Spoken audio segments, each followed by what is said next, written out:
We've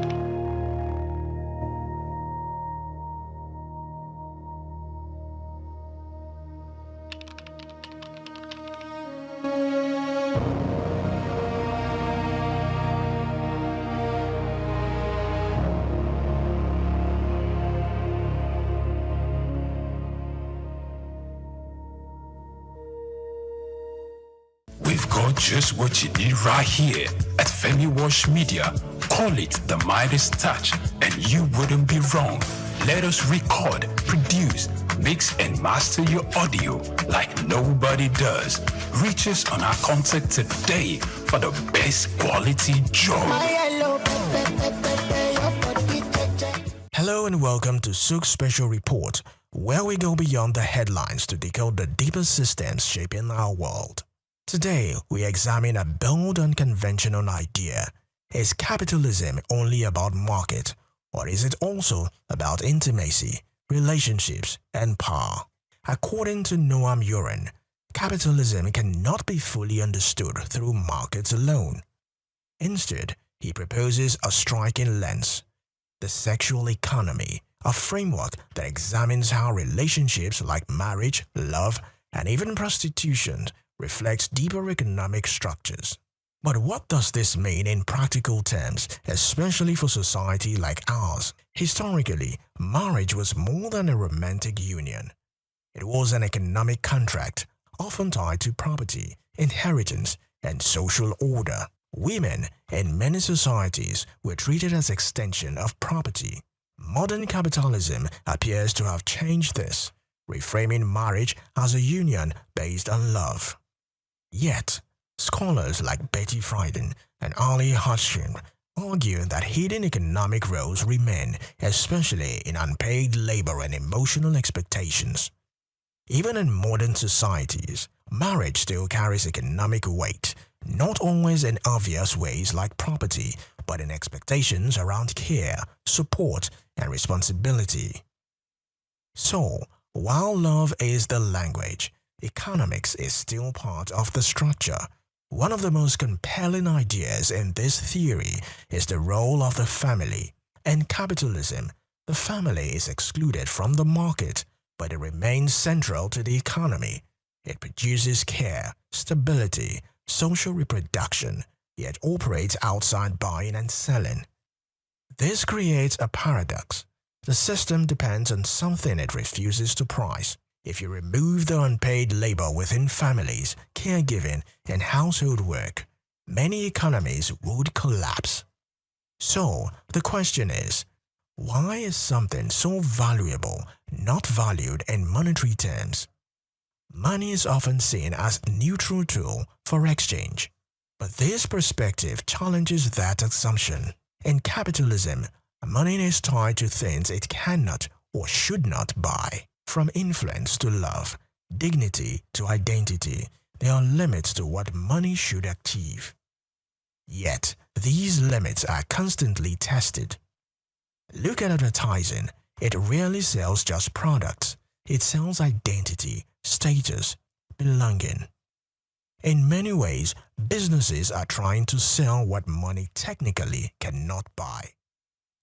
Few areas expose the tension between money and intimacy more clearly than prostitution. In earlier societies, it was condemned as immoral behavior. Today, the discomfort lies not just in the act, but in the exchange of money for intimacy. Legal scholar Catherine McKinnon argues that prostitution reflects power dynamics, where money reshapes the interaction itself. The debate around prostitution today is less about morality and more about power, consent, and economic vulnerability. It forces us to confront uncomfortable questions about what should and should not be commodified. At the heart of this theory lies a paradox. Capitalism is driven not just by what money can buy, but by what it cannot. From luxury branding to social media influence, modern economies promise meaning, identity, and belonging. Yet these are things that cannot be fully priced. We are living in an economy of aspiration. People are not just buying products, they are buying into narratives about who they are or what they want to be.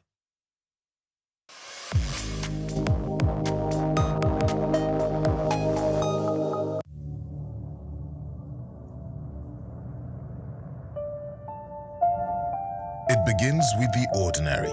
A shopper walks into a supermarket, picks a product from the shelf, marked 2,000 naira, and gets to the counter only to be told it costs 2,400 naira. To most Nigerians, it's just another frustrating moment at the checkout. But to the Federal Competition and Consumer Protection Commission, FCCPC, it's a violation, one that captures the complex realities of consumer rights and fair competition in Nigeria's fast-moving consumer goods sector.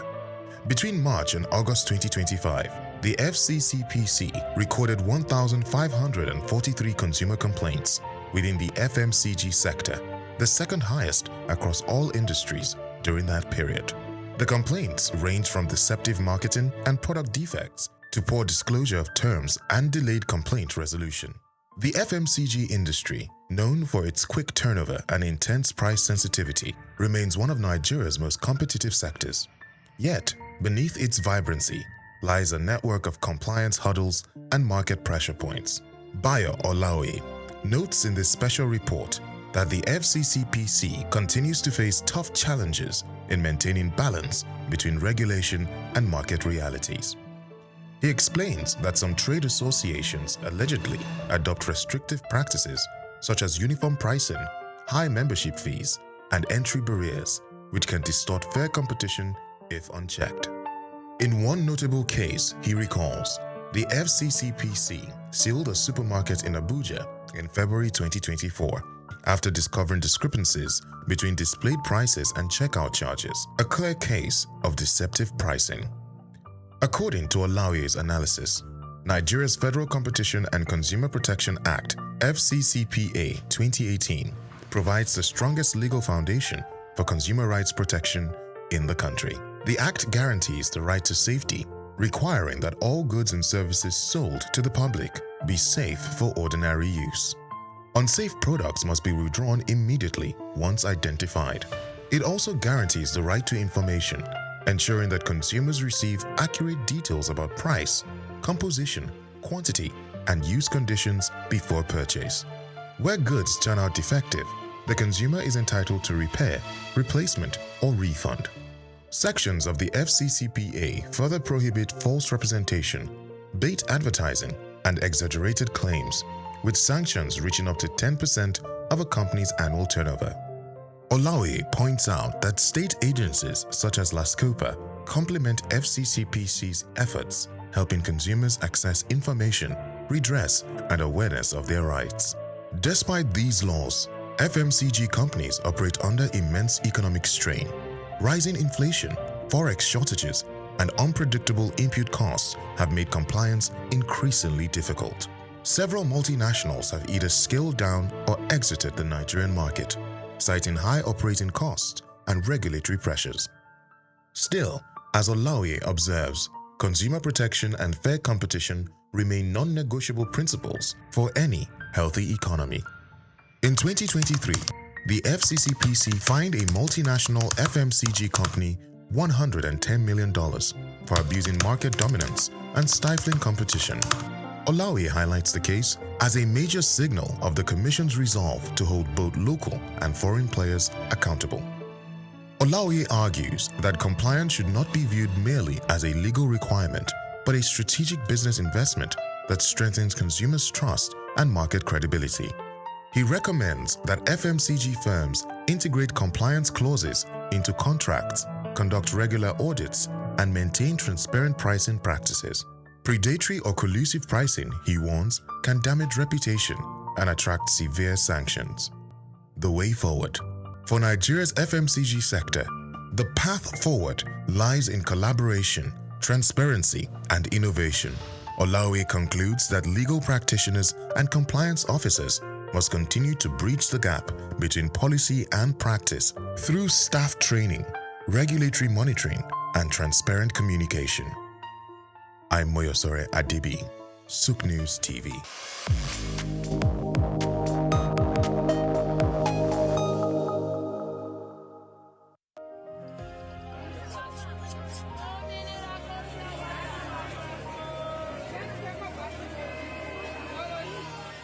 Lagos. Make we yarn. Hello, boy, if this POS matter, don't pass your call. Listen, go swipe, alert no enter. Before you know it, jump. Wait, wetin really happen? Then you fake alert the warriors. Okay, so wanna listen, If you dey do POS business, no expose your alert. Hello, Ogbefi. They don't walk that bar road where they worry for our local government for years. This one sweet me, I no lie you. Because you know what? Development where they work, it deserve loudspeaker. Now why we dey here be that? For here, we know the abuse. We dey bring solution. My name, it is Ikechukwu Uyemike, aka Ogbefi Ishegwari. Make we yarn every weekday from 10 a.m. go to 12 o'clock on Top the Eye 95.9 FM. My name is Shino Ogbadegeshin. I'm the CEO Gozi Micro Insurance. Continue to watch SOUQ News. Adenike Adeyemi, Executive Director of Faith Foundation. Keep watching SOUQ News. My name is Shepherd Michael Adewale Onofuye.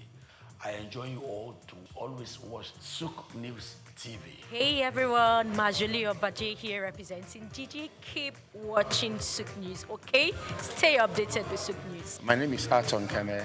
I am the head of MSME Banking. Please keep watching SOUQ News and stay glued to SOUQ News. I recommend that more and more people should watch SOUQ News because they deal with business news. Hi, my name is Amaka Wokolo. I am the director of the Faith Institute at Faith Foundation. Keep watching SOUQ News.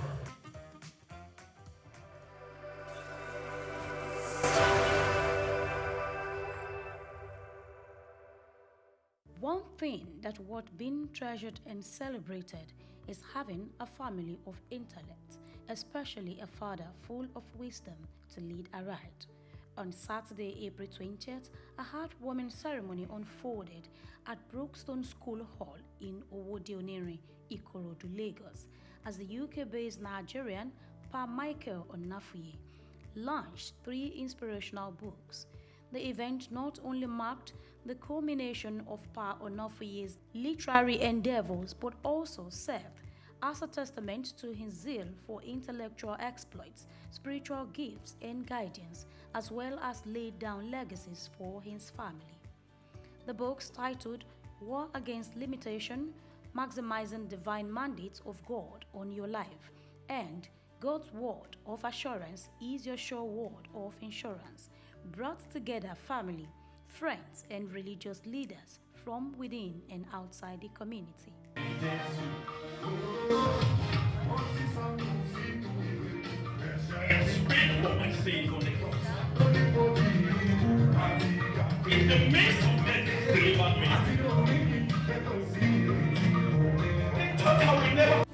During the event, Dr. Ayo Onofuye, doctor of the celebrant, read an excerpt from one of the books highlighting the importance of maintaining faith during difficult times.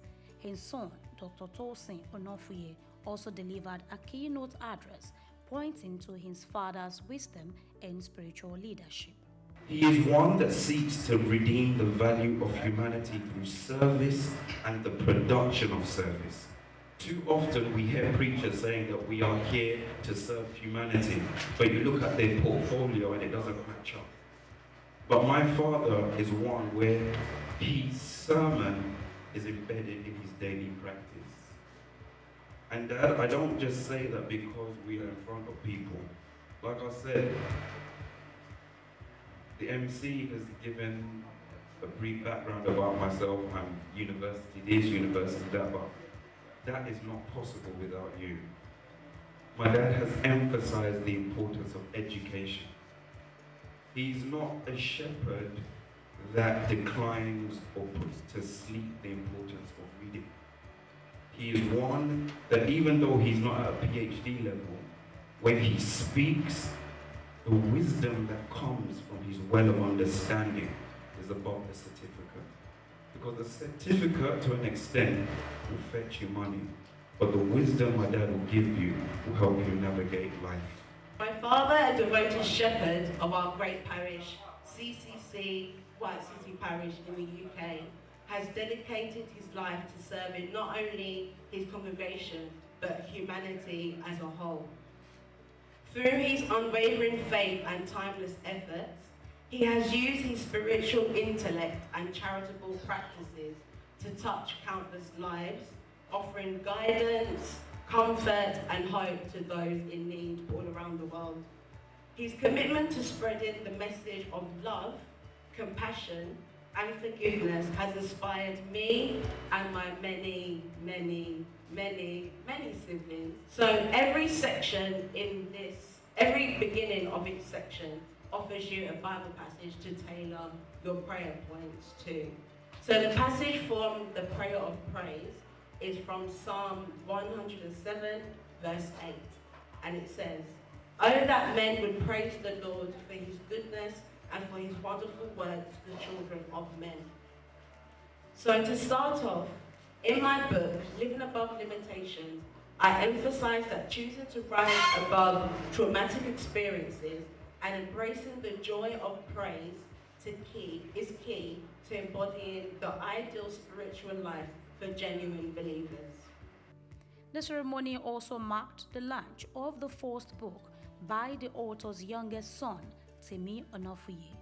Temi expressed gratitude to his family for their unwavering support throughout the writing process. When I started writing, I never knew I would come this far. I mostly thank my dad for encouraging me to start writing in the first place. And I also thank my mother and my siblings for supporting me throughout my journey. I also thank God for guiding me when I'm writing the stories, giving me the ideas. And I thank God again for giving me this opportunity to come up in front of all of you and speak my mind. The president and CEO of Femi Wash Media Limited, a special guest at the event, commended Pa Onofuye for his dedication to his children's education, noting their achievements in academics and their commitment to following in their father's footsteps.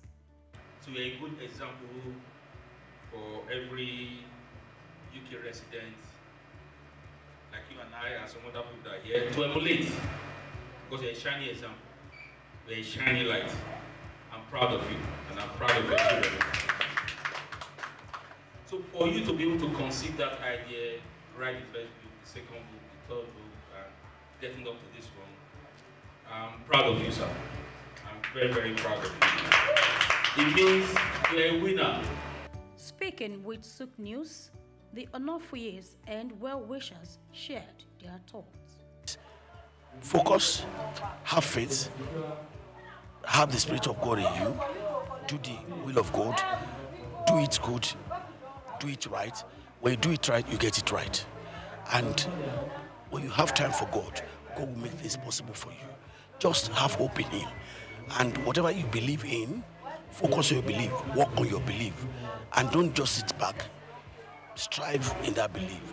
And one way or the other, God will pull you through. God will take you there to that destination. We've seen him as somebody very unique. He's always different. Everything about him is always different.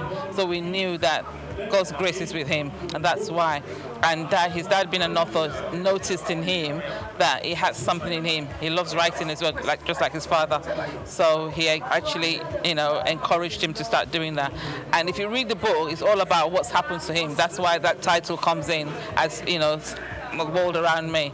So that's why he's an author, the young author for today. What mostly inspired me was my dad, my father.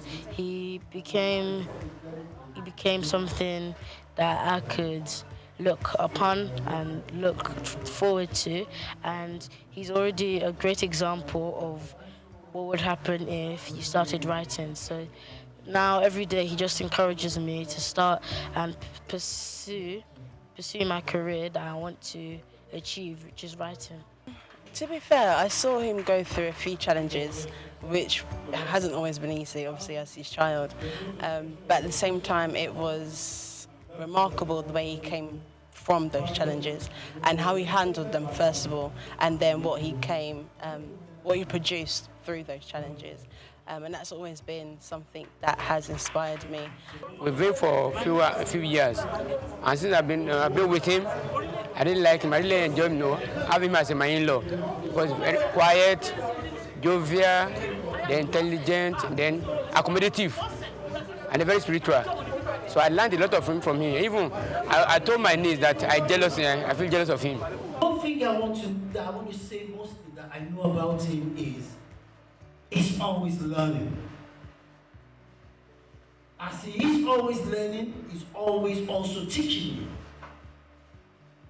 There is no day, even in church, that we're doing maybe a spiritual program, he will always want to bring something out that you, as an individual, as a youth, as a child of God, something to direct you back to God. It is with great pleasure and excitement that I stand before you today as we gather to celebrate the launch of a remarkable literary work.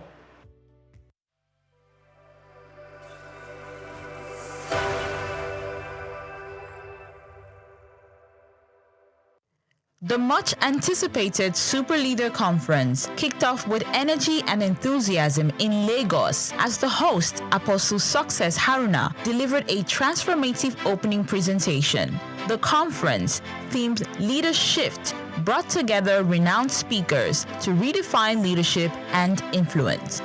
The first speaker set the tone, emphasizing the essence of a super leader, one who communicates effectively, provides resources, recognizes both the strengths and weaknesses of others, and supports them rather than feeling insecure. He also highlighted team building as a critical component of leadership. One of the factors is because our marriage is a beautiful marriage for 17 years. So we have been able to model what a good marriage is to the people.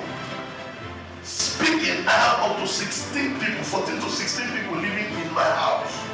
It has been so from the day one of our marriage. They've never heard our voice. 17 years together as husband and wife. They've never seen us scream at each other. They've never seen us fight. They've never seen us argue, and they're hearing our voices outside. In 17 years of marriage, with the number, we have never had less than 10 people live with us from the day one of our marriage until this present moment. So what you model as a leader is easily communicated to your subject. That's where the second speaker, Emeka Anslim, stressed that leadership is not about appointment or selection, but about direction. He illustrated this with an analogy. You've created freedom to learn other things. Seeing that is going to learn again while others teach. When it comes back on top again. Right? Transfer yourself in people so they can take up tasks for you. When you raise leaders, you gain far more people than you can ever imagine in this world. Raise leaders, transfer your values, your nature, your culture into people. This is so important. This is so important. One of the ways by which we become an effective leader. Productive. Produce people after your kind. That's what God even commanded. Produce people after what? Produce after what? According to him, effective leadership attracts followership by sustaining the interest of those who believe in and depend on a leader's vision. He emphasized vision, uniqueness, innovation, and creativity as core pillars of leadership. Adding a touch of humor and engagement, the third speaker, Ambassador Victor Walsh Oluwafemi, led participants in a brief exercise before moving into his presentation. He focused on leadership as influence, referencing key individuals who have impacted lives in diverse ways. He reminded participants that learning and education comes at a cost, making the convener's fee gesture invaluable. And I grabbed that message as leadership is influence. Yeah. You can influence people either positively or negatively. And the question I ask people that what has been your influence? What are you able to do in people's life? Are you able to influence them positively or negatively? And many of us do this a lot. The role of social media. That people as a leader, you need to be cautious of how you portray yourself on social media, right? That's why I went with that handsome man, uncomfortable. Again, you know, social media has revolutionized leadership influence. However, you know, they manage wisely. So we see some crazy set of very young boys, sorry for my language, and some will just come and say, I'm the coach. Of influence. He also advised leaders to be strategic, particularly in the use of social media, emphasizing the importance of knowing when to... The conference was amazing. Leadership was the real deal. You know, it was content rich. All the speakers were very impactful. The points were, you know, very, very valid and practicable. So it was a very big one for me. I'm so grateful that I'm here today. You know, this is the best use of my time today. To realize that to be a leader, a true leader, you have to show your followers what you want them to do. You share your vision with them and also do the work. Let them see what you're doing. They'll be able to replicate. Basically, for me, is emotional intelligence in influence, in influencing people. So it's so profound for me, and I'm taking that back into my space. The third speaker, he got to identify some types of leaders, and one of them was a transformational leader. That was really awesome. Like, I'd like to be a transformational leader, one that leads and then leave a mark when I'm gone. Yes. And reassess. The conference wrapped up.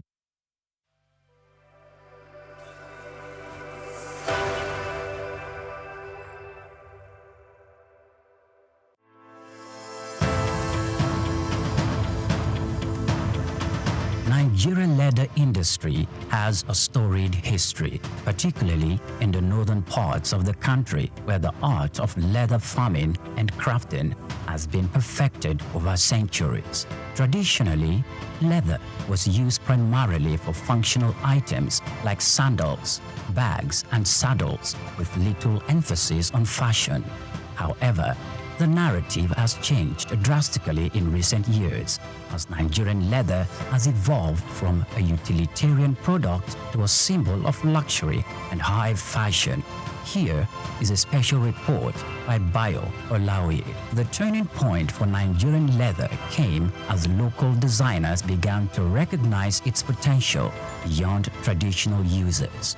They started to experiment with new designs, creating products that appeal to the modern consumer while maintaining the heritage of craftsmanship. The result has been a wave of leather products that are not only functional, but also stylish and desirable on the global stage. One of the key factors driving the revolution is the exceptional quality of Nigerian leather. Known for its durability and unique texture, Nigerian leather, particularly from goats and cattle, has become highly sought after by fashion houses, both within and outside Africa. This demand has encouraged local artisans to up their game, focusing on quality control and finishing techniques to meet international standards.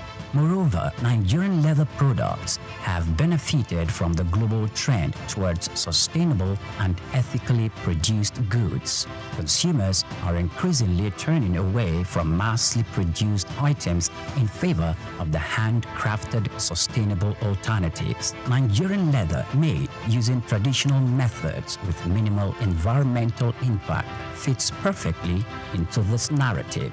This has opened up markets for Nigerian leather goods, particularly in Europe and North America, where there is a growing appreciation for products with a story and a conscience. The rise of Nigerian leather on the fashion scene is also closely tied to the country's booming creative industry. Fashion designers, many of whom had gained international recognition, are incorporating leather into their collections and innovative ways. From sleek handbags and bespoke shoes to stylish jackets and accessories, the Nigerian leather is becoming a staple in high fashion. This trend is not only boosting the profile of Nigerian fashion, but also creating new opportunities for economic growth. The leather industry, once dominated by small-scale craftsmen, is now attracting significant investment. Entrepreneurs are setting up modern tannery and workshops, creating jobs and fostering skills development in the process. This industrialization of leather product is helping to formalize what was once an informal sector, leading to better working conditions and high incomes for artisans. However, the success of Nigerian leather market did not emerge without challenges. The industry still faces issues related to infrastructure, access to finance, and competition from imported goods. Additionally, there is the need for more investment in technology and innovation to further enhance the quality of leather products and make them more competitive in the global market. Despite these challenges, the future of Nigerian leather products looks bright. There is a growing recognition of the value of locally produced leather goods, both within Nigeria and globally. This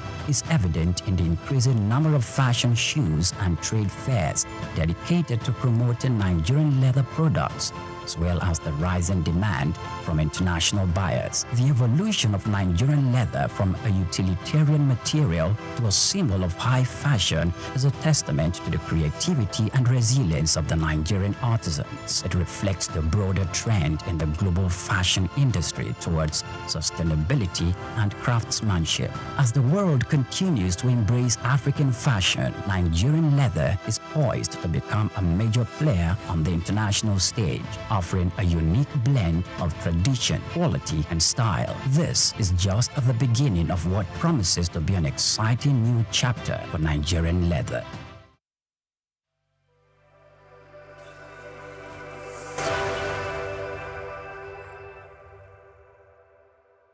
My name is Yinka Babalola. My name is Ijoma Pelokoro. My name is Joshua Hassan. I am Rotarian Omosunde Lawson. It's Ife Rita Ejeze. My friends call me Ife. My name is Rotarian Lola Dare. I'm inviting you to keep watching SOUQ News. It's the right station to tune to. I like SOUQ News. SOUQ News is good. I want to charge you all to listen to SOUQ News, watch the news. You can have unlimited news, first time. Find SOUQ News. Be with SOUQ News. Never switch off. You are better for it. SOUQ News is the real thing. Listen to their coverage and you'll be glad you did. Turn to your YouTube, turn to your Instagram, turn to all your digital channels and look for SOUQ News. Keep watching.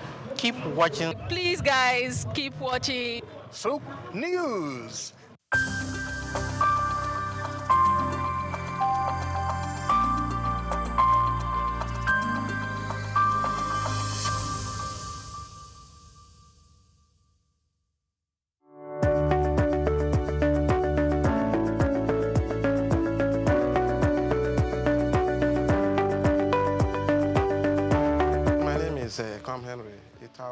I'm from Akwa Ibom State, Eke local government precisely. My primary school at Akwa Ibom Church Primary School, so young Eket, where I grew up in the early 70s. I moved into government secondary school at Eket. I finished my school set in 1981. It was a jolly good experience. Before I moved over to Lagos, where I did my higher school, Federal School of Art and Science, Victoria Island. And from where I took my JAM, then I got admission to study English and literary studies in the great University of Calabar. Growing up was fun, education was fun. We enjoyed the bits of our life, all we went through there, from primary to secondary school, the dormitory lives, my friends, my colleagues.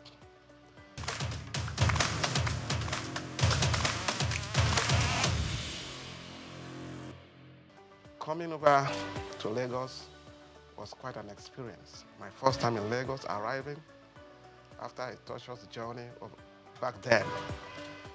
Went over to VI, studied along with some blue chip children. Federal School of Art and Science then, as it was called, just where you have the law school now. It was quite an experience. And back to University of Calabar, we had quite a drill. the studies of English language and literature. I happen to have specialized in literature, where we did a thorough work on all the spheres of literature, the landscape of literature. We almost exhausted it with key professors and lecturers. Talking about Afro-American literature, Caribbean literature, South African literature, Russian literature, literature of social protest. Then we come back to African literature, where we explored the whole landscape. African literature, African drama, African prose, and storytelling, folk tales, and trickster stories. It was a huge experience that changed my life. And coming over here, finished our youth service, did my youth service in Imo State then. We had respect as corpers. We were well treated. And came over back to Lagos, looking for work in Lagos, 1988, 89. We started a magazine in Lagos here. We call it the Hits magazine. It was tailored after the Right On magazine. It was a music magazine. We started that stuff in Lagos here, and then we couldn't sustain it because of the finances. Luckily for me, I was able to run, got a job with the bank, and then I started a marketing aspect for the bank. From the bank, the merchant bank, when the bank went under, I decided to go solo. That brought me to the book industry.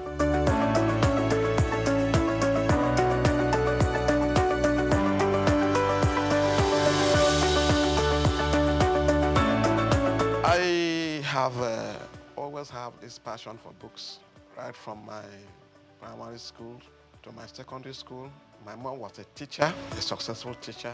We were encouraged to read books. We used to hide ourselves in the libraries, my local government libraries. So when I got admitted to the University of Calabar, all our long vacations, we were always found in the library. Of course, there was no GSM then. The library was our contact space, where we go to the libraries to get information about when the school is going to resume, because apart from news, radio, and all that, you may not know when the school is going to resume. But when you meet with your friends, you know, in the library there, we meet with some other undergraduates, Uniben, SOUQ, Ife, some of our friends who were studying there, who came home for long vacations. I mean, we interact with them, and before you know it, we hear, you people are going to resume this, that, and that's how my passion for books gets strengthened. When we resume schools, we exchange novels. We look for novels to read. We look for African writers series. We look for Headley Chase. We look for exotic books. We started collecting books. When we finished reading, we shared the books to our friends. We talked about the books, and from there, we were able to explore the world. We sat down in the library and we knew what was happening in the apartheid South Africa. I did so much about the history of South Africa. I read about the Zulu aftermath. I read about the Mau Mau Wars, the challenge of colonialism, the pro-colonial times. I had a good teacher who taught me history in the secondary school, Miss Tooten. He did a yeoman's job. He led us through the whole spectrum of West African history. West African history by Adekunle Aromo-Laran. We talked about the Oyo Empire, Songhai Empire, Timbuktu, the Great Mali Empire. You know, all these things stir up our curiosities. And since then, we never departed from books. We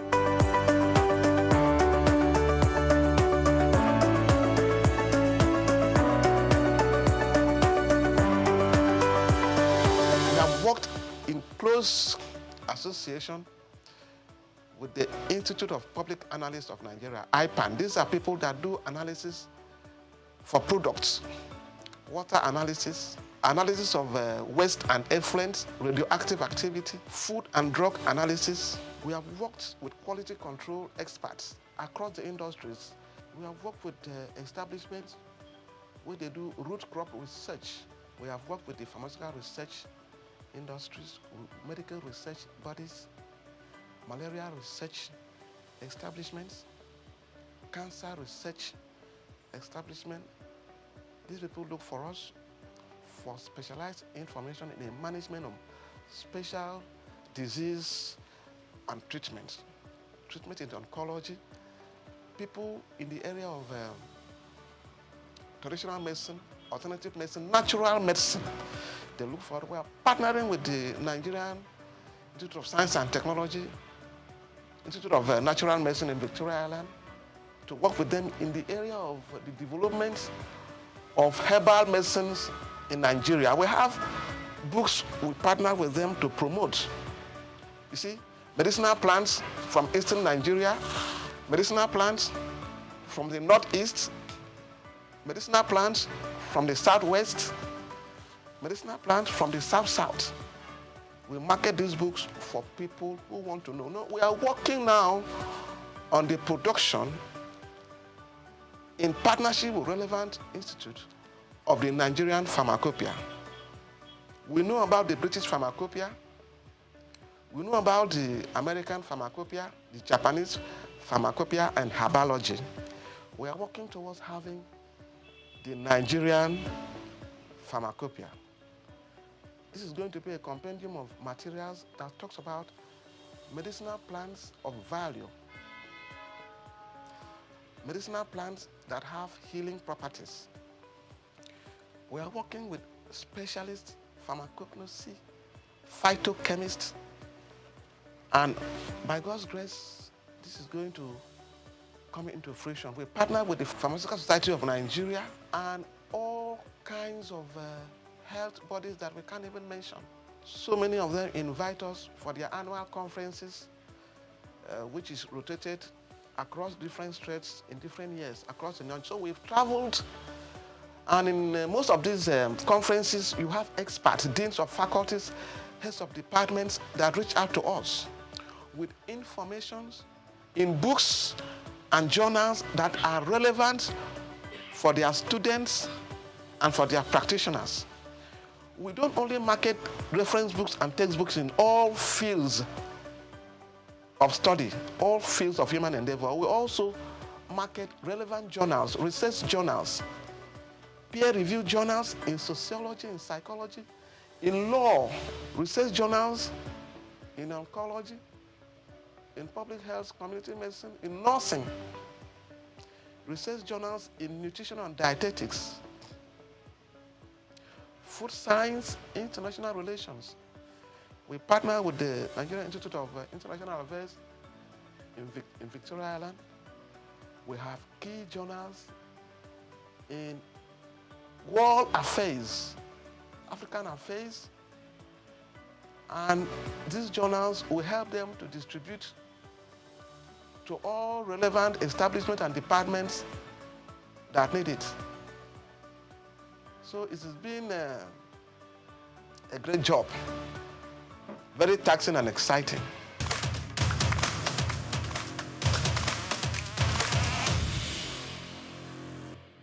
Each book added a new spectrum of learning and knowledge for us. When we got into literature and poetry, we explored a whole lot. When we went into American history, the black history, we read about the nation of Islam. We read about Elijah Muhammad. We knew the struggle they had to go through, racism and all that stuff. And it really inspired us to see what we can do to add value to knowledge. And it has brought us this far. So it's been passion, not really born out of the money and whatever. Of course, when you have value to present, you'll be appreciated in many ways. We have had sundry appreciations from establishments, from institutes across West Africa and beyond. You know, we partner with international publishers all over the world to source cutting-edge materials for our clients. We take pains to go through a lot of materials that come in here. Whether there are new materials or whether they are new, we believe that when you are doing research, it is what is called cross-cultural research. You start from the past and then come to the present. Research in any field, what happened before, where we were before, and where we are now, and then we look forward.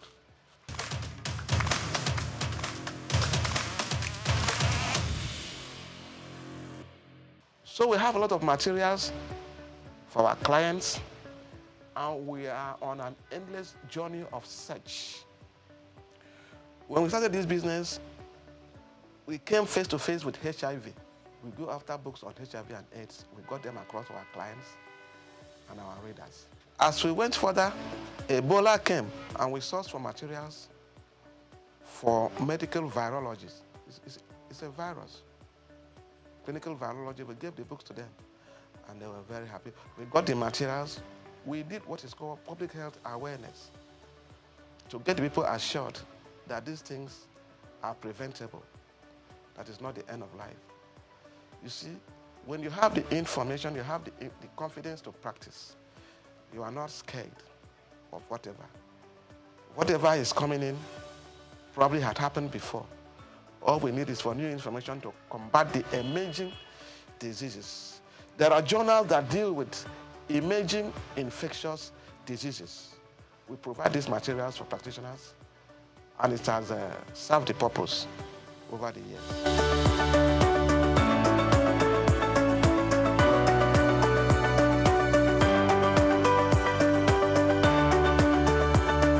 The secret of my success has been the impartation of specialist knowledge, tertiary knowledge for professionals. You know, education and learning is a lifelong journey. People talk about continuous professional development.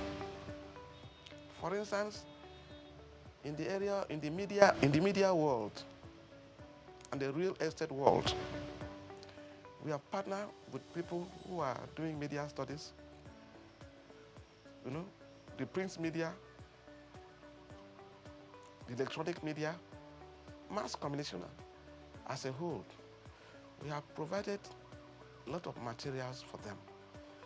So now we have specialists in the media, we have special editors, screenwriters, short story writers, photojournalists, you know, and we provide them these materials.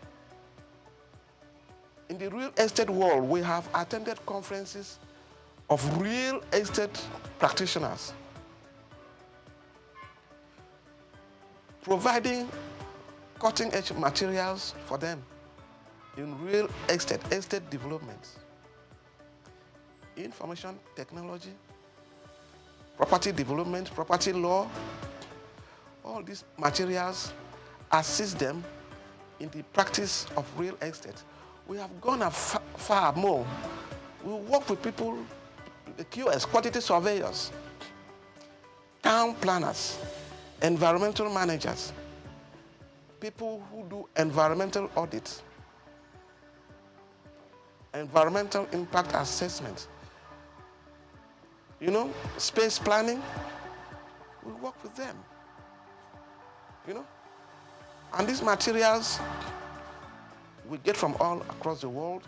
If you are practicing in this area and you need materials to improve your services and the value you are creating, you will need us.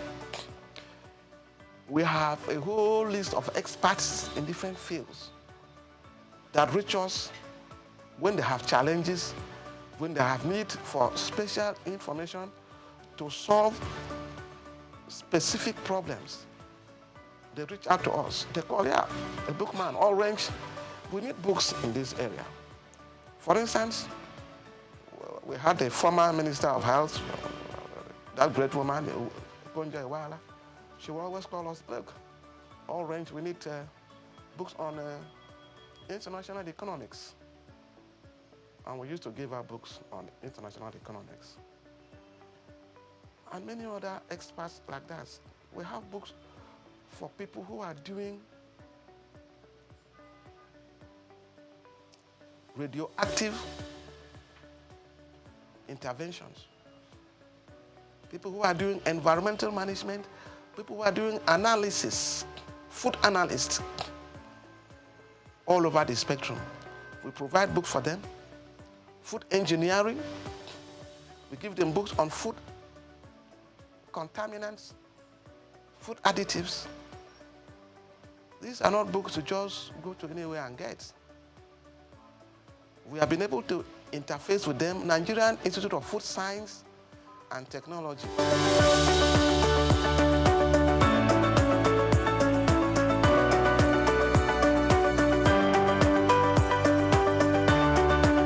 Reading has a tremendous impact on influence on human life. It helps you to appreciate issues, ideas, views, and opinion. It makes you an active participant in an intellectual discourse and an intellectual environment. You are not ignorant of what is happening around you. It makes you a leader. Yes, not all readers are leaders, but most impactful leaders are readers. Books will change you. Books will empower you.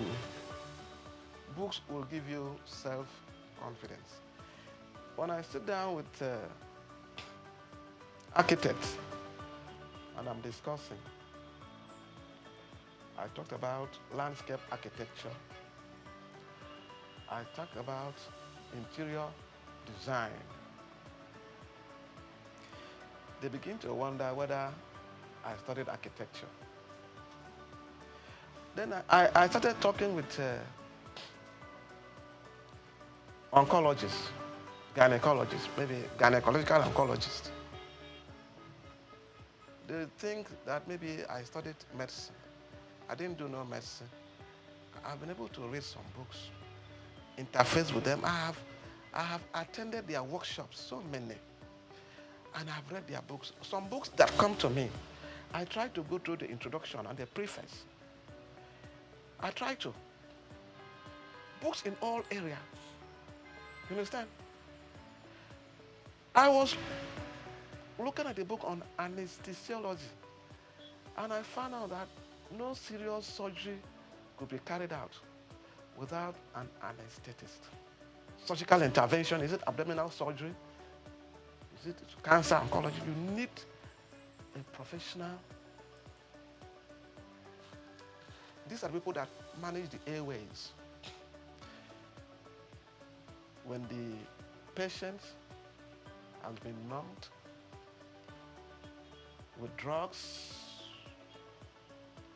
for the intervention, the surgical experience, maybe for 3, 4, 5 hours, there has to be a resuscitation. And this is the specialist area for anesthetists. Not all doctors can handle that. You are doing cesarean section. You are doing ENT surgery. You need them. So you have a team of doctors that will invariably handle a serious, for instance, at the orthopedic hospital, we want to do amputation. You have the plaster people, you have the hematologists, you have the anesthesiologist, then you have the surgeon, who is a very good orthopedic surgeon to handle amputation. Whether it's amputation of the legs and all that, because they have to manage, the hematologist will manage the loss of blood.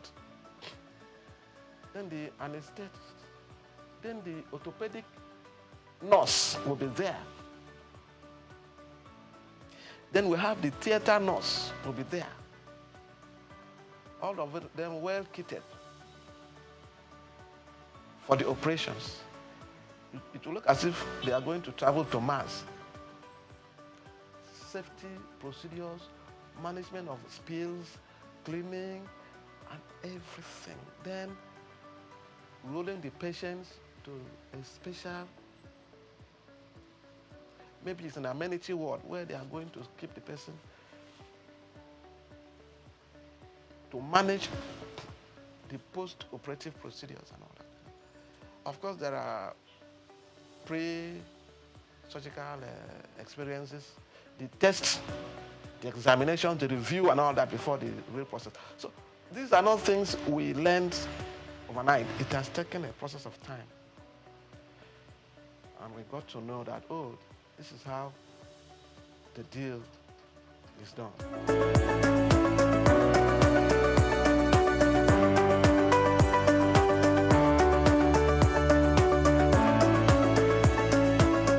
Insurgents of e-materials, e-books, digital books, and of course, the World Wide Web.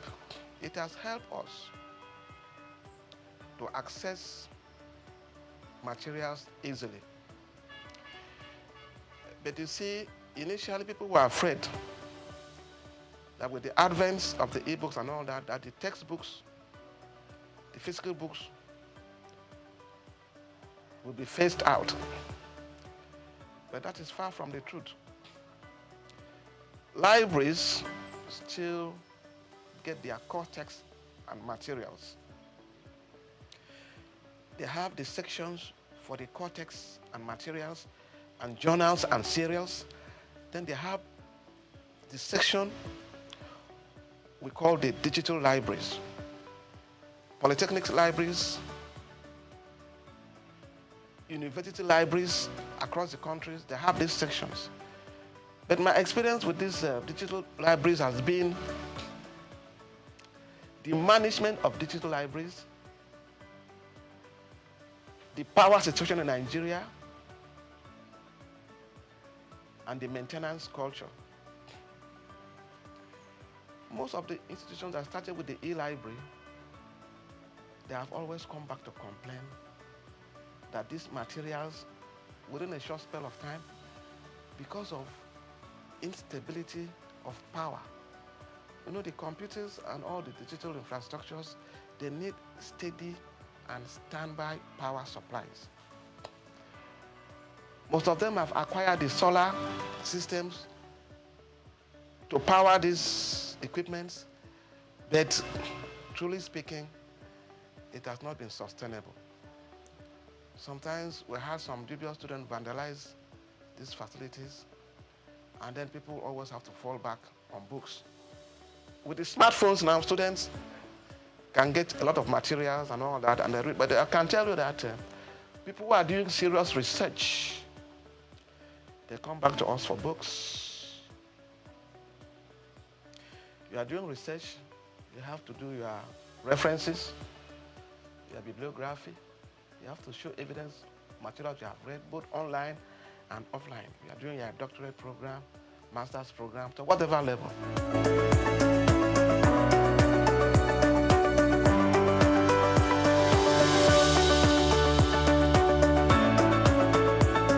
At the level we are now, we believe that we've added value to education, to training, and to teaching.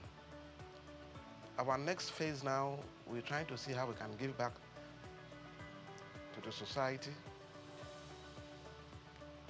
through our interface with like-minded NGOs. We are started our book cafe, all-range book cafe, where we invite people, it's a private library, to come and read and study in a relaxed atmosphere, where you can come in and do your book reviews. If you're a writer, you come in and do your book reviews, review your textbooks. Going forward too, we also have our NGO, which we are working on, that borders on environmental management. We call it the Campaign for Sustainable Environment. This is a program we have been running the last 5 years. We are talking about global warming and climate change. We do environmental education.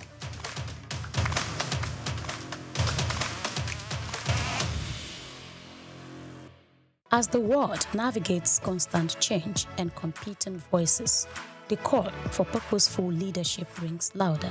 The Scalable Leadership Summit 2025, hosted on the Leadership Channel Consulting platform, wasn't just another conference. It was a clarion call to leaders, seasoned and emerging, to abandon short-lived titles and build the kind of leadership that endures storms, spans generations, and reshapes nations. In a compelling convergence of Africa's top-level thought leaders, entrepreneurs, and organizational trailblazers, the summit issued a bold call for enduring, values-driven leadership. Under the theme, Lead Beyond Limits, Build What Lasts, the convener, Wale Adekola, emphasized that this event is not for applause. It was engineered for lasting impact. We're talking about leaders who are going to represent leadership, who are going to become leadership ambassadors. And that is why we are launching Scalable Niger today. So Scalable Niger for us is not just a slogan. It's something that we want to see happening in every community in Nigeria, because today every participant is going to go home with three powerful frameworks, and for these frameworks we have, the first one is the Scalable Leadership Framework. The second one is Adapt. Adapt model is a sustainable change system that they can use to transform any system within the organization, of course, and across institutions in Nigeria, of course, and across Africa. So these are proven and tested frameworks that we have studied, we have applied, for the past 10 years. And now we want to see all these frameworks applied in Nigerian institutions and, of course, organizations. The summit delivered a rich blend of keynote insights and fire chat dialogues, featuring voices like Adeyemi Olayiwole, Niyi Adesanya, Tara Fela Durotoye, Honorable Adewumi Adeyemi, Professor Abraham Oshinobi, and Dr. Smith Bam, among others. The experience was further deepened by stirring spoken words, performances, and inspirational music, not merely to share leadership principles, but to ignite a deeper commitment to legacy-driven leadership in a world that is constantly evolving. Kicking off the summit was leadership strategist and keynote speaker Odeyemi Olayiwole, who emphasized the power of learning from experience. His message challenged attendees to go beyond information and seek transformation through mentorship, experience sharing, and tested wisdom. The cheapest way to succeed in anything is to learn from someone who has succeeded in that thing, not someone that knows about the thing alone, but someone who has been able to acquire the information and translate it to application and have results to show. And so that's why many years, in 1996, when I knew that my assignment was in the leadership space, one of the first questions I asked is, who is doing what I want to do? And who is the best at what I do? Every year I pick 3 case studies: a country, a company, and a corporate leader, every single year. And I dissect them to find out what is the secret, because success needs clues. The secret of men are in their stories. So one of the cheapest ways to succeed at anything is to find out who has succeeded at what I want to start. Renowned beauty entrepreneur Tara Fela Durotoye, in her keynote session and during a fire chat with a convener, shared lessons from her leadership journey in building the House of Tara brand, from humble beginnings to a systemized enterprise. She spoke on navigating growth, people development, and succession planning. What is it that I do that delivers the same outcome? What is it that makes my customers buy every time? Write it down, because you have now found a framework. Then you amplify and multiply that framework, so that every time you meet a House of Tara person, there is something about them that reminds you of the person you met in Lekki. Why? Because we have created a culture. The policies are designed to protect you, not just the company. If you don't remember everything else that I said and you are an employee here, follow the policies and embrace them in your chest. Know them by heart. If anybody says anything, you just ask, what does the policy say?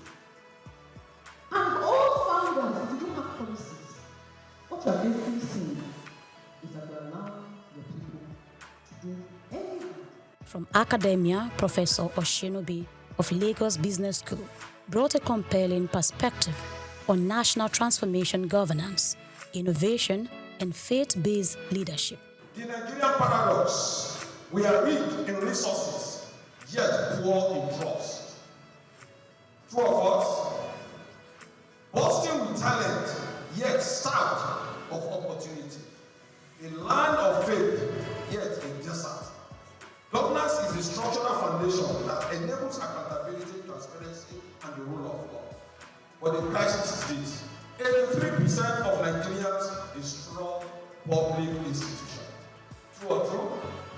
That is the basis of our problem in this country. Trust deficits. The summit was not all talk.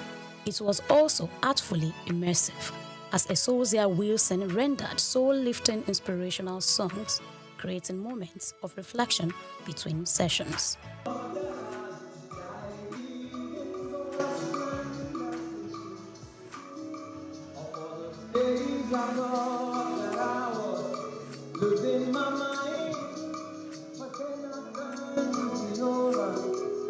In an interview with SOUQ News TV, the convener emphasized the summit's depth, that it is a leadership movement committed to shaping a new breed of leaders. Participants shared their reflections, describing the summit as a catalytic experience that confronted, challenged, and compelled. Leadership is not just a day thing, it's a daily thing.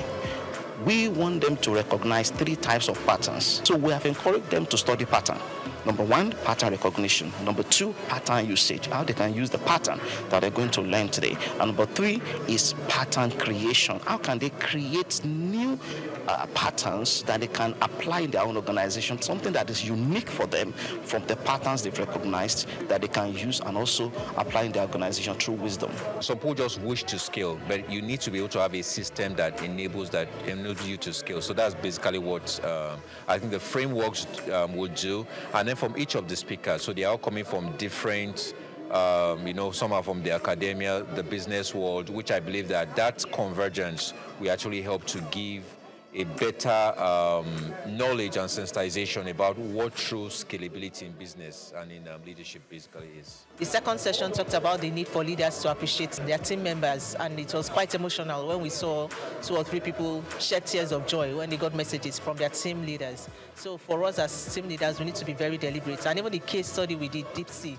it talks about the need for us to be very deliberate. We need to know our team members. We need to know what's happening with them. And we need to leverage their strengths. Everything rises and falls on leadership. If the leader gets it right, it trickles down to those at the middle level, at the lower level. So it's important to get it right from the root so that the fruits are good. I do a lot of case studies. So you study what has worked, what has not worked. And through my research, preparing for this summit, I discovered that we're talking about starting, scaling, and sustaining businesses. So let's study systems that have worked for up to 1,000 years and more. And I found out that they are driven around community, which is people. Everything should be about people. Listen to them, love them, then you can lead them more effectively. And when people's hearts are touched, they work better with their hands, with their head, and with their feet. Because I work with people, I understand how powerful people can be, and the biggest asset any organization has is not infrastructure, it's its people. And if you understand that your people are your assets, you will invest in your people. But if you don't understand it, if you don't share that philosophy, you're going to abuse your people, you're going to misuse your people. So for me, it's something I've been living for 20 years, and so it's just natural. You need to love the people you want to lead by having what we call the emotional intelligence, social intelligence. Both go hand in hand, and you need them for leadership. And lastly, for leadership is also about listening. For you to influence one, you need to listen to your environment in order to act accordingly. We have looked at how to scale our leadership potential, and also sustain it. It's not enough to just start, but we will start, we will scale, and then we'll sustain it. It's something that should be a legacy, something that should live beyond us. Right now, we are talking about impact, the impact that the structures and the systems that we are putting in place will have on our society, on our community. So leadership is beyond just us. It's about impact. It's about sustainability. and it's about the value that we are creating for our society. To a large extent, I try to tell people that you can be anything you want to be. Because you've been placed here to lead, you've been placed here to be at the forefront. And for you to be at the forefront, that means you need to understand what leadership means. And that's the message I pass out. I see myself being able to influence the world with my music and also show people that they have the ability to believe they can be anything they want to be. My workers are waiting patiently to see me coming because I have a lot to impact on them about the personal growth, the business growth, and everything as well. Everybody needs this, especially if you're an entrepreneur. You don't need to miss out this kind of program. You need to connect. No matter the money you spend here, it's worth it. With resounding voices across academia, enterprise, ministry, and the creative arts, the message was unified. Leadership that scales must be intentional, people-focused, and purpose-driven. Grace Komolafe, SOUQ News TV.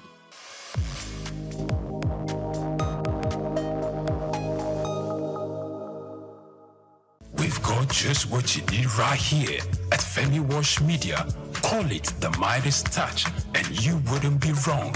Let us record, produce, mix, and master your audio like nobody does. Reach us on our contact today for the best quality job.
The bank was totally gone, so there was nothing to say they had.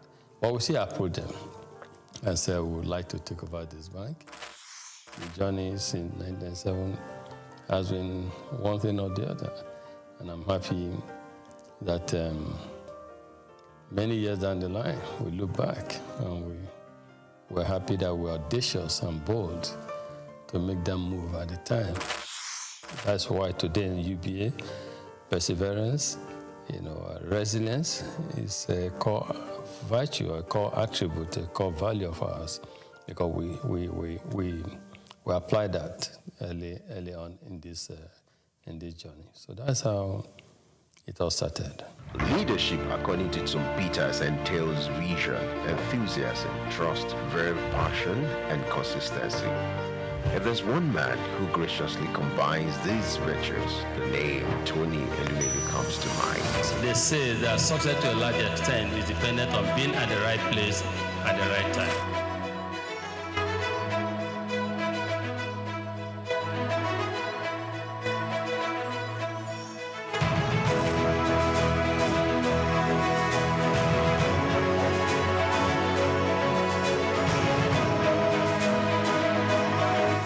I say to people, my elder brother, who is 7 years older than me, he doesn't have gray hair. I have gray hair. My gray hair started from the merger, because making it work, serving your customers, making sure that everyone in the universe of the institution, which was 428 branches at the time, that it was same level of service across board. Customers of standard trust bank that were used to a certain level of service delivery, you will not want them to come to the new institution and have a drop. From the womb of time, Tony Elumelu has been an embodiment of nobility and excellence. He remains one of the flying eagles and shining eggheads of the banking industry. The life and times of Tony is an inspiring tale. He is one Nigeria who is unmoved by material wealth and self-aggrandizement. Tony's noble qualities were on from his humble background. Growing up with 4 siblings in Jos Plateau State, the cowboy of the banking industry who hails from Anocha North local government area of Delta State, believed in the democratization of law combined with hard work. He began his career as a copier salesman. The Ambrose Ali University graduate of economics also bagged a master's degree in economics from the University of Lagos. In 2019, he received an honorary Doctor of Business degree from Bayero University, Kano. Going to university, I just thought I wanted to be a businessman because my mom's brother, my mom and his brother were just 2 of them. So my uncle was a businessman, in Nigeria, and was quite successful at the time. And I was influenced. I thought he was very rich, and also I wanted to be a businessman, but not knowing whether just a businessman, you know what I mean? Because he was described then as a businessman. And but in university, that was why I read economics, just to see. But in university, I got more enlightened because I knew more how things operated. And the first degree, I was saying, I just wanted a good job that would give me the start. But when I came to do my master's at Unilag, being in urban or Unilag, a lot happening at the time. And that was the era of new generation banks, a lot happening. Our friends, in banking, our friends, some got jobs in some banks. And so that's all of us who were doing masters at the time. I did masters in economics. Who were doing masters at the time, we just became interested and fascinated. We were interested in working in a bank. New generation bank, not old generation bank, not. And so that was how it all started. And we started applying for jobs in our banks. And I got, yes, at the master's level, it was clear I wanted to work in a bank. And yes, that was started. As in then, Santana was a posh guy. So they oppressed us in school, I must say. And then we too wanted to become the big boys in future with the brochures, suspenders, white shirt, dark suits, etc. The growth and development of any institution is determined by the quality of its leadership. For Tony Elumelu, his sterling performance and leadership scorecard in the banking industry remains a reference point. He rose quickly to become the youngest bank branch manager at Allstate Trust Bank at the age of 36.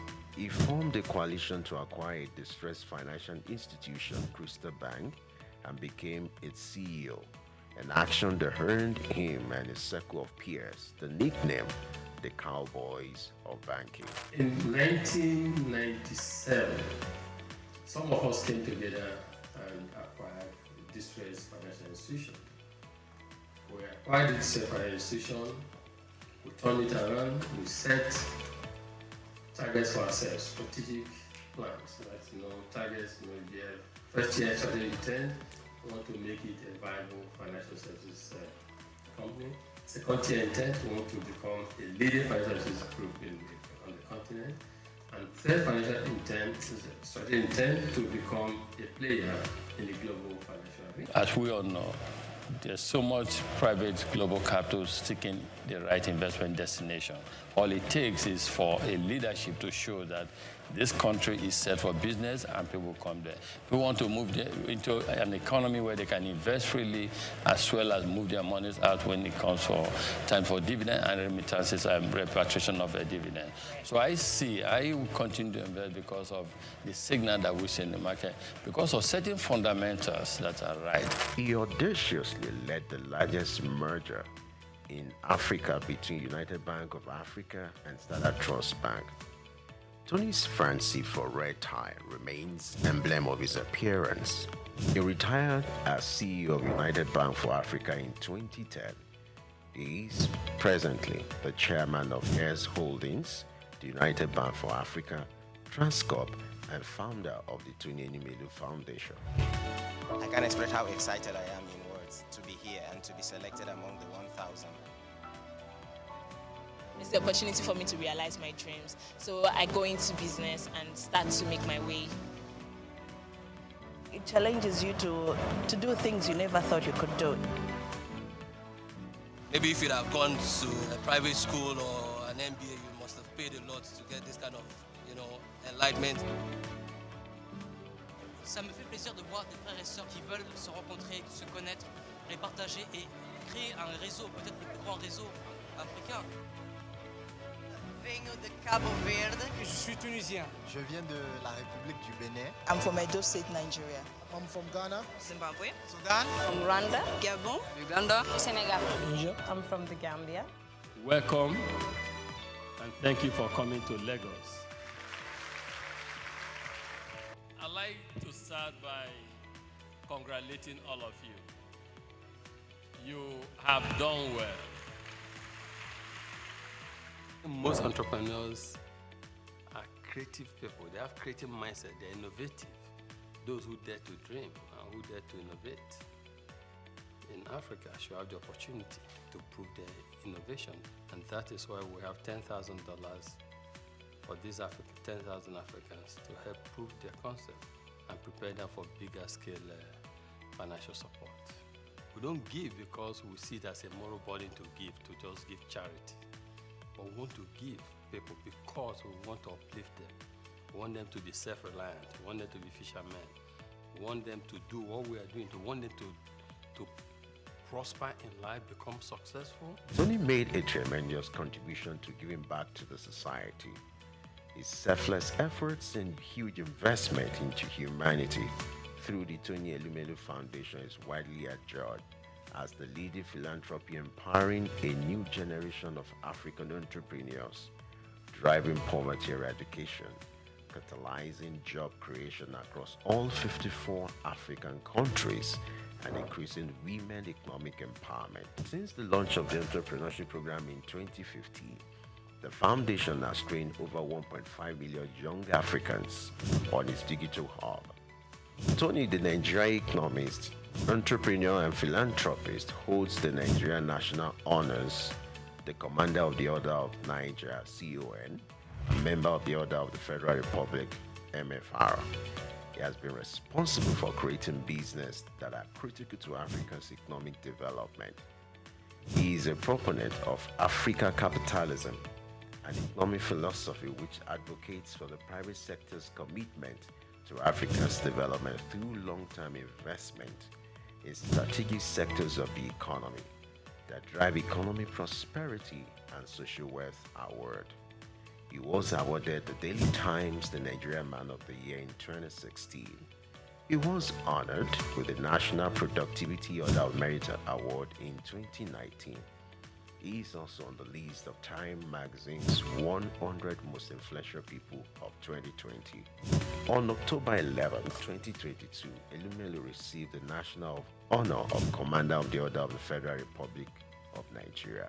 Tony, as a staunch professional and chairman of Foremost Bank, may understandably runs a busy daily schedule like that of a bee, but he balances the equation with creating time for sports.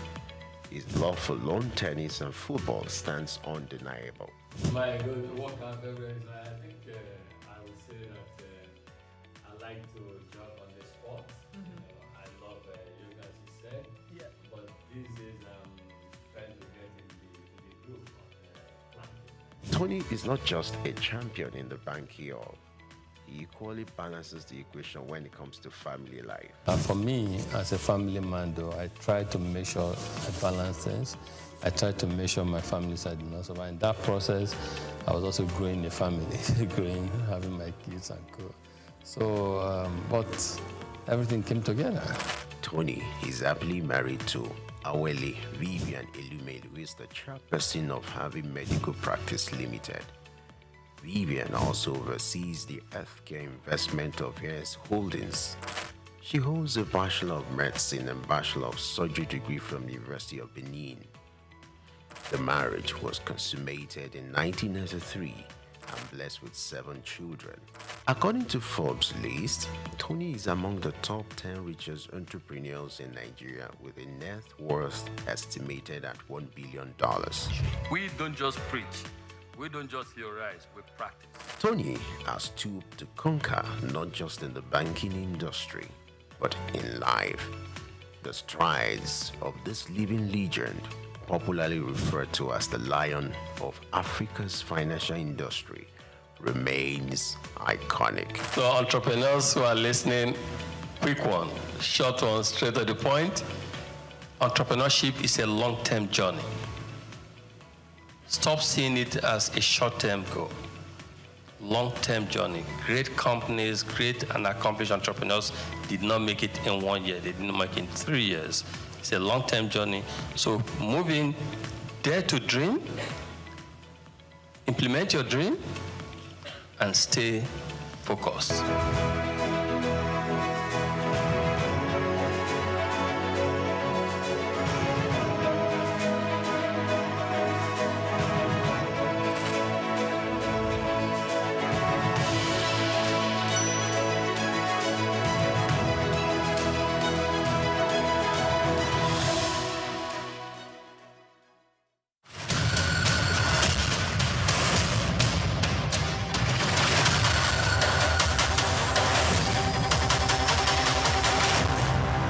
My name is Shino Ogbadegeshi. I'm the CEO Gozi Micro Insurance. Continue to watch SOUQ News. Adenike Adeyemi, Executive Director of Faith Foundation. Keep watching SOUQ News. My name is Shepherd Michael Adewale Onofuye. I enjoy you all to always watch SOUQ News TV. Hey everyone, Majuli Obaje here representing Gigi. Keep watching SOUQ News, okay? Stay updated with SOUQ News. My name is Aton Keme. I am the head of MSME Banking. Please keep watching SOUQ News and stay glued to SOUQ News. I recommend that more and more people should watch SOUQ News because they deal with business news. Hi, my name is Amaka Wokolo. I am the director of the Faith Institute at Faith Foundation. Keep watching SOUQ News.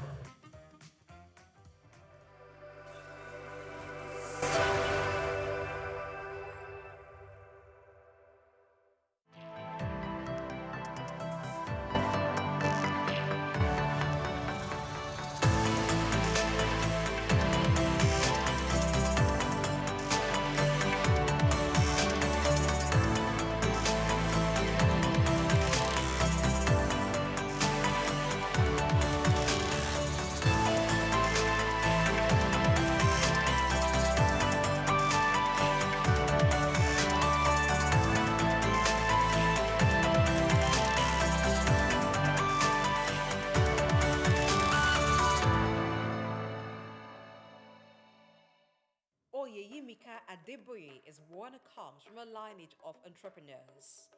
Her father, Chief Timothy Adeola Odutola, was a pioneer in Nigerian manufacturing and a role model for her business ambitions. This daughter of a trailblazer began a career with Nigerian Bottling Company and broke barriers at Cadbury, an organization she joined as Finance and Strategy Director and rose to become the first female managing director. Let's explore the word of this amazing African business leader who's built a legacy of excellence, inspiring future generation of female leaders.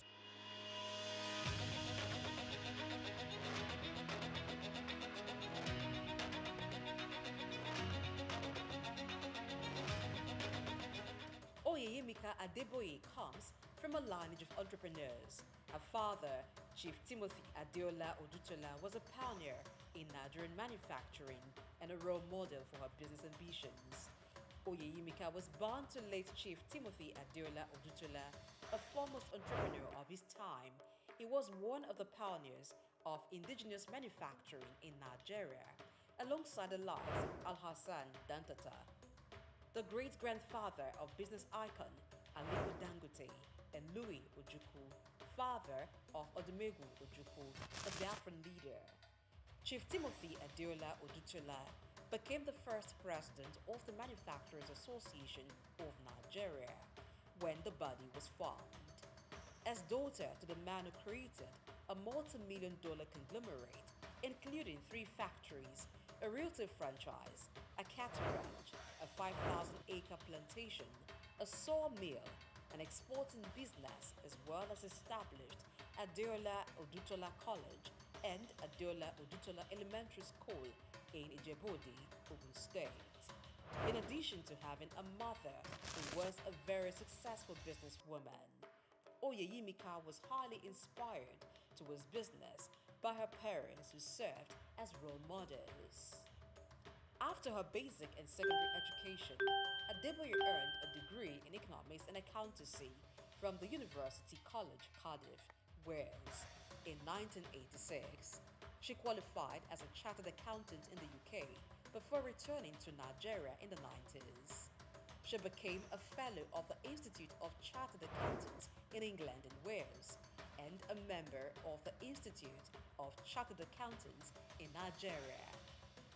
She also got Executive Management Education Certification in Finance and Business Administration from the Institute of Management Development, Lausanne, Switzerland, between 2000 and 2007.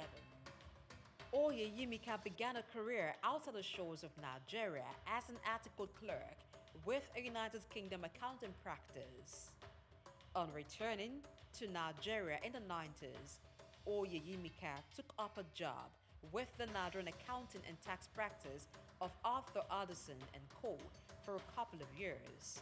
From there, she moved to Nigerian Bottling Company PLC in 1994, where she held the position of Finance Director and Chief Financial Officer for about 13 years. Returning to Nigeria from the United Kingdom proved a career-defining moment for Oyeyimika. She recalls the experience of a female English friend who worked in the UK as senior manager for many years, but didn't make partner at the same firm where other male managers were admitted into partnership. Among other reasons, the possibility of career limitation consequent on being female and black were good enough reasons to make Oyeyimika return home. In November 2008, Oyeyimika was headhunted to join the board of Cadbury West Africa as Finance and Strategy Director, West Africa, and a director on the board of Cadbury Ghana Limited. She was also a member of the Audit Committee of the company until October 19, 2016. She is a member of the Executive Management Committee and member of the Risk Assessment Committee of Cadbury Nigeria. She spent a total of 10 years and 7 months with Cadbury before being appointed as MD, Cadbury Nigeria PLC in April 2019.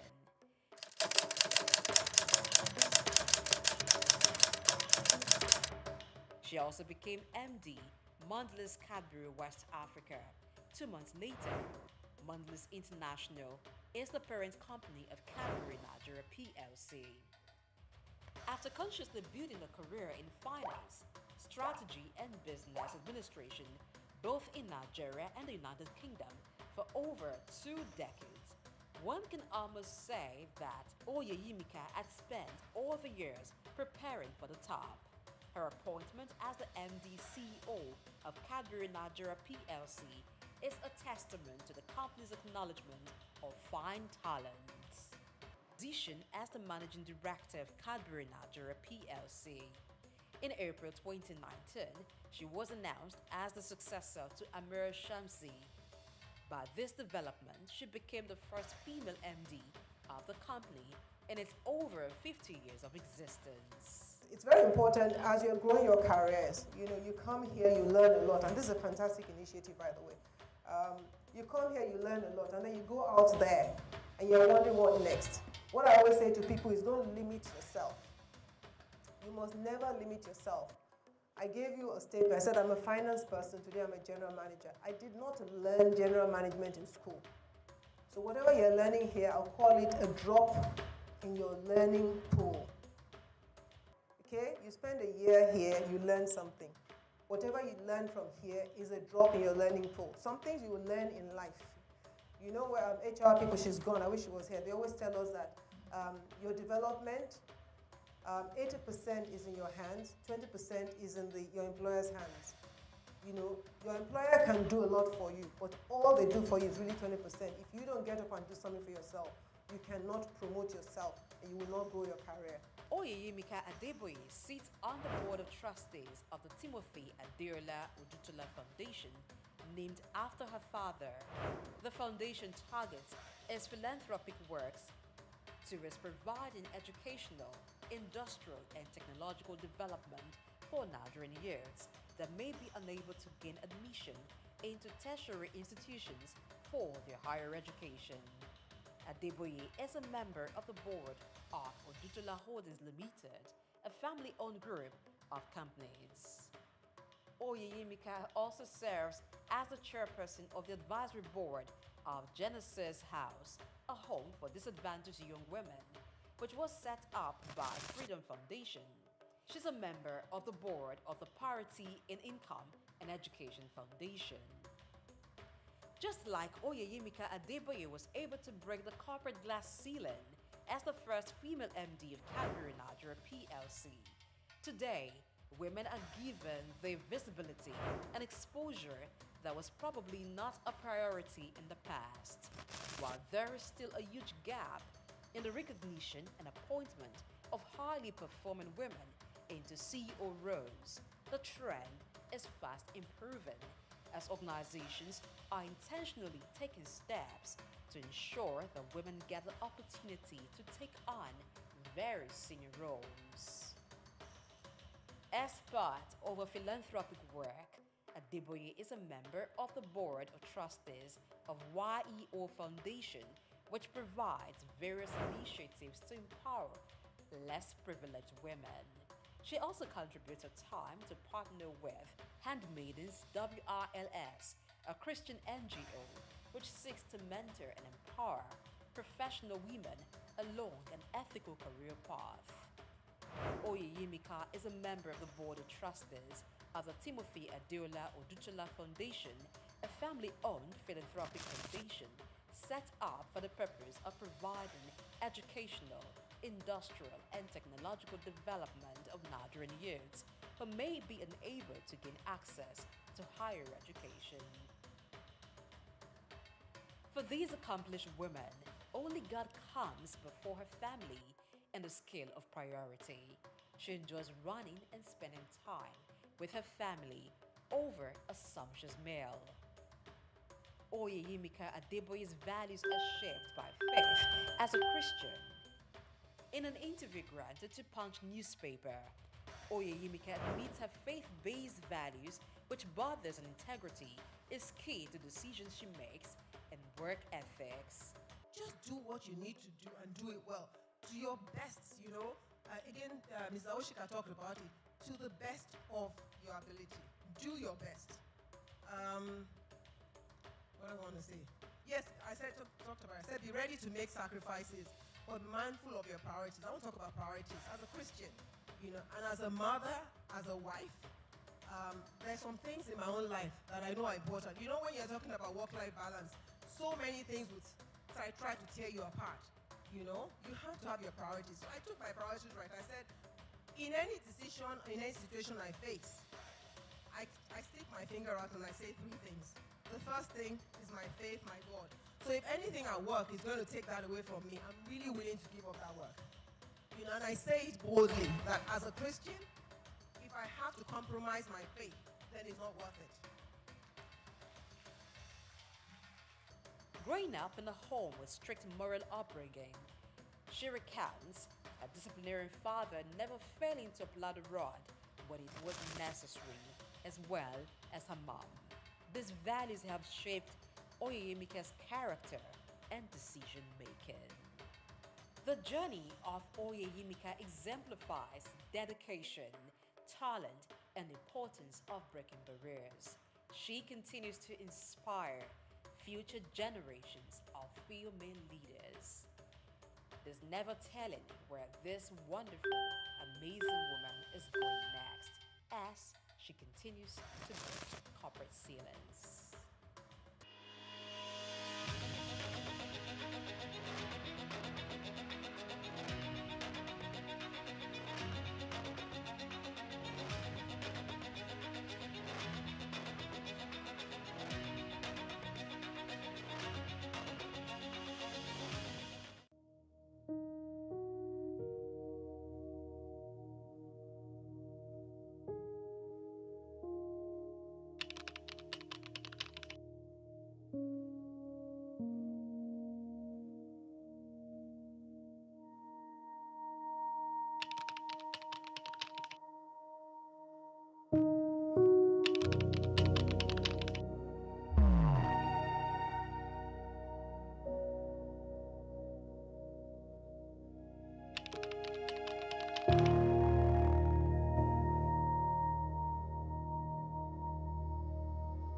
Welcome to Cashcraft, where opportunities meet insight. Today, we're journeying into the field of prosperity where towering oil palms wave not just leaves, but the promise of wealth. From the humid groves of Edo to the rich red earth of Delta, a quiet boom is unfolding. Though has been there for many years, but we could take advantage of this. This is one opportunity that holds the key to food security, foreign exchange savings, and thousands of jobs.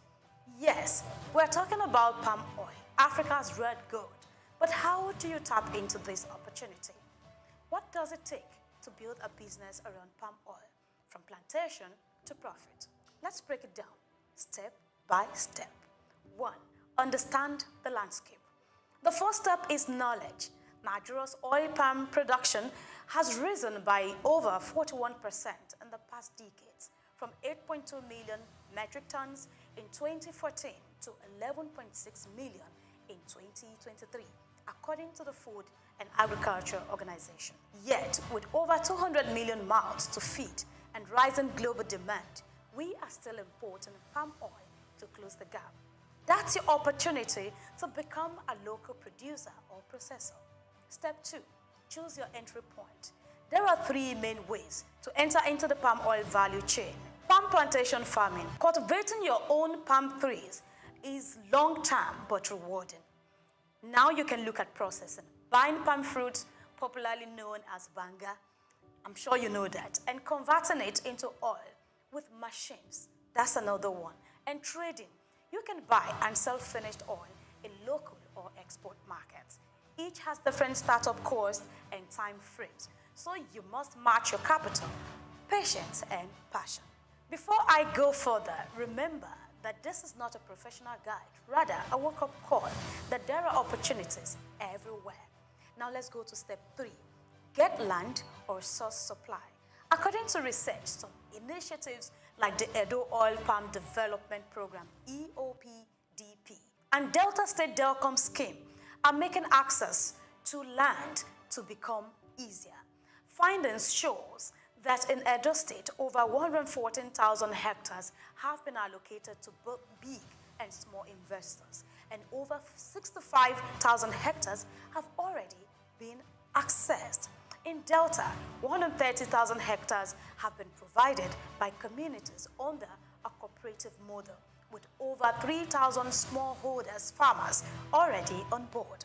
Even if you can't own land, you can start small by sourcing fruit from cooperatives or leasing a small processing space. Of course you can. Now let's move to 4. Know the cost and time frame. It costs between $7,000 to $8,000 to cultivate 1 hectare of palm from nursery to maturity. But it takes about 3 to 4 years for the trees to start yielding. If you want quick returns, processing and trading may be better. You can buy a small-scale palm oil milling machines for 1.5 million to 3 million naira, or even less if you join a cooperative or lease. So let's go to step 5. Invest in knowledge and market access. Join farmer cooperatives like those in Delcom. They give access to training, markets, and funding. You can also link up with established companies like Presco and Okomo Oil. Yeah? I'm not marketing, but it's a way to tell you that, look, there are opportunities everywhere. All of these are listed on the Nigerian Stock Exchange. Step 6, think sustainability and value addition. Palm oil is not just for stew and soup. Yeah, think big. You can produce refined oil, cosmetics, biodiesel, and export-grade products. Investors are already joining this, and governments are backing it. You can do your research. There is also growing interest in eco-friendly farming and traceable supply chains. If you do it right, foreign buyers will come looking. Palm oil may have its controversies, but in Africa, especially in Nigeria, it is heritage, it is economy, it is future. The rise of Edo and Delta as palm oil giants is not just about hectares or harvest. It is about people creating jobs, reducing imports, and saving foreign exchange. If you are looking for a business with cheap roots and wide branches, palm oil may just be your calling. This has been Cashcraft, your guide to turning ideas into income. I am Grace Komalafe. Join us again next time, and remember, the ground beneath your feet might be your next big break. See you again.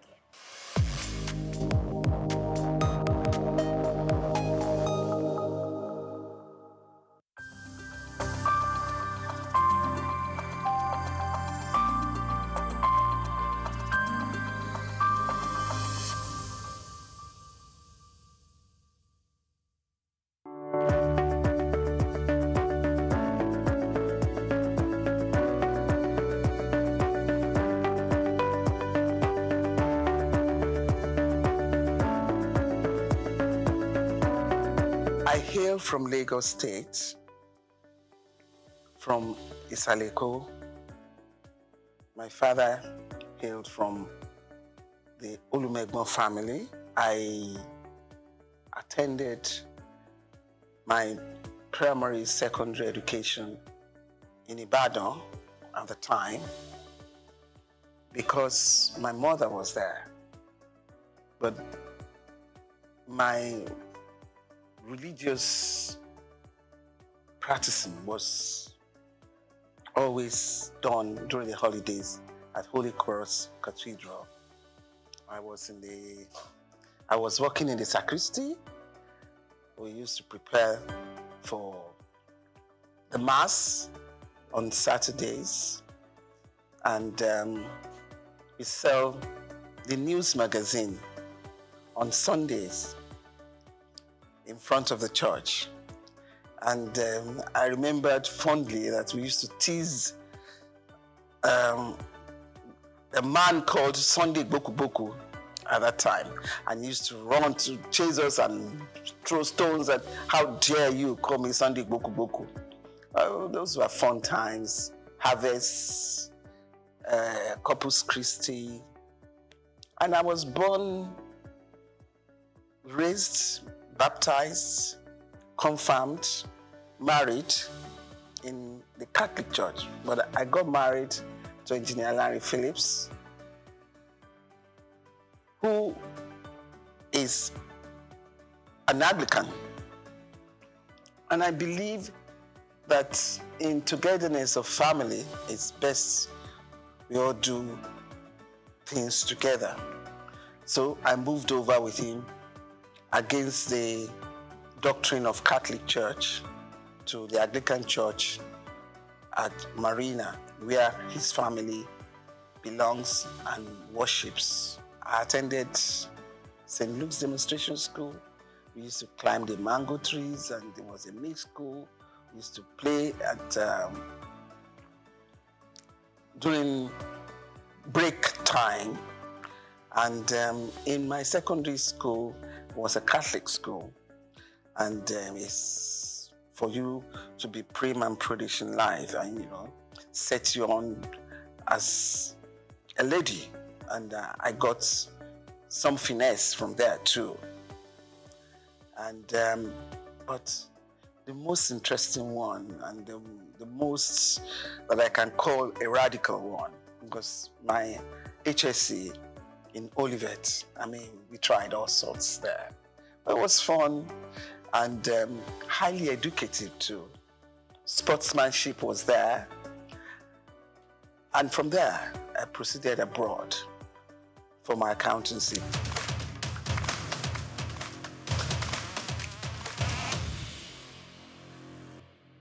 And I was lucky to finish in a record time, and I came back. Did my articleship, but married in between. I met my husband abroad, and we came back home, got married in Nigeria. I worked as an accountant with UAC, very proud of the drill professionally that I got from UAC. It had set me on a discipline for working. And I thank God that I had that opportunity, which still helps me today. Apart from the fact that my educational background sets me to be a diversified person in so many professions. And you know, as an accountant, accountancy is the best of all. It's the creme de la creme. And I've been able to fulfill my professional exposure in every species of responsibilities that I had opportunity to take upon me. And from USC, I proceeded to work for the bank. I went to politics. I became a commissioner in Lagos State, served with the present president of Nigeria. And you know how Lagos is. Lagos is like a country to other states. We went through governance. My team, as you can see, I have some of my colleagues in Abuja now. I have Honorable Minister Wali Edun. I have Honorable Minister Dele Alake. I have Honorable Minister Yemi Cardozo, and so forth. And I served in the bank as a director in Keystone. I've been a chairman of so many committees. You can say that again. In different aspects of life. Professional, political, social. And currently, I'm now the chairman of SOUQ Insurance PLC.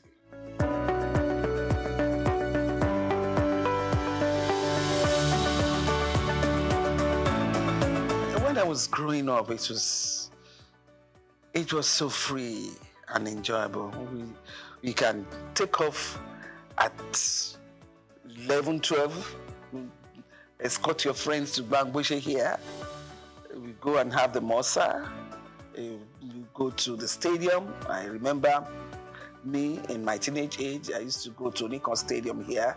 We watch so many matches.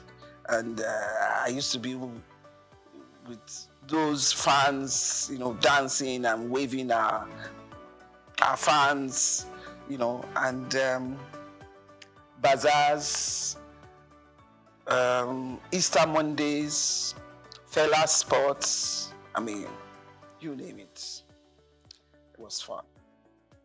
But Lagos was good for all of us. It was cleaner. It was amazing.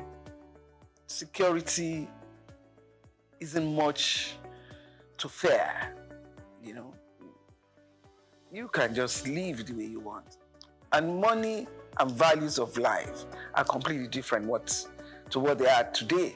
I was with my grandparents and we had so many tenants and we didn't realize they were tenants. We were all playing together, eating together, and we are still like one family today. But the story is not the same again. I wish one can turn around and change it, but we have all given our kids sheltered life for the fear of unknown. And I think the disadvantage is very grievous.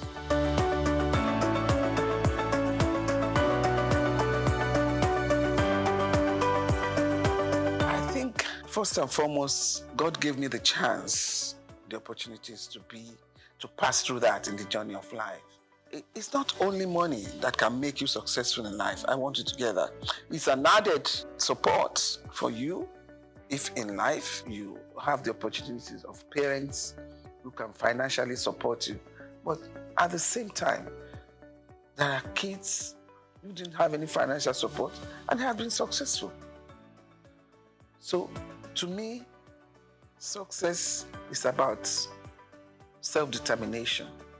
I grew up around uncles and aunties who are thoroughly educated, and I've always had it behind my ambition that I must be in that cadre.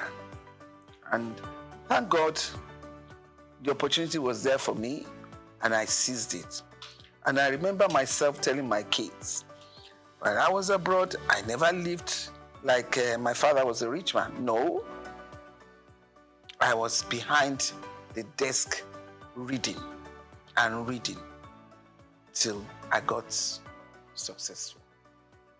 And I passed in record time.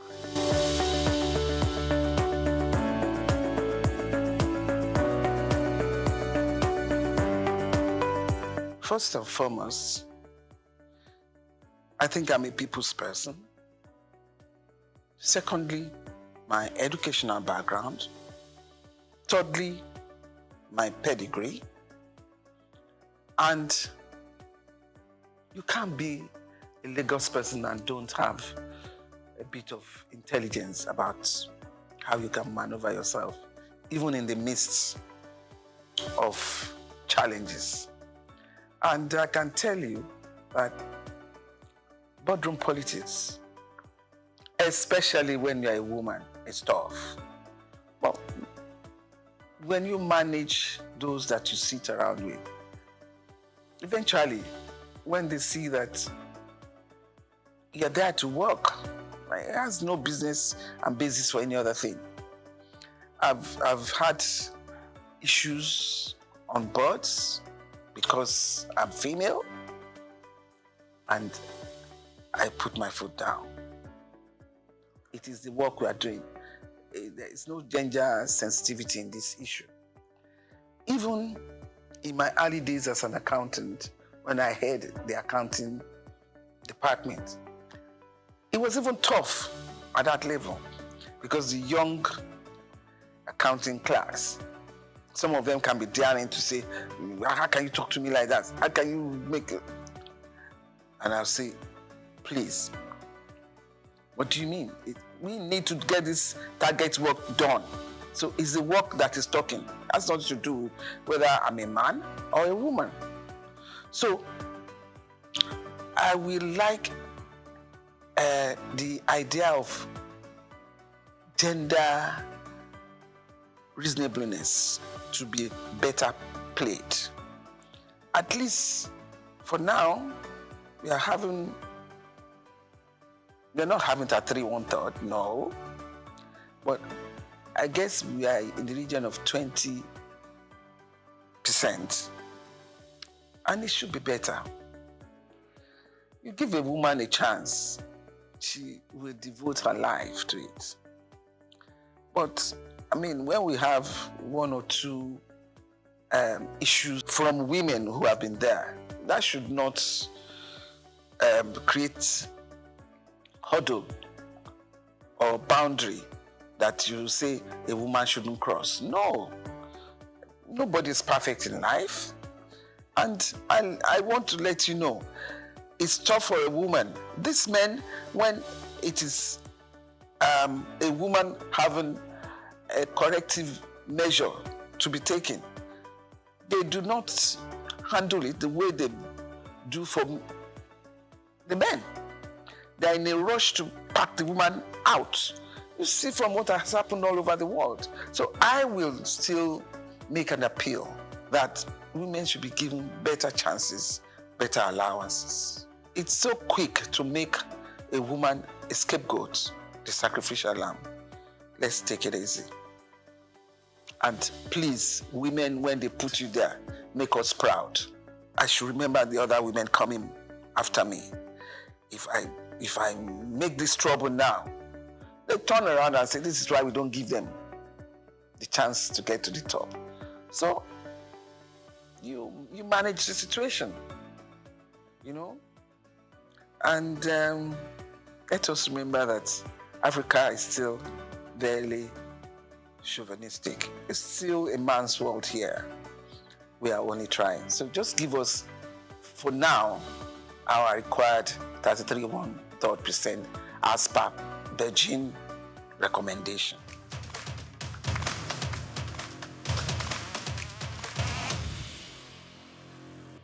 Having been in politics, there are so many factors that bring you up there. Some sensible, which I would call sensibilities. Some sensitive based, which I would call sensitivity, and some as per geographical distribution. If it's not the turn of your section, your district, there's no way they can put you there. But then sometimes it's the turn of your district, the party supremacy decrees that they don't want to use you. What do? You have to show some resilience as a stable character and do whatever you are given very well. Excel. Somehow, one day, you'll be there. Like Martin Luther King. At the end of that tunnel, I can see the light. Someday, somehow, you'll get there.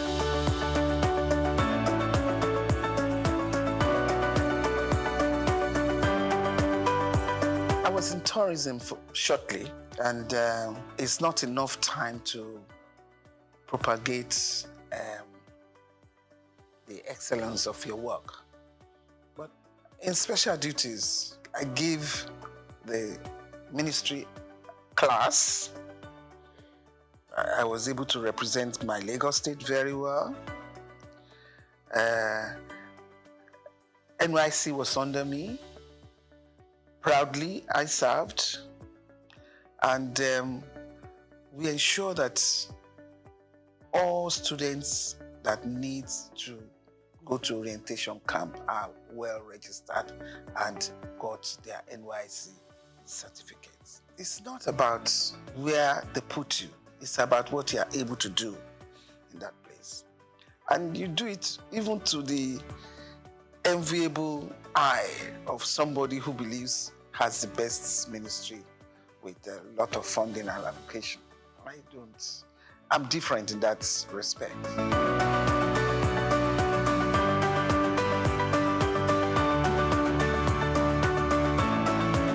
A hard-working man, a man with a lot of sagacity, a man that is very kind, he has human kindness in his heart, a man that is highly focused.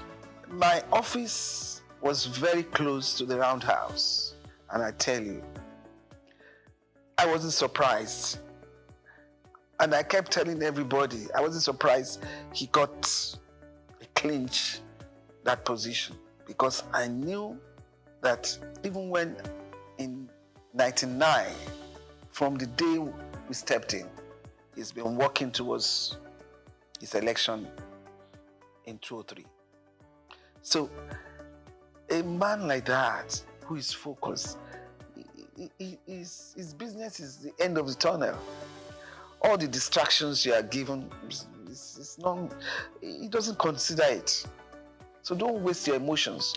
You know, when you provoke yourself unnecessarily, and the person you are provoking yourself upon is not even responding on that line, you know you're wasting your time. But he's an astute politician. He knows what to do at every point. And don't try him, because he's a hard knock. And he's easy to forgive. That bit, I don't know how he does it, but it's easy to forgive and move on. He understands politics, maybe from a young age, I don't know, but he seems to have the knack of it at all times.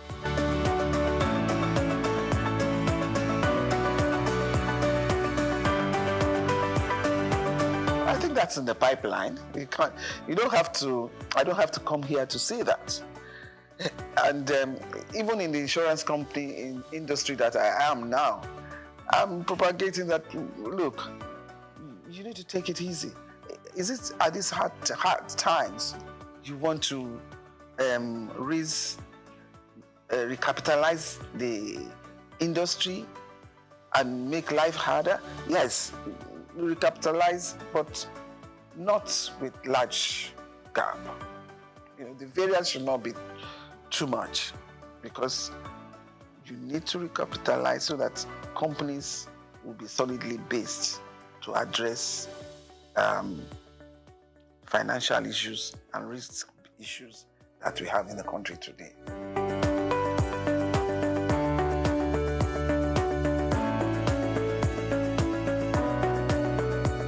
I studied religion for my A-levels in school. I did divinity. It's not just reading Bible. The interpretation, the history, the analogy, all of that I did. And it has helped to shape me for life. It has molded my conscience to a large extent. What I see in religion today, if I go back to the way I have studied religion, I will say I'm worried. The way we have churches established in this country now, I'm talking of my experience in Lagos State. On the street, you can find 6, 8 churches, but there is no school. Education is key. Religion molds the character, the moral values about life. I'm not saying they are all totally condemned, but I think there should be more conferences and seminars to appeal to their conscience. It's one God. And in Lagos, the families, both Christian and Muslims, and the third religion, which is the native religion, we all interact and live together. And usually you find out that all of them talking about this God. I am a Christian. I talk about my God. And I don't denounce anyone in any other religion that faithfully talk about their God. And I don't allow that to affect a lot of decisions that I have to make, and didn't affect a lot of decisions that I had made.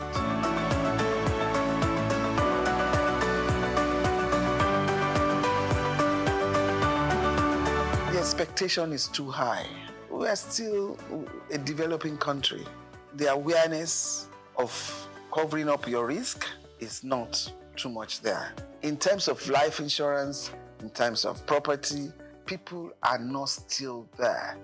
People don't cover themselves well enough. They take unnecessary risk. I'm glad Lagos State Governor is saying everybody must have a health insurance now.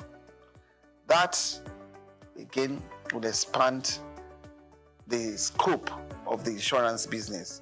In insurance, there are so many seminars, there are so many conferences that are being put up there now, where the ability to educate the masses, and even the high-ups one, to please insure yourself. And when I say yourself, your life, your property, your children, and see how far it goes. It is important. And you know, in this era of insecurity, it is highly important. Just make sure you insure yourself. And with what the governor had proposed now, definitely Governor Sanwo-Olu did well. Health insurance is key. Health is wealth.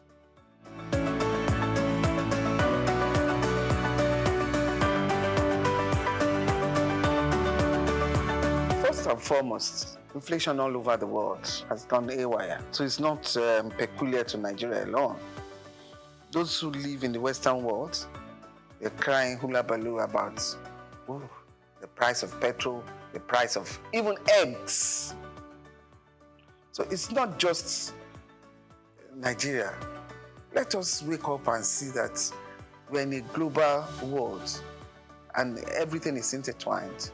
The issue of the central bank now trying to manage inflation, these are not easy times all over the world. They're not easy times. And when I say we are a developing country, we are still trying very hard.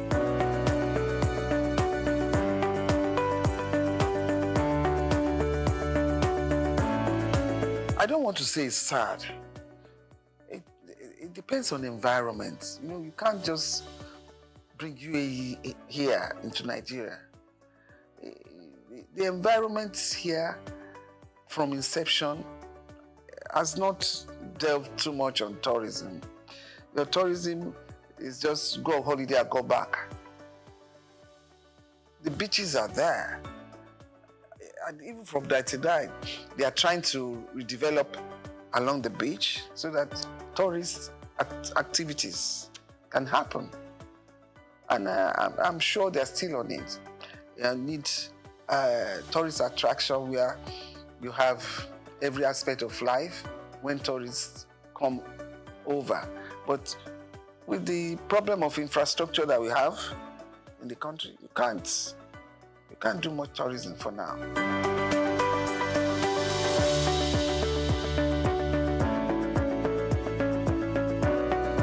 It wasn't easy, but as I said, once you try to be a bit methodological about it, then you get by. Because from the days I came back from England, starting a family, working in large corporations, it just ensured that the home front solidly settled. And it wasn't that easy, because you know that I'm talking of almost 40 years back.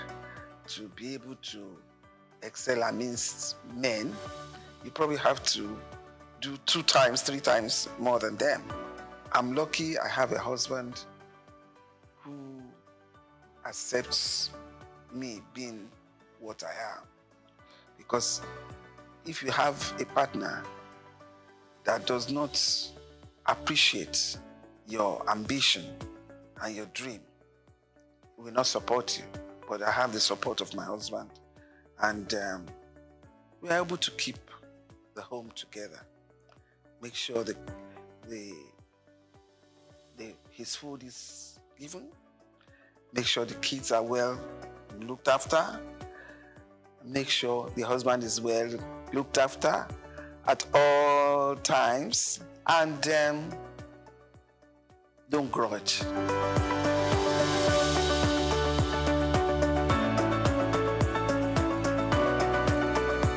I try to give myself to people in terms of needs. I try to recognize people's needs, and at the moment of that need, I try to help. And it's a legacy I try to sound to my kids at all times. Recognize needs at that point and do it. Because at the point that you recognize it, if you don't offer the assistance, it may not be meaningful again. But if at the time that a need arises and you can do it, promptly do it. And I cannot manage people who are not sincere. I cannot. And that is the only thing that bothers me about life. And once I find out that you're not one way, I make my U-turn and I don't go back again. And that's one thing I have learned, I have seen, and I'm trying to learn from Mr. President Bola Tinubu. The way he can switch from being so hot and then swim as if nothing happened and carry on. That is tough for me. And I hope I'll be able to, within the space remaining, I'll be able to copy that. At the same time, I like hardworking. I recognize people who are hardworking, who are intelligent, and I recognize people who are hardworking and need to be helped in terms of training to be a better person. and I like fun.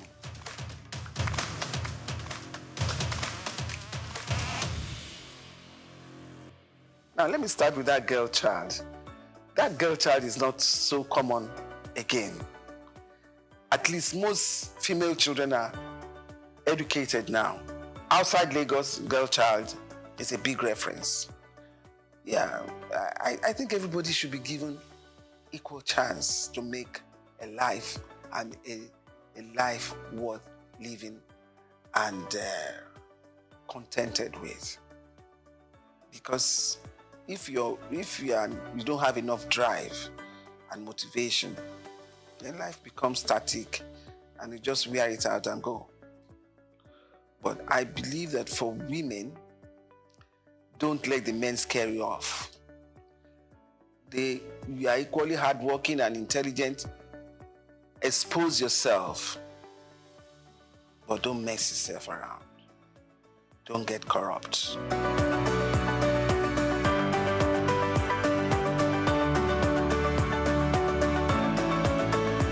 Do unto others as you want others to do unto you.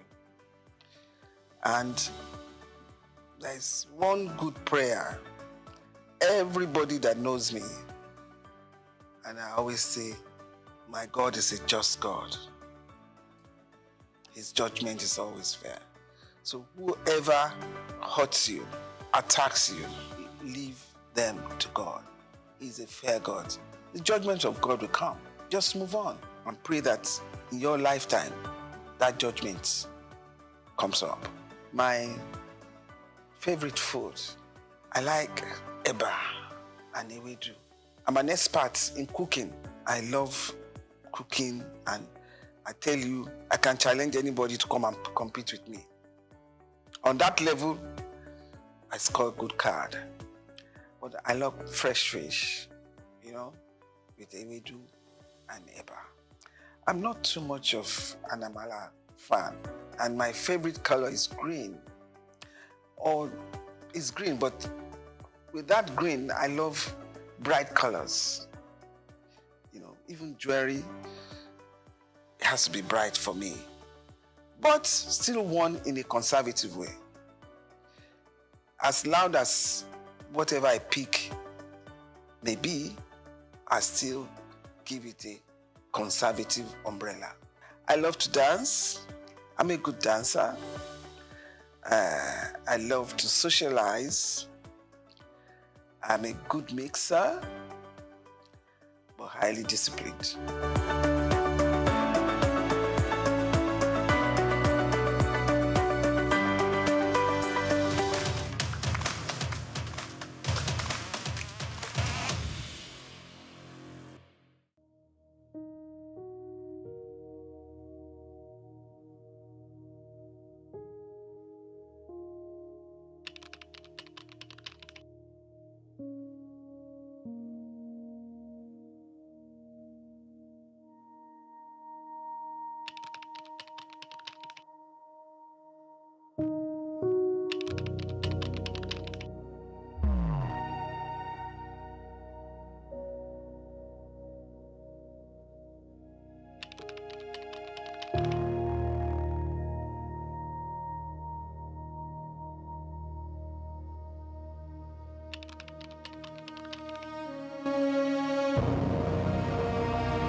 In the quiet industrial town of Ajaokuta, on the banks of the river Niger, stands a symbol of both promise and betrayal.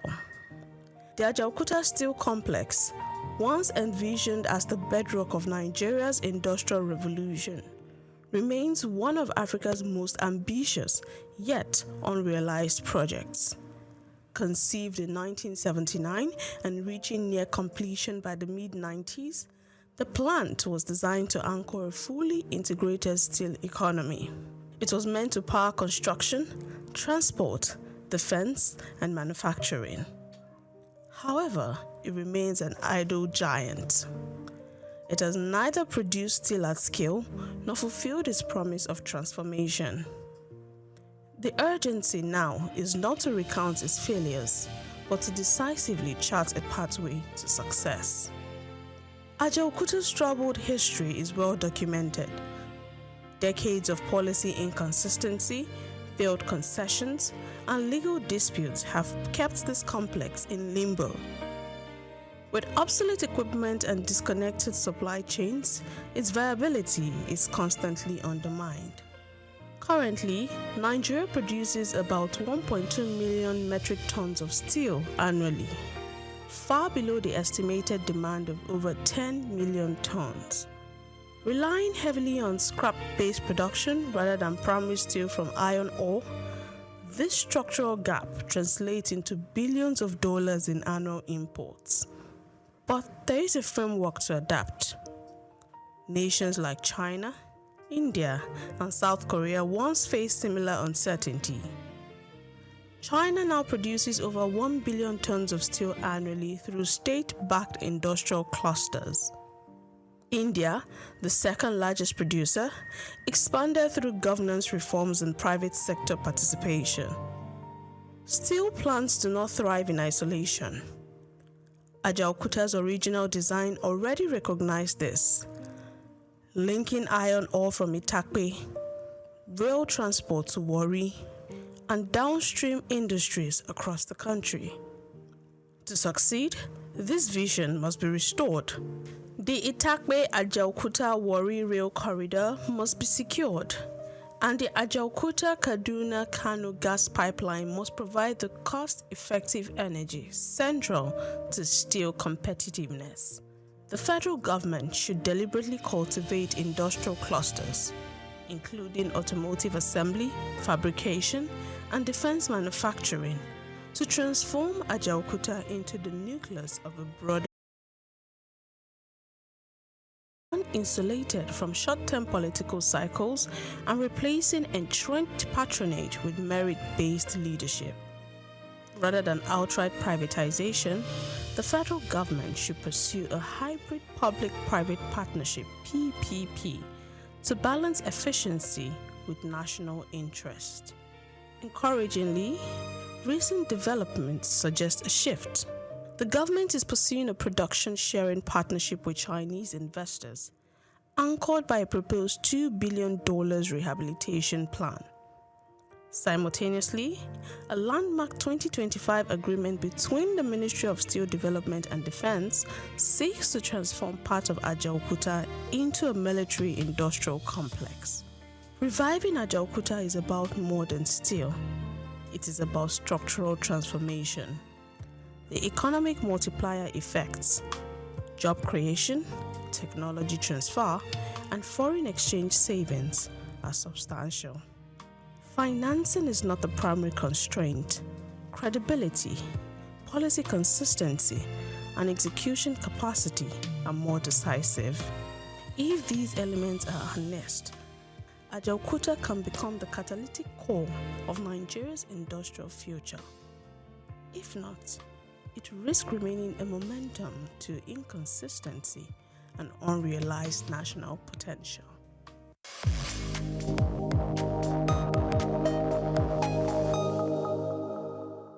We've got just what you need right here at Femi Wash Media. Call it the Midas touch, and you wouldn't be wrong.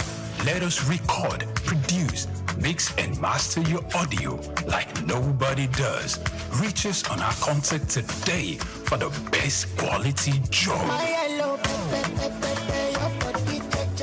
Great caution is required in concept and discourse regarding the federal government's plan to grant polytechnics in the country the authority to award degrees as a solution to what has been termed the dichotomy between university degrees and the higher national diploma HND awarded by polytechnics. What seems to be driving the plan is mainly the desire to meet the demands of polytechnic graduates who have been alleging discrimination against them in workplaces, particularly by not allowing them to enjoy the same privileges as university degree holders. But is it really discrimination? It is reasonable to say that the perceived structural inequality between the two certificates is a product of the direct rationales for the establishment of the two institutions, the admission processes and requirements, the standards of teaching and learning, and the different levels and status assigned to each of the establishing laws. From day one, achieving the set vision for national development must take precedence over emotions and instincts. While it is not a bad idea to close the gap between degrees and HNDs, there are ways to do so that prevent degrees awarded by higher schools in Nigeria from further denigration. In this special report, Bayo Olaoye states that what should take precedence are not really certificates, but skills applicable to the work situation, such that, with the necessary skill and the correct industry indoctrination, a candidate can rise to the pinnacle of their career, either in the public or private sectors, irrespective of the degree or certificate they hold. The Federal Ministry of Education recently announced the move to end the long-standing dichotomy by granting polytechnics authority to award degrees. It described it as a reform designed to strengthen technical and vocational education as a key catalyst for national development. The ministry explained that the initiative was a historic policy shift intended to end years of discrimination against polytechnic graduates and reposition polytechnics as centers of excellence in Nigeria's educational landscape.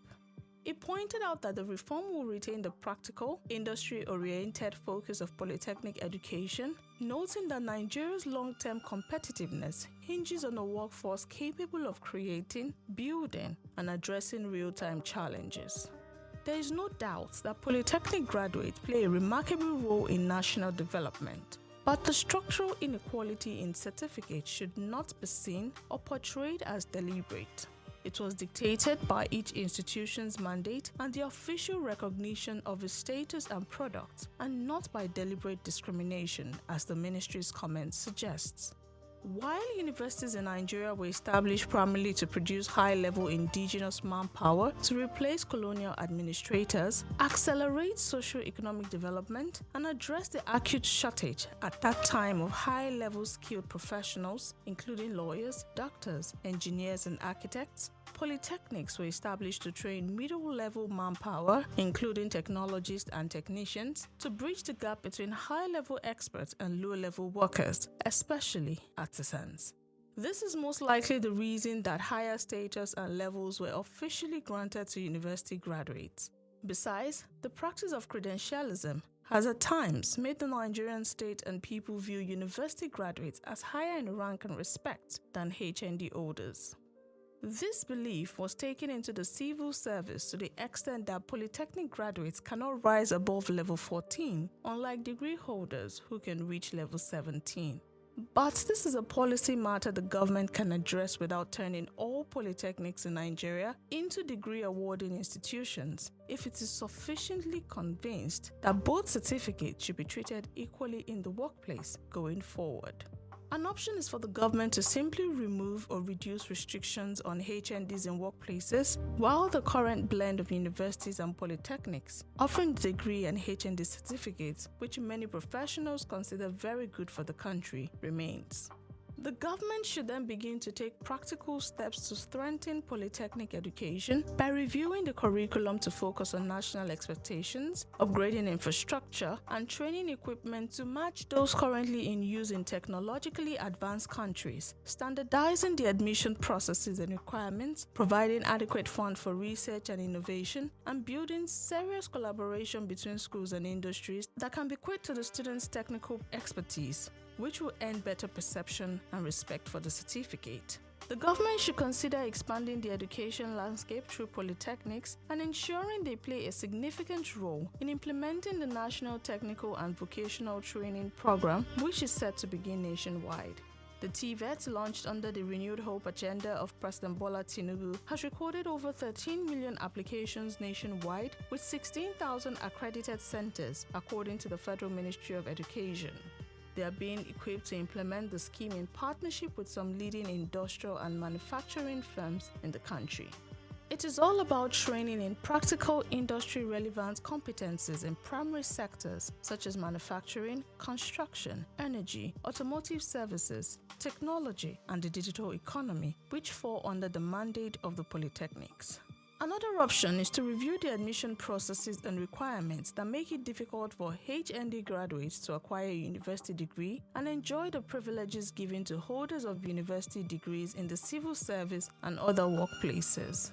There are universities of science and technology across the country established by the federal and state government to, at a higher level, do practically what polytechnics are also meant to do: train professionals with practical skills tailored for industry application and the technical manpower necessary for development. Part of the mandate of the universities of science and technology is to address the educational demands of applicants. HND holders who want a degree can complete a program to get it and be free from the perceived discrimination. This can be strongly encouraged rather than having all polytechnics award degrees to address inequality between the two certificates.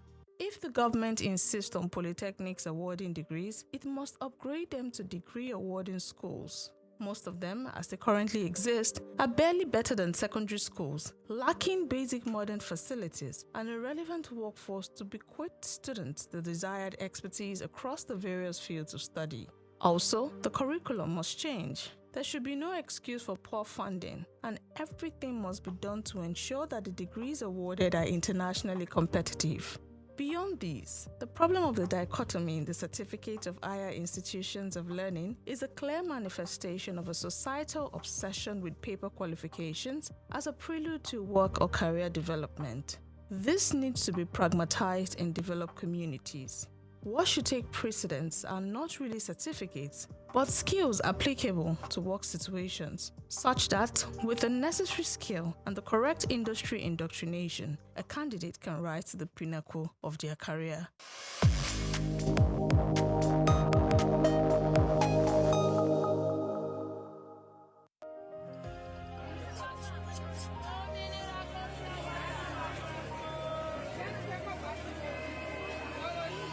Hello Lagos, make we yarn. Hello, boy, if you this POS matter, don't pass your code. Person go swipe, alert no enter. Before you know it, jump. Wait oh, wetin really happen? Maybe you fake alert the warriors. Okay, so mona listen oh, eh? If you dey do POS business, no expose your alert. Hello, Ogbefi. They don't walk that bar road where they warriors for down our local government for years. This one sweet me, I no lie you. Because you know what, development with the work, it deserve loudspeaker. Now why we dey here be that? For here, we know the abuse, we dey bring solution. My name, it is Ikechukwu Oyemike, aka Ogbefi Ishegwari. Make we yarn every weekday from 10 a.m. go to 12 o'clock on Top the Eye 95.9 FM. They say money doesn't change who you are, it just enhances who's already there. So if you're living your life a certain way, let's say you're just blowing money, you're buying drinks, you're buying drugs, what is the money going to do? Is that going to change you or elevate you or just make you spend more money in that area? Why the reparations? That's my question. Well, what is it going to do? Well, you believe that Europe and America should do more for Africa? Well, in what way?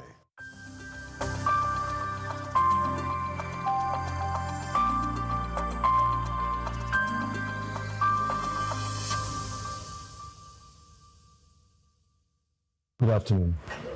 You know, when I heard you in our studio, what caught me was your voice. I'm really attracted by your voice. Well, let's start the discussion by getting to know you. Can you run us through your career and the kind of person that you are? Okay, my name is Lord Frank. I'm a voiceover artist and actor. I've been in the industry for a little over a decade now. And I have done everything from movies, TV series, and I've even been on radio for a little bit. Majority, I do voiceovers, and I produce adverts.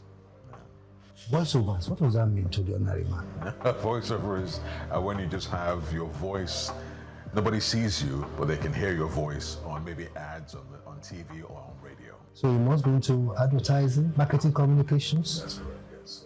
What's been your experience? It's been okay so far. It's been okay so far. You know, there's been ups and downs here and there, just like anything else, but it's been okay so far. You have this American accent. Has it got to do with your training? A little bit, a little bit. Tell us about your training. Well, I stayed in the States for a little while, close to 20 some odd years. And I did a couple of courses in terms of radio and TV production. I'm sure you know Hollywood. Yes, yes. Have you had any relationship with Hollywood at all? Not really, not really. Do you plan to? I did at the time, I almost got the extent I almost got close to Hollywood is I almost had an agency. One of the things that you have to do as an actor in Hollywood is get a talent agency, because those are the guys that get you the job. So almost got a talent agency. We have so many radio and television stations, particularly in Lagos. Have you listened? Have you watched any? What's your opinion? It's not bad. We're doing all right. Because I believe that our artists, our presenters tend to be necessarily American or African. And I thought we should have a Nigerian voice. What do you think? No, I would agree with you. I mean, one of the things that, lets you know you're in a particular country is by what you hear on the radio and things like that, the kind of music, the kind of presenters they have. Yeah, so that's one of the telltale signs that you're in a particular country. So you're absolutely right. So when I turn on the radio, I should hear a Nigerian voice. What is broadcasting like now globally with social media? Everybody wants to be a journalist now with social media. And it's affecting broadcasters. You're right. You're absolutely right. What's the way out? That's a good question. I don't know if I have the answer for that. But unfortunately, attention is currency nowadays. And whoever gets to present first, gets the amount of views. But at the end of the day, people who are more concerned about genuine, true stories will find their platform. You are so informed and so educated and so trained. Well, thank you. What are you trying to bring back to the country? Well, I've been here a while, so I think genuineness, authenticity is one thing, right? I believe strongly, and that's what I was telling someone earlier, I believe strongly that no matter what you want to show the world, the most important thing is the vehicle that you're using to present it to the world. We could be as Nigerian as we want to be, but the production value has to be as quality as anything, was what everybody's used to. Let's talk about branding. Okay. Seems like everybody wants to brand. Yes, yes. Is it the right way to go about it? Or do you use the media? What has branding got to do with it all? I believe branding sells, If you believe you have something unique, something that nobody else has, brand it, brand it, because that comes with a whole lot of things. I think people look at you different when you have a brand.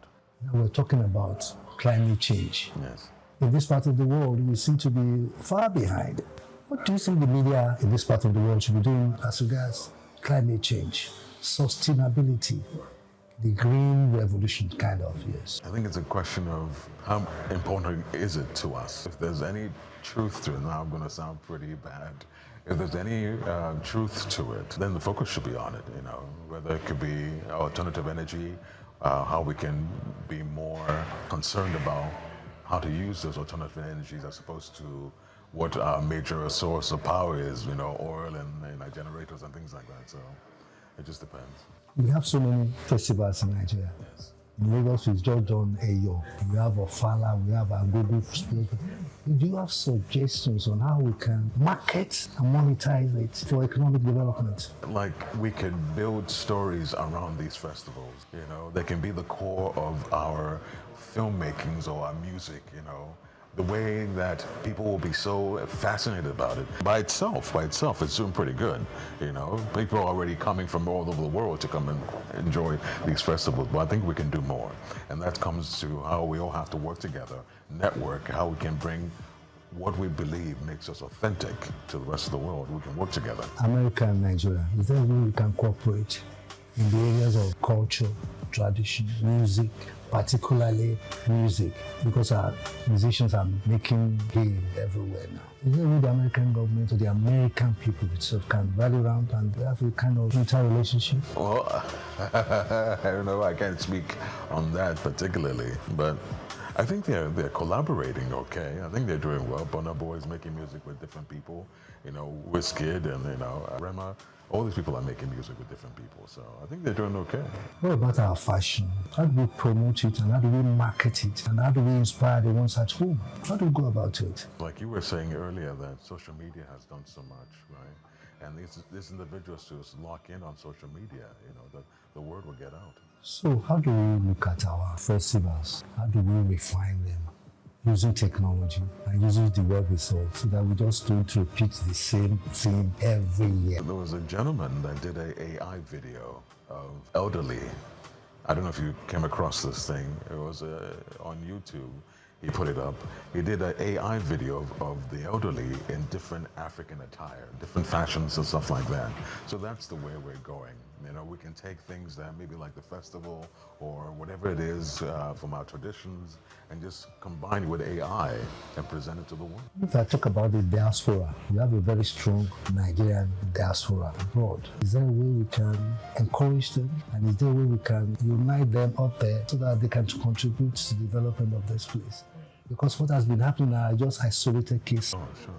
And they need to be formed into a group, a formidable group, to come to the aid of particularly Nigeria. What should be the role of these diaspora people? I think it takes a group to open that up, that discussion, a group or maybe an association or, an organization to put together and say, we're looking for our Nigerian brothers and sisters in different places to, come together, and there has to be transparency, there has to be structure. I think if they see the transparency and they see the structure and they see that they're really helping individuals to build and better Nigeria, I think they'll get involved. I write a lot, but even some of my colleagues have observed that there's a shortage of African writers. We're all riding on the fame and popularity of Wole Soyinka, Chinua Achebe.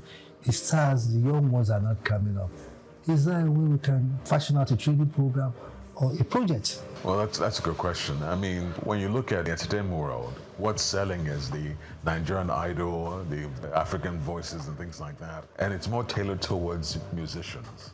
I think if there were more competitions or contests in regard to writers, yes, I think some people will, come out and will inspire a new generation of writers, and having the likes of you or Wole Soyinka being the judges and stuff like that, and really making it a big celebration.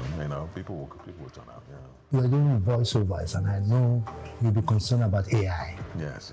I'm not fascinated by AI. Okay. Because I think it will kill creativity. Sure. So how will AI affect your business and my business? It really depends on who you're talking to.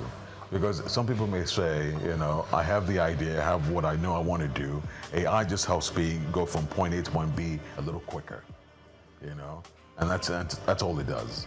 And some people can say, okay, let me just sit back and type, give me an idea. That's where we're now in trouble. I think that's the difference there. I'm going to ask a very sensitive question, and it's been in the news for some time now. This issue of reparation. Do you think that the black people, the Africans, will deserve reparation from Europe? Wow, that is really sensitive. That is really sensitive. That's why I said it's sensitive. Right. Because some governments are already doing it. Germany is doing it. Yeah. France is doing it. So it's not a big deal. Yeah. I guess my question is, to what ends? They say money doesn't change who you are, it just enhances who's already there. So if you're living your life a certain way, let's say you're just blowing money, you're buying drinks, you're buying drugs, what is the money going to do? Is that going to change you or elevate you or just make you spend more money in that area? Why the reparations? That's my question. Well, what is it going to do? What's it going to do? Because there's so many individuals that are excelling, even way before we were going to talk about this day and age. Back then, a long time ago, there was a place called Black Wall Street in New York. I think it's in New York.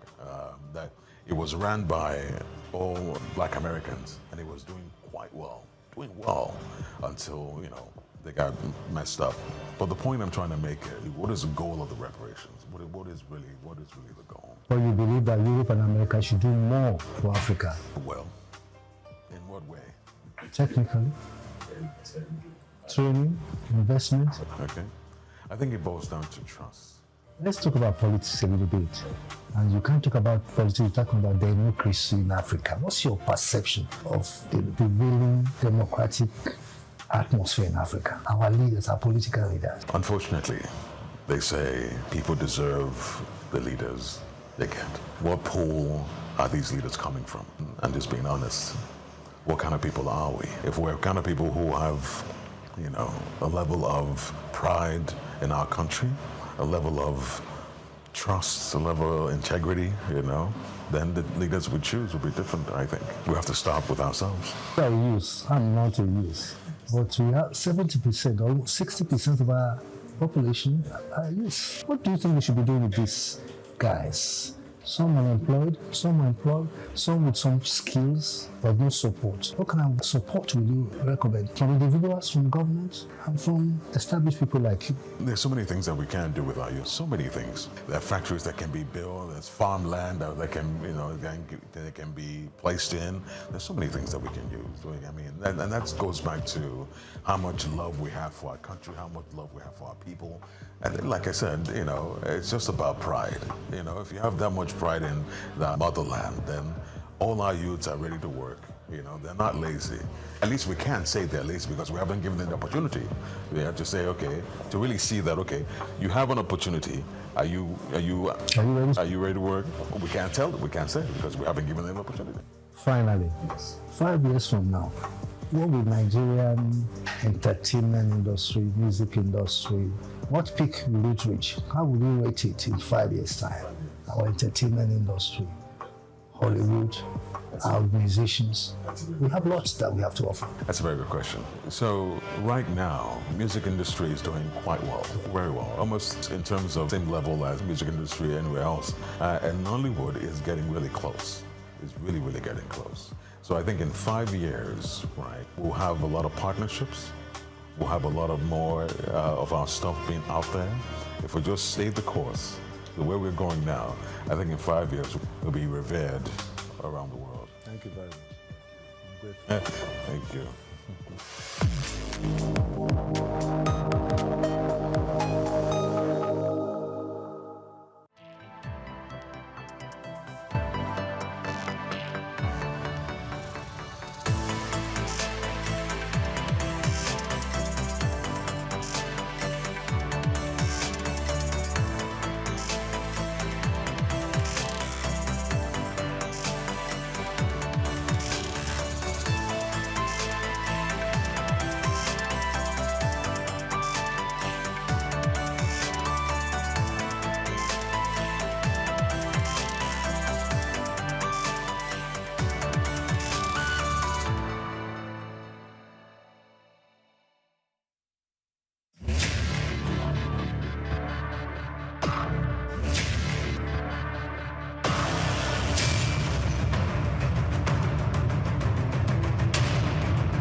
The city of Agbo has been home to many illustrious sons and daughters of this nation, from legal luminaries, industry leaders, business moguls, sportsmen and women, the academia, entertainers, political juggernauts, to mention but a few.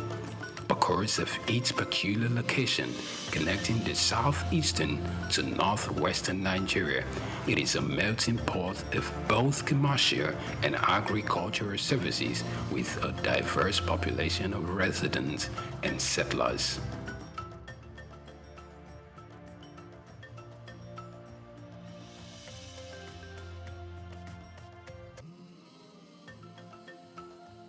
When Dickens Ogeneruemu Patrick Sanomi courted and eventually married the delectable Mabel Iyabo Sanomi, little did he know that their fifth child, Igor Charles Sanomi, who was born 17th May 1975, was going to place the Sanomi family name on the world map for the very right reasons. Dickens was the second vice president of the Urobo Progressive Union, UPU, and an Assistant Inspector General Police, AIG, in the Nigerian Police Force.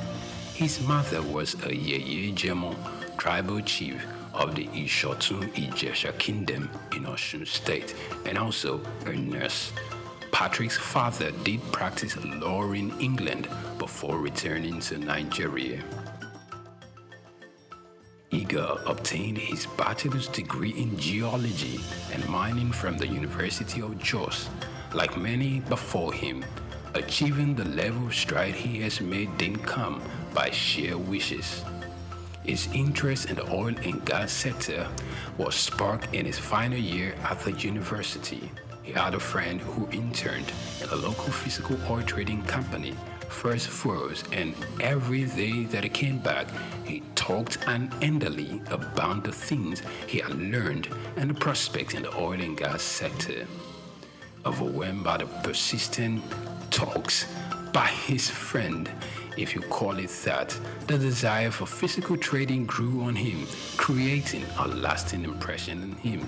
So while many of his colleagues daydreamed about the prospect of working in one of the major oil and gas companies in the country, after graduation, the prospect of trading never left him for a second. In his final year at the university, he voraciously read everything on physical trading he could lay his hands on, looking for a more appropriate time to get into the business. He did find the opening he was looking for. Back then, it was common for local Nigerian businessmen to bid for fuel import contracts from the state-owned oil company, and then, upon winning the contracts, they resold the contracts to foreign oil trading companies for a tidy sum without lifting a finger. But for him, this was the break he had anticipated for a long time. He set out to get some of those businessmen who won the contract and offered them a mouth-watering deal they couldn't resist.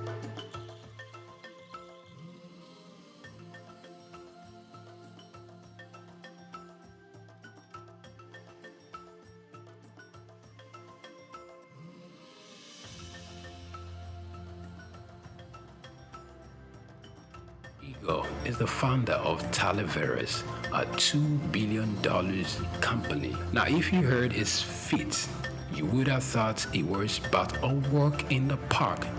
But if only you look closely, you will know it is far from that. Talaveras at its prime moved more than 170 million barrels of crude oil and oil products yearly, and has upstream and downstream assets in a number of African countries. For many who are close to him, Igor is rather media shy. The company in 2008 began to appear on the radar of the most Nigerians when it stated that its offshore trading arm hit a turnover exceeding $2 billion. In 2005, during the oil bidding round organized by the Ministry of Petroleum Resources, Talaveras won 2 oil blocks. Then, following a crude swap arrangement with Duke Oil Incorporated, a subsidiary of NNPC, Talaveras also benefited. In the same vein, Talaveras in 2013 acquired a stake in the 900-megawatt Afam power plant in Rivers State. Additionally, in 2014, the company invested a minority stake in the IOTO consortium that acquired prolific OML-29 from Shell. Local companies that had the capacity to engage in the oil sector were strongly encouraged to participate in the bid for government tenders. In April 2022 of 2010, the Local Content Act became law and Talaveras met the criteria. True to his nature, he expressly said that he had never at any point obtained any contract through dubious means. With nothing left but faith, hope, and trust in the future, Igor plunged ahead after he failed to make the list of successful bidders for the 2017/2018 crude oil term contract when it was announced in January 2017. This was one of the unsavory moments in his career. When Talaveras didn't get renewal of its crude for products exchange, which it had operated for 3 years, by the then President Goodluck Jonathan's administration. This dealt a big blow to Talaveras because it had earlier entered forward contract and base revenue projection models on it. Many who long awaited his fall thought long and hard how Talaveras was going to replace these revenue streams. But like a phoenix from the ashes, Talaveras rose to the occasion by going back to the drawing board to re-strategize. He structured and engaged its international creditors. This led to matters assuming a legal configuration, and there were many out-of-court resolving of matters.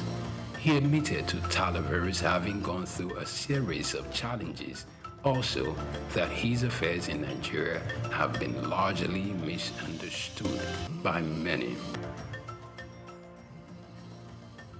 Wondered what else this driven young man invests his time in when he's not transacting business deals.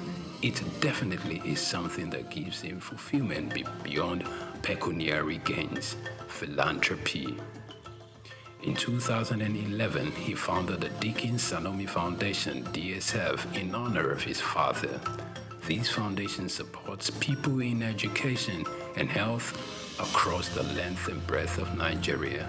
Also, it supports autism awareness initiatives and donates to humanitarian disasters across Nigeria and Africa, donating millions of dollars every year in the support of these endeavors.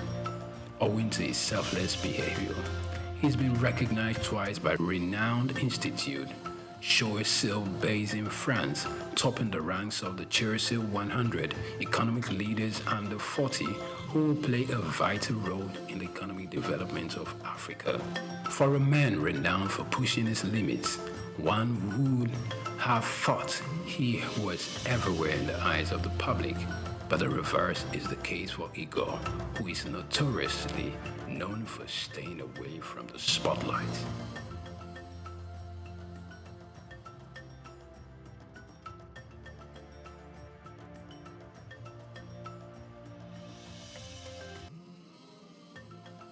In 2014, he was awarded a Papal Medal of His Holiness Pope Francis for his ongoing dedication to the Catholic Church and support of the Vatican's mission in Nigeria. He donated to cancer research through the Bobby Moore Fund for Cancer Research in the UK to help fund prostate cancer research. This earned him the Martin Luther King Jr. Award, which was held in Washington, D.C. in 2016.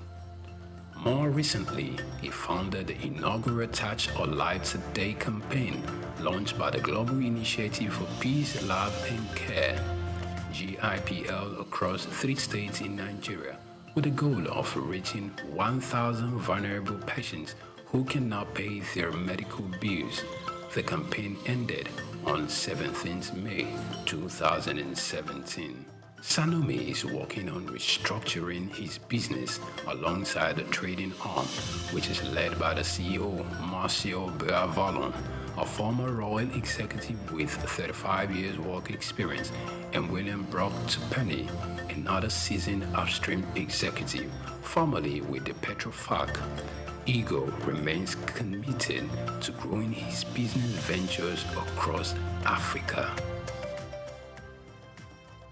Igor Charles Sanomi.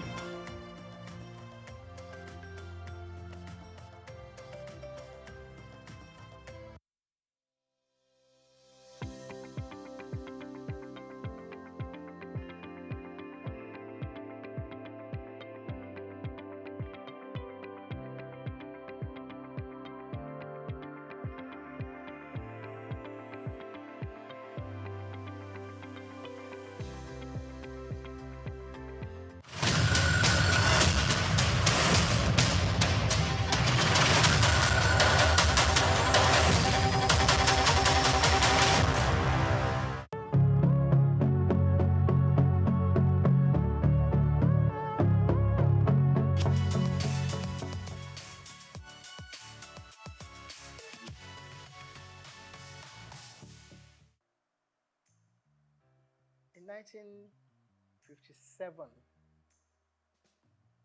just a greenhorn, leaving school and looking for a job, going into broadcasting was something that I dreamt of.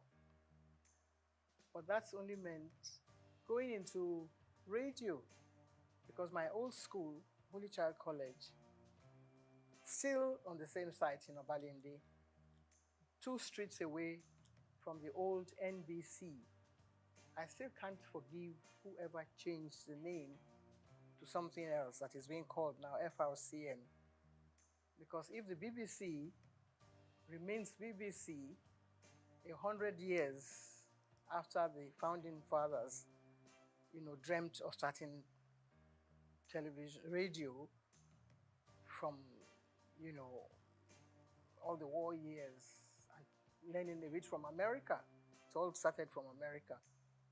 Because we were taught about all this. Every time they took us from school to take part in, school's debates on radio, we just walked across. It's all in Obalende and Ikoyi, Balende/Ikoyi. So I dreamt of doing something along the line. And then one of my teachers left us high and dry. He went to be a news reader on radio. Marie Tabio, who later became Mrs. Irikefe. Then we had people like Tung Adedoyin and Eno SOUQ. We used to listen to them on radio on the old, you wouldn't know anything about that now, the rediffusion. It was just, a little box in your home. And everybody looked forward to either listening to the 7 o'clock news in the morning or 6 o'clock or 7 in the evening. So that was all all I had to do with broadcasting. And who was going to take me there was another matter altogether. Who would take you, little 16, 17-year-old girl, into broadcasting? But one had been bitten by the bug then. So, and only God knows where whatever dream you had was going to lead to. We read poetry, we did radio show, stage shows in school. Catholic schools were very good for that. And my old school, just celebrating 150 years of its existence, just down the road from here on Broad Street. The nuns, they were all white nuns. No Nigerian nuns at the time that we were growing up. So all the dream they had, this kind of dream that we have now, going to England. But they were coming here to teach us. So I had learnt a lot of poetry. I had taken part in Festival of Arts. And I had gone to, the biggest hall we had then was at King's College, which is also down the road. Means of transportation was your SS foot.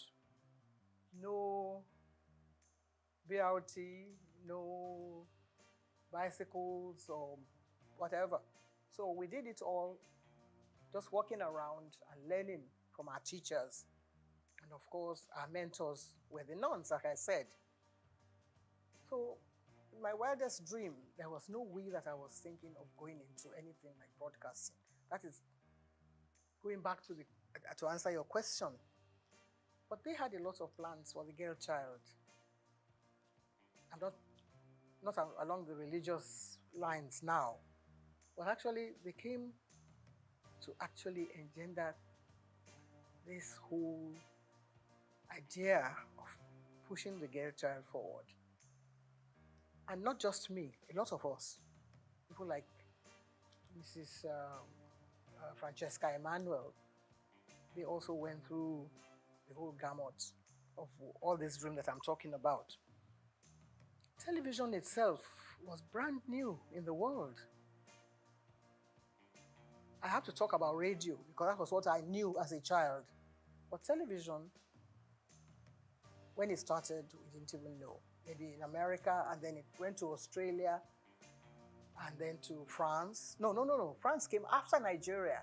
You wouldn't believe that, would you? That we were number 6.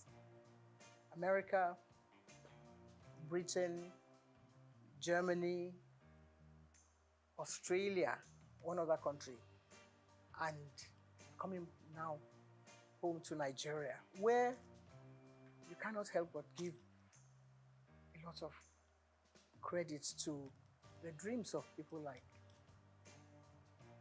late Chief Obafemi Awolowo, and one of his ministers then, Chief Anthony Enahoro. So that's how I believe this whole package was placed on their laps and sold to Nigeria, to the Western Nigeria government. On the radar were lots of other people like me who had dreams about becoming Miss Nigeria. So maybe that will now give you a little background about how I took part in the Miss Nigeria pageant, Western Nigeria, and I became Miss Western Nigeria. Somebody must have fine-tuned some little knots somewhere and said, okay, you probably might be able to deliver. Because you are being interviewed when you go before the panel of judges. And somebody must have said, okay, that's a good material, you can come and take part in this. Before then, we had other people, Anike Agbaje Williams, Oliola Sokwe, who were working on radio. My dream was to work in radio, but then I missed that. And I was nursing, that dream of still going to radio. Never knew what television was all about. So maybe that answers your question, I'm not sure. But I took part in the Miss Western Nigeria pageant and I won. Took part in the Miss Nigeria contest and came second. So that meant that I didn't win. And if one of the, maybe the prize was to go on TV, it wasn't even there. It wasn't written into the, program that whoever did this, but the person was going to go to England. And so Helena Yemeluna, who won that contest, went to London and fulfilled her own dream. But I was still biting my nails, waiting for when I'll be able to get a job. There were other things that girls could do. You could be a nurse, you could be a teacher, you could be an assistant, a dental assistant. All those were things that people, young ladies, can, fulfill their dreams along those lines. They're still there. You still have young ladies. Mrs. Muritala Muhammad, the first time I met her, she was a dental assistant. Little did we know that her husband was going to be the head of state and she would be first. So you see, lots of things were there for the young girl who wanted to learn, who had the talent, and who wanted to perform, and who wanted to work hard. But now I don't know if girls want to work hard. All they want is, the table to be set, and then they come and, partake of whatever is there. It wasn't too difficult at the time that I was picked as one of the people to come and appear in WNTV. The audition was actually carried out before my time. I got involved in so many other things, trying to get a job, something to secure, something, to alleviate poverty. There was not too much poverty in Nigeria at the time because people could still eke a living for themselves and, get by in society. But I was lucky that I had an aunt who was a nurse in the hospital in Ibadan, UCH in Ibadan. And she was married to an Englishman, and the man's friend happened to have been the man, Mr. Mathers, who was brought as one of the technical partners to WNTV. So we met at a dinner party, and just as you and I are chatting, I was only 18 plus. I was 17 when I took part in the pageant. So by this time I was growing up, and I thought I was a big girl. So I opened my mouth and I said a few things. And the man looked at me and said, "How come you are not speaking with a Nigerian accent?" And I didn't know what he meant because we were taught at St. Mary's to deliver whatever lines we were given to deliver. The Festival of Arts, I came second after an English boy from Corona School. And I was given a beating for coming second. Not because I didn't perform well, but because I forgot to curtsy. And one of the judges, I think, who was then Mrs. Abayomi, Lady Abayomi, said, that I delivered my lines very well. So I was the Lord of Chartery. I would do this and that and the other.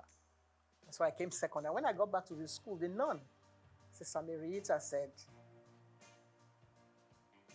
you were not paying attention. So whatever you do in life, you have to be consistent. You have to perform well. The way we're trying to do now, we were trying to project your voice and whatever it is you have to offer with a lot of humility, not, trying to show off or to project your own image, or whatever message you have to deliver, you have to make sure that it is well delivered. The following year, St. Mary's Convent School, which is my old school, which is 150 years old in existence, went to the same King's College Hall, and we beat a lot of secondary schools. We came first. Pied Piper of Hamelin. Have you ever heard of that poetry? Pied Piper of Hamelin was about someone who wanted to get rid of all the rats in Europe. And all he did was to play the pipe. So that is what we were more or less doing. That's what you and I are being a Pied Piper, trying to get off all the ills in society. That's the main job of a broadcaster. There's so many things happening in the country, and it's only TV and radio that binds the country together. If the country falls apart tomorrow, we will rely on someone from radio or from television to make the announcement, to introduce the head of state who has just won the election, or the one who has just taken over. It's a huge responsibility. At that age, at 19, we had to introduce people like Chief Obafemi Awolowo on TV. We had to introduce people like Akintola, Oladoke Akintola, as the premier. And when everything broke down and it all went into smithereens, they brought in Chief Majekodumi as the administrator of the Western region. All this happening before our eyes. There were no other stations in the country except WNTV. And we were there, so we learned quite a lot. In fact, I believe that the whole country revolves around broadcasting. And if you are part of that organization, how would you feel at my age, at 80-something? As young people, perhaps you don't know all this history that I'm telling you about. It's a long, long story. But when you sit down, you have to put it all into perspective. You see that, well, some people are actually meant to be in different positions. Some people are meant to be doctors. Some people are meant to be nurses. But those of us that are in broadcasting, it's a huge responsibility. It's a passion. Sometimes you don't even know how you got there in the first place. Or somebody may have discovered you. It's like being in Hollywood in those days. Someone has to develop, you have the talent, the latent talent, and then somebody will discover you. So that's how I was discovered by Mr. Mathers at a dinner. I was put in that place because I had won the Miss Western Nigeria contest. If I hadn't done that, I probably would be somewhere in the kitchen washing plates, washing all the dishes. So there you are, if that answers your question.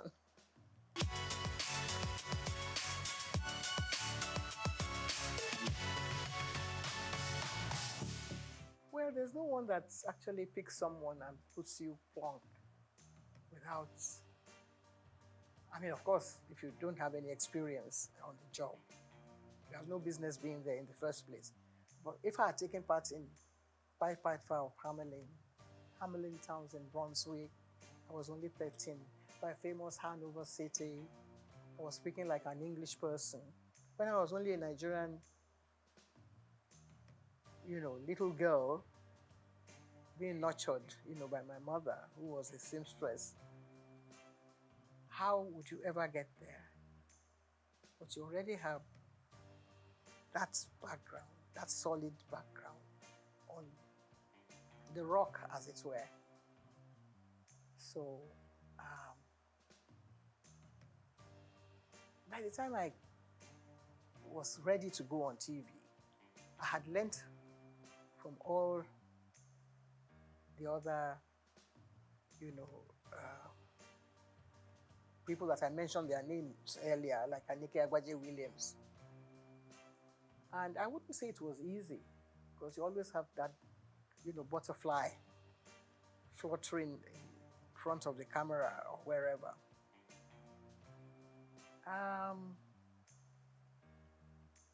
I think I took to television like I was meant to be there, with all humility. If I had been groomed by all these nuns that I have mentioned their names, they came to Nigeria to serve the people. They were not earning salaries, To become a nun, you have to take the oath of obedience, chastity, poverty, and all that. So you're not earning a salary. But whoever is there now is thinking of how much money he's going to get from whatever take comes from here, there, and yonder. So they taught us well. And nobody said you're going to go and appear on TV or you're going to be on radio. But just do what you're meant to do properly, with a lot of sense of responsibility and diligence. And that stands at the back of your mind. That goes everywhere with you, wherever you go in life. Even when I was nursing a sick child, my late son was a sick child. And I was meant to take part in Verdict 79 with my colleagues Kerry Ahmed and Adamu Aogi. They all came with me to the hospital, which is just next door here. And then we came back and mounted the podium and continued our business as if nothing was happening. He didn't die at the time, of course, but the job must go on. That is always there at the back of your mind. So my first night, I wouldn't say that I didn't have any jitters, that I was not nervous.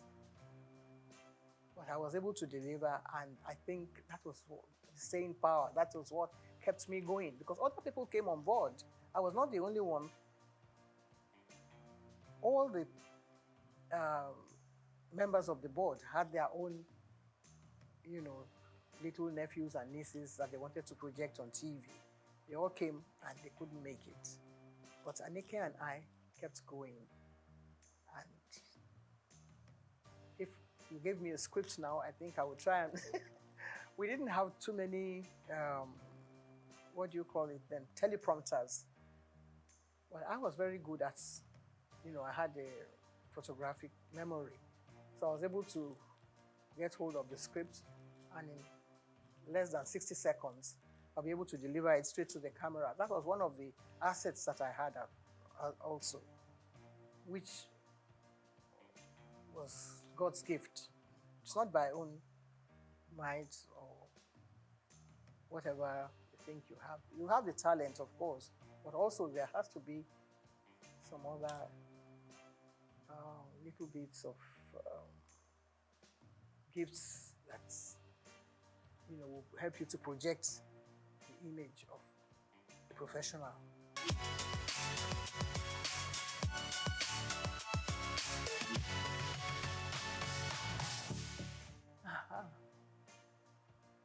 A lot of controversy. There is hardly any TV, radio, movie personality that can scale through that without any, because people are watching, people are trying to find their own little, bits of criticism here, there, and yonder. You can't be a goodie, 2 shoots without, any, how shall I say it, problem here, there, and yonder. So everybody has their own way of looking at people. People say, well, what has she got to do? She went to take part in Miss Western Nigeria the other day. So what's the big deal about her? And then somebody will still add their own salt and pepper here and there. But I was lucky that I was being nurtured by someone like T.O.S. Benson, who was then our Minister for Information. And he felt that, you know, everything should not stop here. There were things happening in America. He made sure that my name was there. I was at the inauguration of President Johnson, Lyndon Johnson. And we commanded a lot of attention there, myself and my colleague who came from Lagos, the station in Lagos. And for the president to notice that there were two black people sitting behind him at his inaugural ball, I think it was very overwhelming for me because not many black people had invitation to that event. But Charity Adadevo and I were there, and he stood up and shook our hands where we were sitting behind, 3 rows behind the president. Then Kennedy had died, and we were still nursing, you know, we were still feeling very hot about, you know, the loss of Kennedy. And here was the new president coming up. We were not particularly keen on being welcomed by him. But then, you know, things like that happen to you, and it makes headline news. 2 black people, they didn't even say Nigerians. They thought we were from Ghana because some journalists came around and said, "How is your man Nkrumah?" And we said, "No, our own Prime Minister is Tafawa Balewa." They never heard of him then. But then they had to go and carry out their own study and find out who Tafawa Balewa was. And of course, the whole country was very proud of us that we went and actually stole the show at the inauguration of President Lyndon Johnson. So many other things happened. When I came to London, the British Information Office, they were trying to look for someone to host their program. That just happened to be around, so they picked me to host their program. But you don't ad-lib on any of those stations. Everything is written out. The questions, even your answer will be written. You can change it around a little bit, but they make sure that you said the right thing at the right time. So that was how we were able to gain attention. German television also invited us because they were interested in Nigeria. See how the German chancellor came to Nigeria. That was what happened at the time. In 1963, we had just gained, we had just become a republic then, from being an independent station in 1960. By 1963, we then became a republic. And we were chosen to go and appear on German television in Berlin. And they wanted a little bit of culture. So Benson had his own band. So we were chosen to go and represent Nigeria then. Nobody knew who the ambassador was, but they wanted to know who was presenting something on TV. So that's how important television has been. And that, in fact, we were the first television in the whole of Africa. The very first station, WNTV, that was a call signal. WNTV, first in Africa. There's nothing like that now. Nobody wants to know whether you are first or second. But the station that is being run in Nigeria, I think, has the largest number of stations than any other country in Africa. We have about 21 stations, and now it's still, you know, still counting. And yours is coming on board, and so many others. I think next to America, Nigeria should have been the best country for television broadcasting in the whole world. There's not so many countries in the world that has as many stations as Nigeria. We only have to put our heads together. We only have to find joy in whatever we're doing. Sometimes when it's raining, people say, "Oh, it's raining," and they feel very bad about the rain. But if you look closely, behind that rain, there will be sunshine, there will be something else coming on. You see some silver clouds coming during the rain, but Nigerians don't have the patience to wait for that kind of thing. That's what television teaches you. If you're in the studio, you don't know what's happening outside. You just get on with the job. That's what we were taught. We were taught not by Nigerians. Even when we started, we couldn't go on air and ad-lib. there was always someone there, Mr. Blackledge, to write the script. And if you can commit that to memory and deliver it, they're home and dry. It's not everyone that has a gift, not everyone that has a talent. It's God-given. And if you listen as a child at 17, 18, 19, at my own age, I learned from school, and I was able to impart this into the job. So within a few months, we got double promotion, all of us, because we were doing very well. Anike Agbadi was excellent. Yola Sope was superb. And so many other people reading the news. We were the first female to read the news. Women were not allowed to read the news. Nigeria started it. BBC wouldn't allow a woman to pick up a script and read the news. We were already there. So that's how we were able to gain this global attention that you mentioned. It's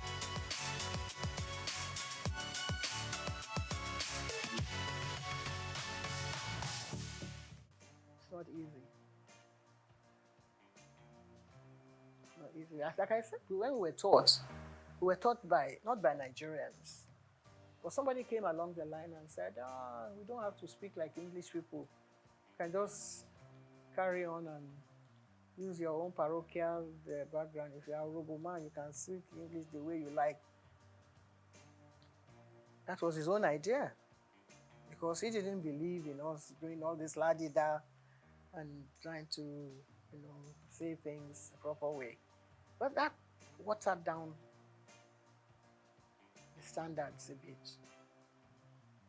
Because then everybody, maybe he had a relation who wanted to appear on TV, and he wasn't allowed to because he couldn't speak like Ikenanda Goba or Bodelalade and things like that, or Friday Fode or Mike Nahuru. So somebody must have gone to him and said, because he doesn't speak like any of those people who were taught by, foreign teachers, people who had learned, people who knew what a DJ, we had a Bible then, that you had to pronounce your words correctly. So he came and said, now that I'm DG, I'm not going to tolerate all this, your English way of speaking. And some other people, of course, that watered down the standards. That's not our own making. We were still ready to continue the way we were doing, but then they pushed us to the background. But there were others who were able to perform well. Ruth Benamesia, Opia, Sienna Weber, and of course Bimbo Oloyede, who was born in England. If you already employed those people to deliver the goods and to present your programs, you're not going to sack all of them because they speak with English accent. I don't see how that can be an offense. Cannot be, guilty of speaking English well, like the English people. But they then brought out other people. And you had the head of presentation. I became head of the presentation after I came under Guba. And you're trying to prepare your roster. You wanted to put such people online to read the network news. They say, okay, bring somebody who can speak like General Didu and do a little bit of Ewe on the side. It's part of our culture. So that is what is happening to TV broadcasting in Nigeria. It's all very interesting. So, this cultural milieu and bringing, a touch of Nigeria. Nigeria is doing well. That aspect in the music world, I think we're leading. Some of us who grew up on Handel's Messiah and Mozart, we have to sort of put our hands behind our back now and watch,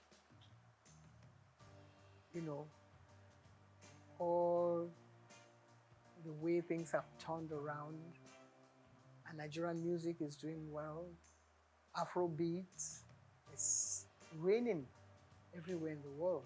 So really you can't find faults with that. So when they watch a bit of Fela and his children and all his grandchildren doing well, then listen to the channels on TV, You have to take what you get from there as well.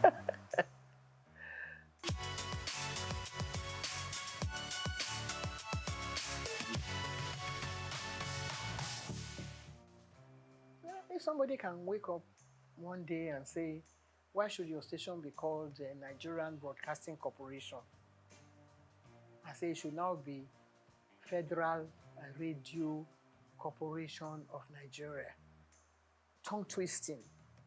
Takes a long time to come to terms with. If everyone wake up in the morning and say, this is Nigerian Broadcasting Corporation, you have the call signal. Da da da da da da da da da da da. This is the Nigerian Broadcasting whatever. How are you going to put that, into context with the new one? First of all, when you wake up, you don't know whether you are even coming out of the right side of your bed or not. You are going to have to face your audience and say, we are no more the Nigerian Broadcasting Corporation. We are now Federal whatever, which you don't even know where the man, who came up with the idea. He didn't even consult you, didn't even put it to test. If the British corporation, they are going to change from BBC after 100 years, they will ask the whole nation, they will say, where are we going to take this from? They will ask everybody, they will do a census, they will do all kinds of things, carry out all kinds of tests to see whether people will accept it from them. No. Nigerians are very hard and cut and dry. This is the way I want it. I'm the head of state, so I can change everything now and, all of you can start marching forward and march back again. Soldier go, soldier come. I think Fela would have been a good head of state for Nigeria because he would have got some people marching the right way.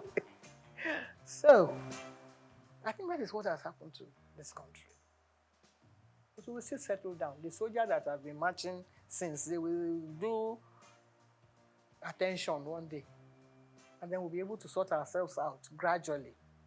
I think we're going through the right process now. People are beginning to find their own feet. If things go around, price of goods go up, Nigerians will find a way to come to terms with that. When we were growing up, everything was done.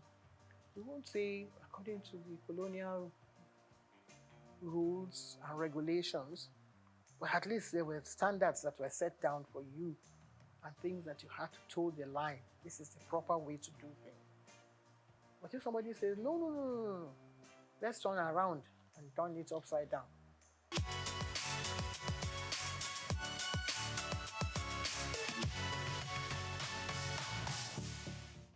First stack. It's the only thing that has happened to the whole world from Nigeria that shook the whole world. That brought everybody attention to see what Africa has to offer the whole world. It happened here on this soil in Nigeria. I was a member of the ceremonial committee. I remember the opening ceremony. There were about 15 heads of state. We've never had anything like that since then. That is what we should ask ourselves. Every head of state that takes over from Nigeria should find out again. It's not from broadcasting that you can get the answer. You can get the answer from technocrats who had worked in all those areas. What happened? How come it couldn't happen again? It's like Armageddon. Every country was represented. Every culture was represented. Miriam Akiva was watching us and called us at the station one day and said, even from the way we linked programs, they couldn't expect that it could be happening in Nigeria. We received phone calls. People were sending us bottles of champagne on the air. The links. Bimbo Oloyede was there with me. I was at the opening ceremony. I was yanked from there to come back to the station. From, interacting with the head of state or with our head of state at the time to come and man the station because what was phenomenal. How come we've not been able to do it? 77 years, how long ago was that? I was only 37 years old then. I'm going on 90 now. It hasn't happened again. We should examine that. Even the head of state that was there is still alive. Let us ask him again. Let us put him down and say, Oga, please explain to us what happened. Some people came up with a theory that the symbol that was used was fetish, that is what has happened and Nigeria has turned upside down. If that is acceptable, it may be superstitious in your eyes, but let us find out. Let's go call the Babalawo. Is it bad that it is a Nigerian that carved this image? And it is making news outside the world. Now you say, no, it is not good that Nigeria should be able to project an image that would attract the whole world, something that will bring everybody on their knees. After the first attack, we were still recovering, just batting in the glory of first attack. What's this artist, the blind one, who was not part of it, who didn't believe in it, he came and had his own first attack, all on his own, from America. Stevie Wonder, he came with his whole team. We had to mount all the cameras back in the studio for him. He had his own 7-day festival here in Nigeria. What prompted him to do that? Other people came. They wanted to know what was happening in Nigeria. What has happened? We couldn't have another festival since then. What do you think went wrong? Nothing went wrong. Everything went so well that people wanted to destroy our own Nigerian people. Wanted to destroy the glory that's this whole thing that's emanated from it. It hit the whole world. People are asking, when you go to Britain, you say, what happened? Why aren't you having? I had a friend who was head of the, he was from the British Guyana, a black guy. He was friends with everybody. He knew all Nigerians. Said, what happened? Why are we going to have another festa? Professor Ian Hall, he keeps asking me.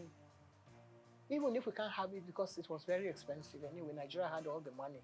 Even though we had a coup after, you know, it was first of all the brainchild of Gawan. And then Muritala came on board. Muritala was killed, but in spite of that, they couldn't kill that dream of having a festa in Nigeria. If we are able to bring out all those programs again, I think we'll be able to answer those questions. I'm still alive. There are a lot of people who will still want to know the answer to that. It's a very, very brilliant question that you have asked. I think if it was another country, we'll set up an inquiry and say, what happened? Can we resuscitate this whole dream? Some of the tapes that we had then in WNTV, some people put them in one place and set fire to them because they felt maybe somebody in their religious organization said, you are the one projecting all these things, so Nigerians are bringing idols around. Who gave them the idea to make the idol? It's God now. It's from God. Whatever thing you were able to put together. The Bible was put together because God loved the world so much and He wanted us to learn about, things that had gone out from the time of Adam and Eve. God loved the whole world and created Muhammad and said, put people together and let them say Allah Akbar every day, morning, noon, night. God created so many wonderful things for us, so many images that we can imbibe from, so many things that we can learn from. People want to come and learn about our country. Instead, we say, we want our sculptures back. What are you going to do with them? You don't have a museum where you're going to put them to make them thrive and people come here to Nigeria. It's a good idea for them to come, but if they learn about your country, what your people have done over the past 2,000 years. 2,000 years of Nigeria image was put together by the BBC. Nigeria went and tore it up in shreds. He tore it up. He said, what are you doing with that? what you call bad belly. I don't know if anybody sang a song with that title. If we maybe start from there and say, what do you do with your own bad belly? Some people, theatre stadium. There is no theatre in England, in London, that I know that I've gone to watch plays and things that have not been in existence for over 500 years. So many studios. We have one big one, the dream of Nigerians. And now we want to go and do banking there. We want to go and do trade. It's supposed to be for culture, for our own culture. Lagos State will be dragging federal government by the neck and say, no, we own the theatre now. And we want somebody to come and do something there. If we can only put all these things behind us, the evil that people have done in the past, people like Julius Caesar, when they were writing all those, when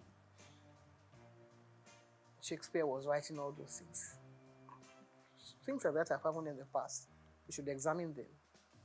Get people like Wade Soyinka to sit down and rewrite the whole history again. If they ask me questions like you're asking me now, I will be there to answer. Because I saw it all unfold before my eyes. The image of Nigeria will come tops. All the stations in Nigeria should get involved and do stories on this question that you've asked me. A very salient question, and I love it so much. That might be able to revive the image of this country and let us know where we are heading, in what direction, and bring us back to really the point of salvation.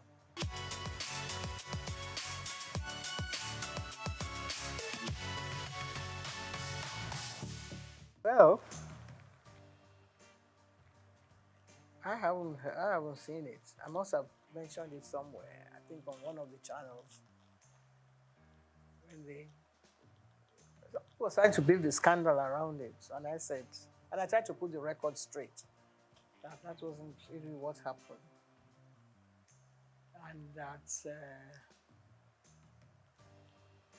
it was from, I think it was from a book that was written by one of the wives that said that I was party to his breakdown of their marriage. And I was trying to put the record straight that that wasn't really the true picture. I have due respect. I have to, bow wherever I come in the presence of a president of this nation, past, present, or even present, yes. I hope I'll still be around when we have others coming on board. But I was taken aback that the head of state asked me a question that, because in the past, we were in the studios when the head of state came, and we were given scripts. If there had been, there had been several coups, and it's always the presenter or the station like that, the managers that take the brunt of the whole, the issue when things like that happen. You don't know who is coming. You don't know how many jeeps are going to be coming in. You don't know how many, what you call their, all those heavy equipment that they drive in as they are coming into the studio. You don't know where they are going to shoot the station down. Nobody knows that. It's only the people who have worked during that period that can relay those experiences. Sometimes you're at work in the morning. By the time you come back in the afternoon, the government has changed. And if you haven't got maybe your ID card, you won't be allowed into the station. Or somebody can throw you in or into jail. So all this had happened in the past. Nobody has told any of these stories. People like Segun Lushola or Dr. Kolade. Somebody might come and say, so has happened. I was driving my former husband to work in the morning. He I dropped him at the station. By the time I reached home, there had been a coup. Murtala had been killed. And they were under siege, the whole station. Just imagine that kind of scenario. You know, things like that had happened in the past. But Nigerians don't have that sense of history that wants to sit down and say, well, we want to ensure that it doesn't happen again. Of course, we'll pray that it doesn't happen again. And you wake up in the morning and somebody is announcing something else, different from what you have. A colleague of ours had been, you know, pushed into something that he wasn't aware of. Those are kind of situations that have happened in the past. But this one, we were all dressed in ceremonial costume and trying to, you know, I was the only one that was asked to stay in the presidential, what do you call it, special area that is demarcated for head of states on issues like that. And all of a sudden, the president is following me all about. And I said, this is getting too close for comfort.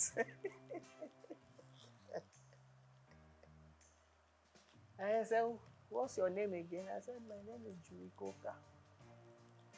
I was trying to play innocent, that I didn't know what was happening. He said, hey, how much did this your dress cost? Can I have, sorry, sir. I don't think I'm the proper person to answer that question, sir. Yeah, you don't have answer. It's a bit unprofessional. I mean, not in the profession per se, that we mean, but I wasn't prepared for that kind of thing. So I must have given a rude answer to that. And then, before I knew it, Adelanwa, who was then the head of Navy, came to me and said, you have been very rude to the president. The president said, he asked you a question and you couldn't answer. I said, good morning, Mr. President, sir. Because when we introduce them on TV, that's how we introduce them. We're now going to be addressed by a new head of state, Mr. So, sir. And I said he should go and ask the president of SOUQ. I'm sure he has a record of what the question is asking me can be answered, better answered by the president of SOUQ.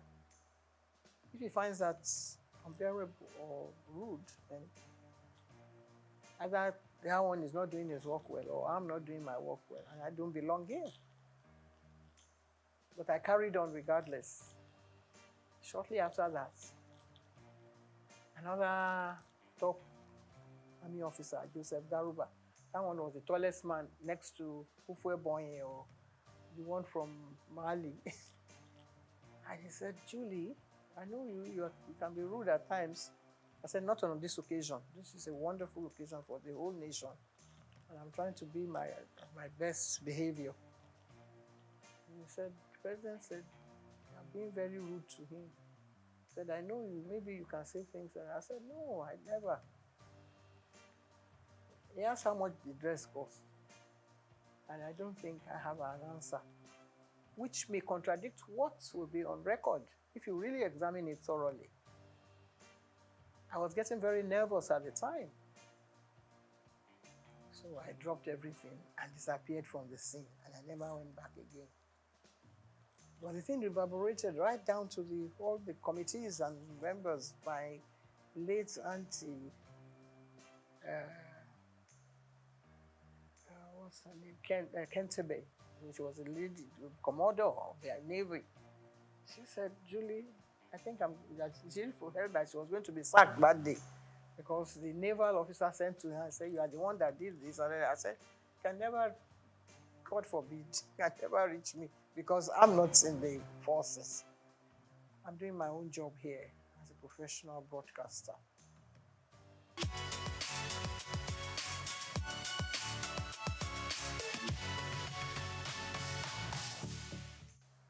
Well, I think it has reached a stage now where whatever you say might be taken against you because there are so many people going to court now and people sent to jail, but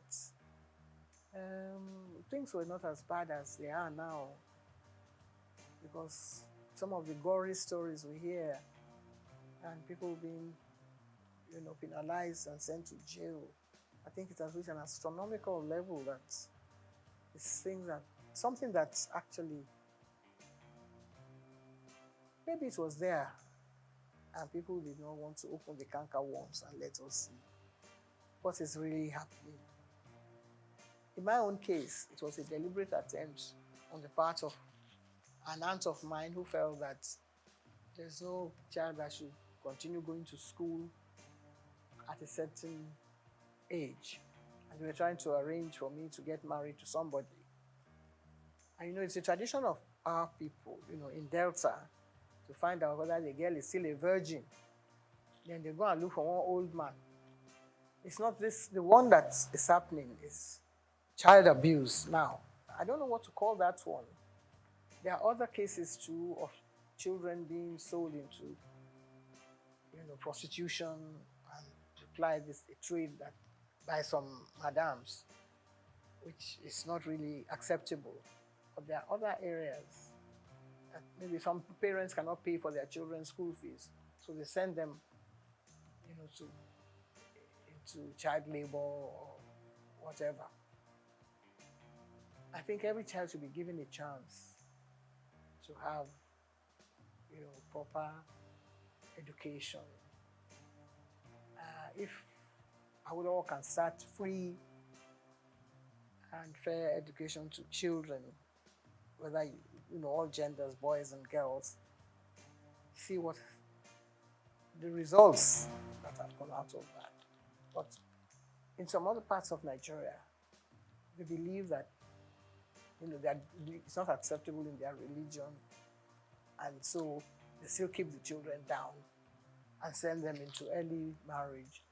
And a lot of people have dealt, people like Dr. Simi Johnson, they were in the forefront of that vanguard to liberate the children who have been kept into Porda at age 13. And when they have children, they are not able, either they die, premature deaths from,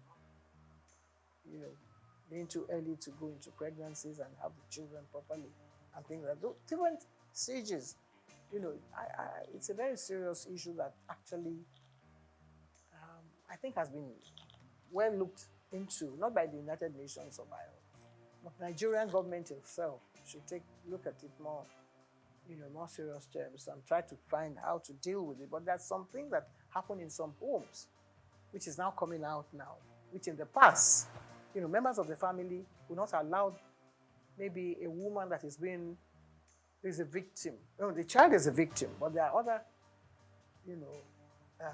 things that sort of trigger down the line, like a wife, for instance, who is watching her husband, trying to abuse children that are under their care.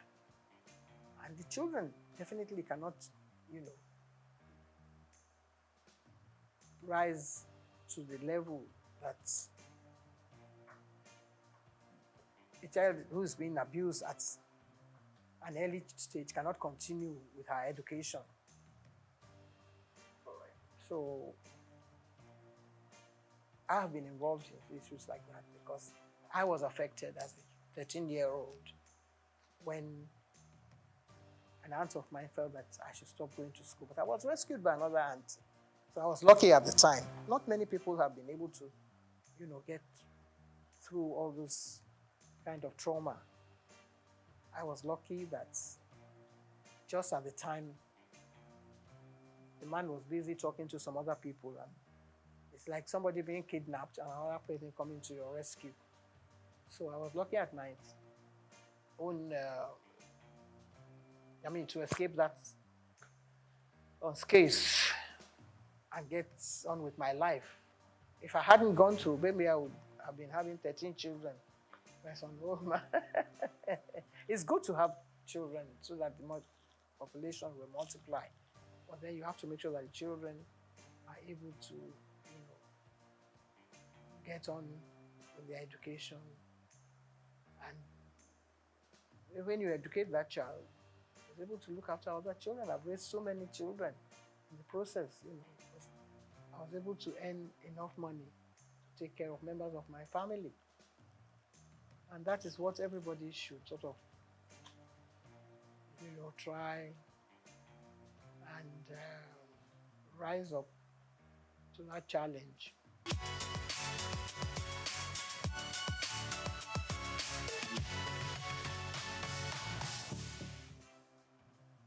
Chief Folami Koka was the Babeto of Lagos.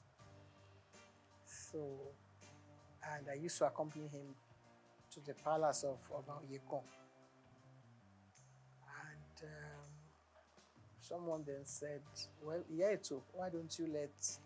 He wanted his wife to be the Yeto, but she rejected it. She said she didn't want to because, she thought they were going to perform some fetish. It wasn't really fetish. My brother now turned to me and said, Julie, do you want the title? I said, no, it's not for me to say, because I wasn't terribly keen. But he said he was going to carry out all the preparations. And I said, well, if you're going to do that, why not? And the late Oba Adeyniko Yekon graciously offered me the title. I accepted and went through the ceremony. So I've been a Yeto of Lagos now for getting on 40-something years. We only have one majesty in England. And that is one of the oldest institutions in the world. Some other countries are getting rid of their heads of their traditional rulers. France doesn't have one, for instance. There are some countries in Europe, I think in Finland, that still have,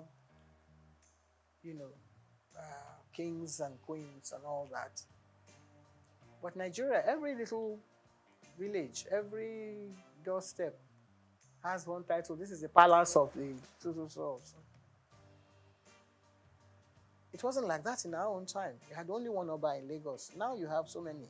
You have several Obas. This one claiming this and that. It's Osa.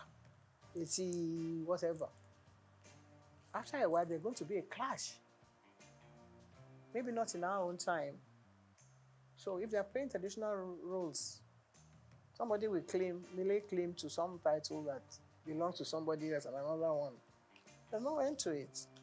So let them stay the way they are now. If they want to multiply, that has nothing to do with me because we don't have any say in that.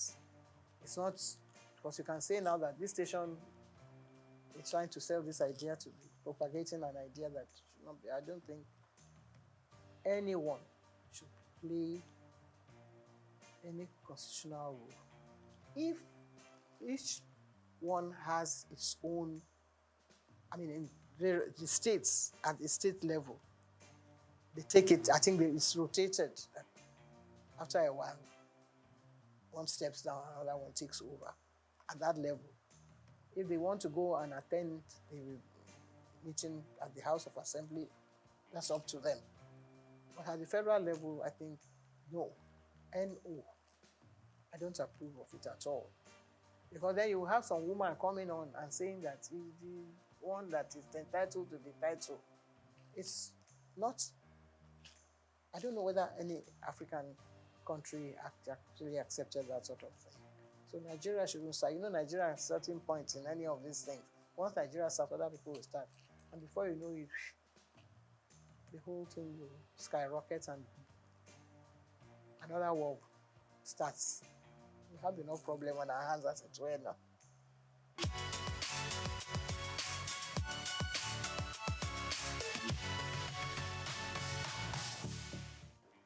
No, we are lagging behind. It's such a terrible shame that we only have about 4 women in the Senate. It's ridiculous. We seem to be dancing backwards. In that regard, I think we're falling short. Totally. There was a time when there were more. There doesn't have to be more women in the Senate. I think there should be maybe 50%. Not even 30-something affirmative, whatever that they're going to Beijing to talk about. There should be more. There should be more women participating in politics. I don't know whether it's because. No. I don't want. I just believe that we should have more women in politics. Because women are more sensible. There are women are glamorous, they come out looking beautiful, but their contribution to national issues, I think, are more. Look at a man who went to beat up somebody in the house the other day. He says he's a hero. Hero of where? That kind of man should not be allowed to even come and address the press. Maybe the press find it funny humorous to feature somebody like that. There's no woman that will come on TV and speak like that. If you examine every single one of the men, they all have different issues. Some of them have issues about wives and men and things that they have been doing, or they are corrupt and they have been taking money, dipping their hands into different coffers. No woman would do that. I think women are more, serious-minded, and they address issues the way they should be addressed, and they will take more care of issues that affect the nation, girl-child issues, health issues. The men don't even care about health issues. They don't even want to know what's happening. The men even wear bigger agbadas than when they are going to the house. First of all, they should cut down on the amount of clothing that some of them wear. They spend more time thinking of their image, how they're going to appear. Since television has now gone into the chambers, you find that they spend more time, on things like that. And it's ridiculous. We watch other countries, the way their parliamentary issues are being addressed. We are not learning anything from that. We shouldn't be learning from them. They should be coming to learn from us if we are doing the things we're supposed to be doing properly. But if women are really at the forefront of all this, I'm sure that they will be able to calm all those hot issues that erupt sometimes in the houses.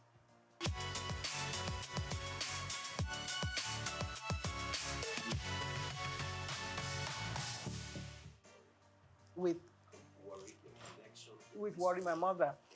I was brought up as an Ichekiri child by my mother. I was taught to sing Ichekiri songs, to speak Ichekiri well, to address issues that affects the people of worry. My stepfather, who also had a hand in my upbringing, was an Ichekiri man. So I think that takes care of all those things.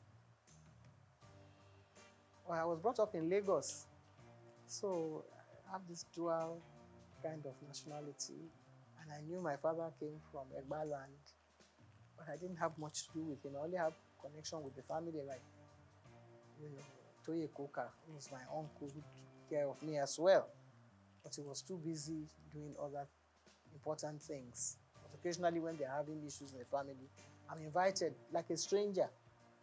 But because I speak Yoruba very well, and I passed all my exams, and I used to do all my programs in Yoruba in Ibadan in those days on radio, WNBS. So I can still hold my head high in that regard.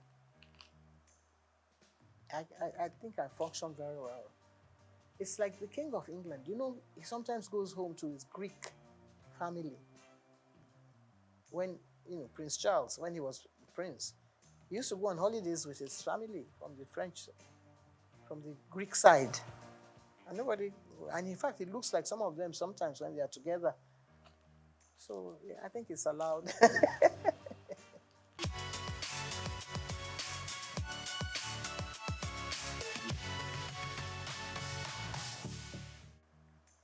Well, one of the first one, my 40 years in TV, which is actually showcasing all the my life in broadcasting from the early stages, which actually should have answered some of the questions, was a textbook in Kenya for many years, because the minister came to Nigeria, and my GG then, Mohammed Ibrahim, had a whole box full of the books, and he gave them to the minister. And when the minister got there, he requested for more copies of the book. I never got paid for it, but I was delighted that they found the book so interesting. So maybe I'll get someone to serialize the book on TV sometime. We tried to do it some years ago because I cannot be telling the stories all over again. This is about maybe another 30 years story. Again, we've done another sort of edition. My Life in the Limelight, which is the latest one. So if you have time, if you create space, you might be able to tell the stories and take it stage by stage.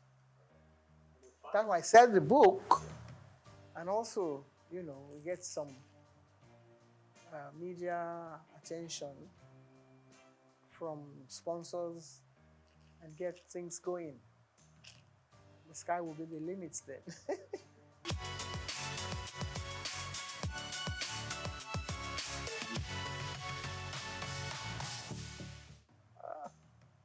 Well, eat well,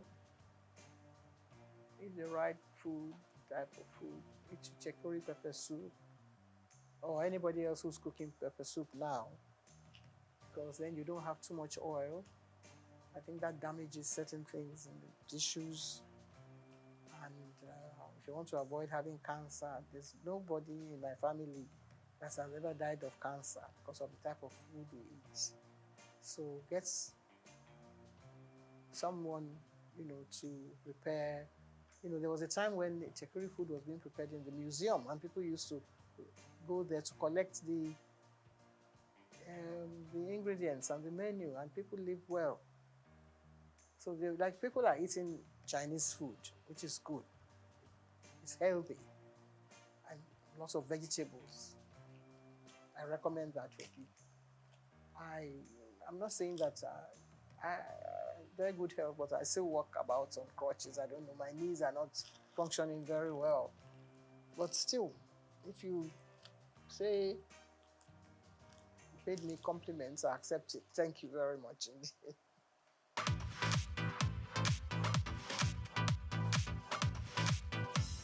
My name is Yinka Babalola. My name is Ijoma Pelokoro. My name is Joshua Hassan. I am Rotarian or Mosunde Lawson. It's Ife Yonwarita Ejeze. My friends call me Ife. My name is Rotarian Lola Dare. I'm inviting you to keep watching SOUQ News. It's the right station to tune to. I like SOUQ News. SOUQ News is good. I want to charge you all to listen to SOUQ News, watch the news. You can have unlimited news, first time. Find SOUQ News. Be with SOUQ News. Never switch off. You are better for it. SOUQ News is the real thing. Listen to their coverage and you'll be glad you did. Turn to your YouTube, turn to your Instagram, turn to all your digital channels and look for SOUQ News. Keep watching. Keep watching. Please, guys, keep watching SOUQ News. May Day is a day of pride for all workers and heroes around the world. It is a day for workers to celebrate their legends while remembering their travails over the years and their various negotiations with government and employers to better their lot.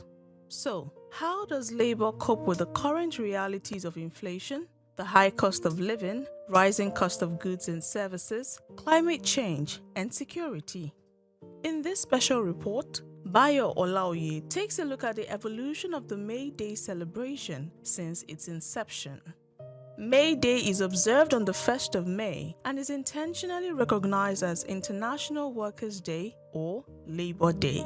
It's the celebration of the working class, workers, and laborers, acknowledging their contributions to society and advocating for workers' rights and better working conditions. The origin of May Day dates to the 19th century, particularly the 1886 Haymarket Fair in Chicago, when workers demanded an 8-hour workday.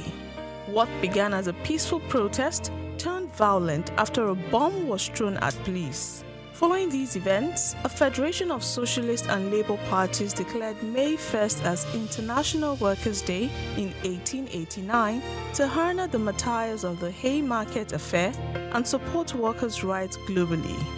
Across the world, May Day is marked by protests and marches in which workers demand fair wages, safe working conditions, and social protection. It is a public holiday for Nigerian workers, a chance to reflect on achievements such as the implementation of the minimum wage in 2019 and to recognize trade unions and their role in protecting workers' interests. Despite the celebration, many Nigerian workers face serious challenges: unpaid salaries and pensions, with many states and local governments owing workers months, sometimes years of back pay. Pensioners often live in poverty due to delayed or unpaid benefits. In both public and private sectors, many workers lack proper safety equipment and decent working environments. With rising unemployment and the economic crunch, casual labor is common.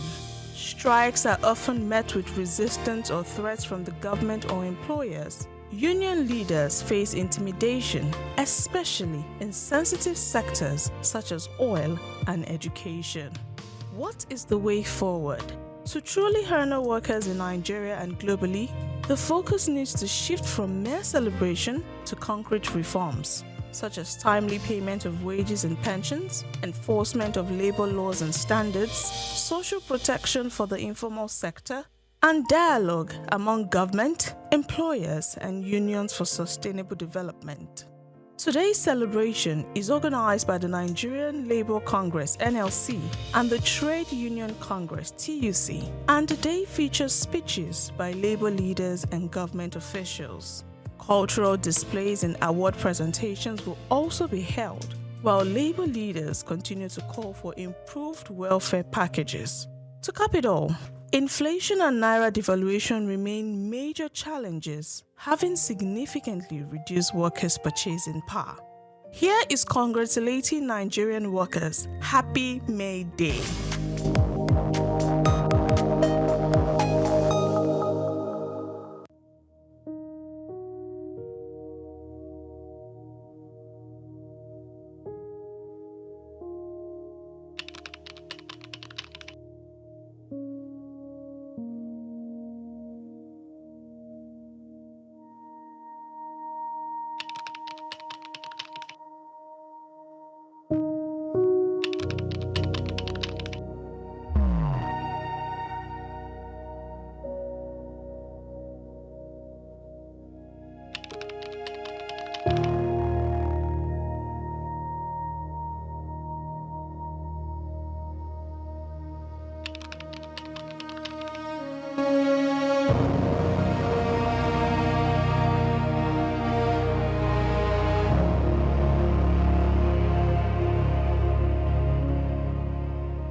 Ojude Oba is the annual social cultural festival with the splendor and grandeur of the Ijebus on display at Ijebu-Ode, the capital city of Ijebuland.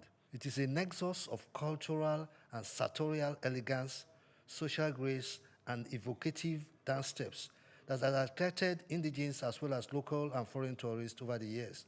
It is a celebration of the enduring age-grade system called Regbe, platform of cultural identity and unity of the Ijebus, including those in the diaspora. From its origin in the 1880s as an Islamic faithful's Salah message and visit to the Awujale of Ijebuland, the Ojude Oba festival has transformed into an all-indigenous celebration filled with fun and laughter. I shall be looking at the economic and tourist attractions and potentials of this festival in view of its increasing global patronage and attention it is receiving right now. Credit for the transformative feats of social engineering concerning the Ojude Oba festival must go to His Royal Majesty Oba Sikiru Kayode Adetono Ogbagba II, since ascending the throne of his forefathers in 1960. It is a case of an iconic traditional ruler creating an iconic legacy.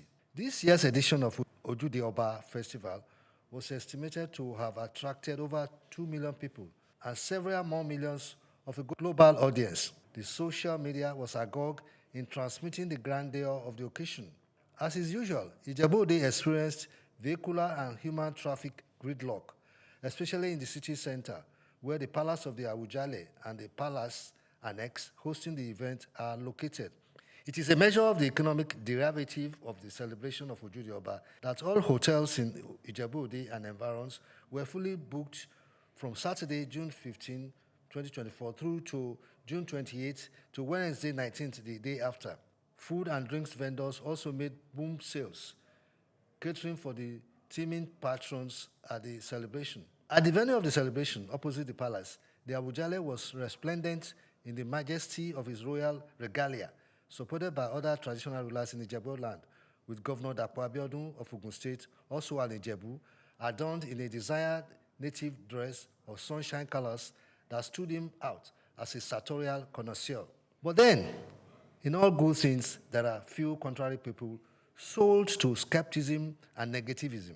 The 2024 Ojude Oba Festival attracted such people who erroneously and mischievously described it as a fashion jamboree of no consequence to the welfare of the hosts and the environment. These skeptics and critics wondered why the Regberegbes should not offer scholarships, build health centers, and construct roads and boreholes. Some people even dismissed the Regberegbes outing at Ojude Oba Festival as a wasteful fashion extravaganza. In their anger, they wondered what a hell is this Ojude Oba Festival? What an empty hype. The coordinator of the 2024 Ojude Oba Festival, Chief Fasi Yusuf, told journalists that the Regberegbe had not only been feeding the people and educated the youths, as it were, but have also been providing infrastructural facilities. He described the Regberegbes as interventionist development agents, citing such instances of their interventions to include the 20 million naira renovation of the male surgical ward at the State Hospital in Ijebu-Ode, renovation of Nigerian Police Area Command Ekpeba, Ijebu-Ode, and building of police posts in different parts of the city. The 108-page Ojude Oba Festival 2024 brochure listed some of the other activities engaged by the various Regberegbes, as the resuscitation of the moribund School of Nursing and Midwifery, Ijebu-Ode, scholarships to indigent students, construction of 4 blocks of classrooms at Omu Ajose Comprehensive High School, and 3 classroom blocks at Imososi Primary School, Agoiwoye. Other activities include the rehabilitation of roads, provision of boreholes and solar street lights, support to orphanages, homes, and homes for special needs, and free medical services for indigents. Chief Fasi Yusuf, who is the Bagbimo of Ijebu-Ode and secretary to the Awujale Council of Chiefs, stressed that it had become imperative to enlighten skeptics about the extensive ramifications of the Regberegbes as a unique, populist, social, cultural, economic platform where services were provided for the community and also for members. He pointed out that the Regberegbes had become unifying and uplifting platforms with the enhancement of the well-being of members, financial and health-wise, considered collective responsibilities of the age group, where investment loans, payment of hospital bills of sick members, and donation to families of deceased members are made. Talking personally and professionally after my private investigation, interaction, and discussion, I will say categorically clearly that the glees and colors associated with the Ojude Oba Festival is outside the ranks of any cultural festival in Nigeria. What Nigeria advertises to the world in Ojude Oba is cultural elegance and communal cohesion. It is this cultural elegance that is being proposed as a tourism potential and strength for Ojude Oba Festival as a major global tourist destination. For instance, Morocco, Africa's top tourism destination with 13.2 million tourists in 2023, has its vibrant culture as its selling point. Egypt, which is placed second with 11.5 million tourists, has its ancient wonders of the pyramid and the Valley of Kings as its attraction. While for 8th placed Kenya, with 2.6 million tourists, the premium is its wildlife safaris. Nigeria, ranked 68th in the World Tourism Index, attracted only 518,000 tourists in 2021 from the latest figures available from the United Nations World Tourism Organization.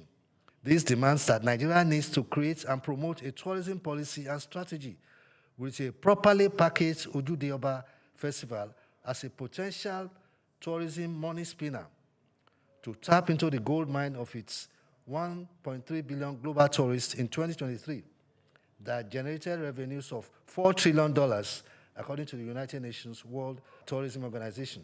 The Ojude Oba Festival should be funded, supported, and promoted to rank with the world's leading tourism destinations. These destinations include Disney World in Florida, in the United States of America, California, also in America, Cancun in Mexico, the safaris in Kenya, Paradise Fund in Mauritius, the aquatic jewel of the Indian Ocean, and the historic Colosseum in Rome, Italy. We in Nigeria need to appreciate and celebrate our culture as our patriotic, passionate contribution to global tourism. And the Ojude Oba Festival is such a sellable cultural event. My name is Bayo Olaoye.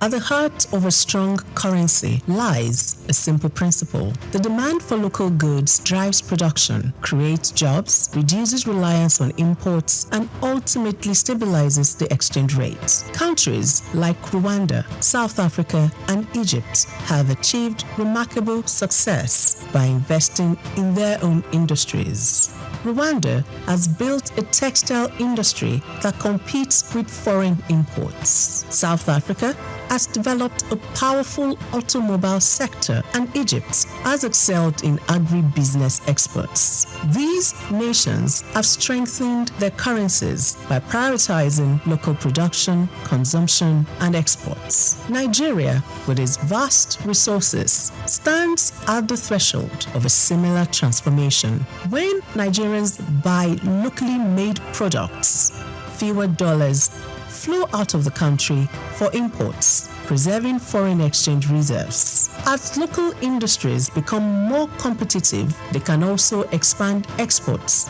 particularly under the African Continental Free Trade Area, bringing in foreign exchange and strengthening the naira. In 2022, Nigeria spent over $9 billion on food imports. If just half of that had been directed towards locally made goods, it could have significantly reduced pressure on the naira.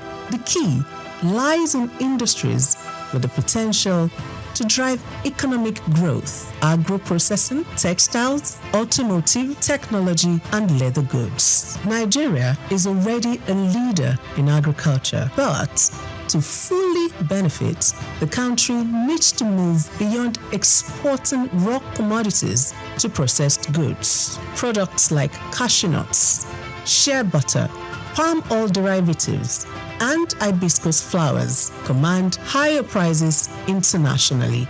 Ghana earns about $2 billion annually from cocoa processing, while Nigeria's cocoa exports lag far behind. With investment in food processing plants and the branding of agricultural exports as premium African products, Nigeria can bridge this gap, reduce reliance on European imports, and tap into Africa's fast-growing middle class. The Nigerian fashion industry has also gained global recognition, but the country still imports billions of dollars in textiles.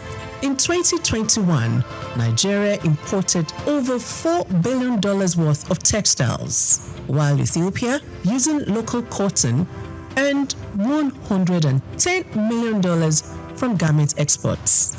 By boosting local textile manufacturing and using Nigerian cotton, Nigeria could reclaim a significant share of the $15 billion African fashion industry, positioning cities like Lagos, Aba, and Kano as textile hubs. Nigeria's automobile sector also presents an opportunity. The country spends over $8 billion annually on vehicle imports.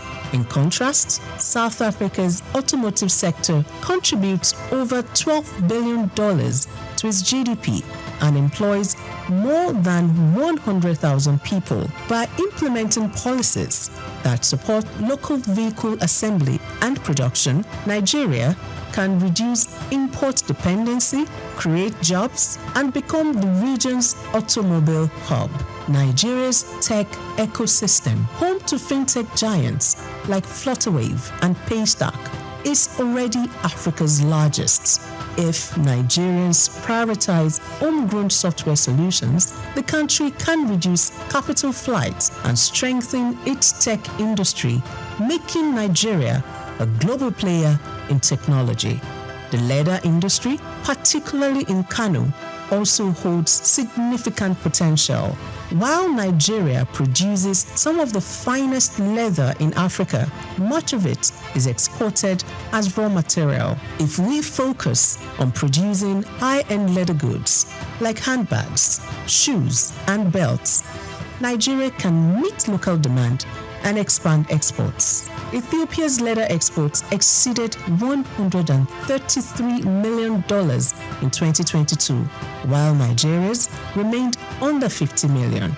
By branding and exporting premium leather products, Nigeria can become Africa's leather capital, boosting the naira through increased foreign exchange earnings. To strengthen the naira, Nigeria must prioritize investments in infrastructure, improve product standards, enhance branding, and implement policies that favor local manufacturers.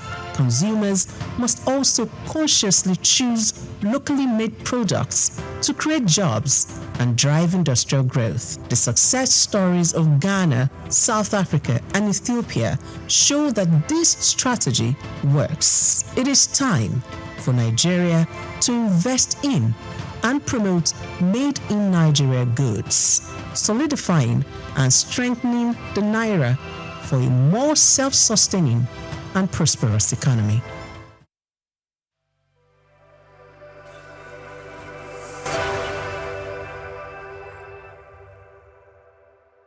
My name is Shino Gbadegeshin. I'm the CEO of Gozi Micro Insurance. Continue to watch SOUQ News. Adenike Adeyemi, Executive Director of Faith Foundation. Keep watching SOUQ News. My name is Shepherd Michael Adewale Onofuye. I enjoy you all to always watch SOUQ News TV. Hey everyone, Majuli Obaje here representing Gigi. Keep watching SOUQ News, okay? Stay updated with SOUQ News. My name is Aton Keme. I am the head of MSME Banking. Please keep watching SOUQ News and stay glued to SOUQ News. I recommend that more and more people should watch SOUQ News because they deal with business news. Hi, my name is Amaka Wokolo. I am the director of the Faith Institute at Faith Foundation. Keep watching SOUQ News.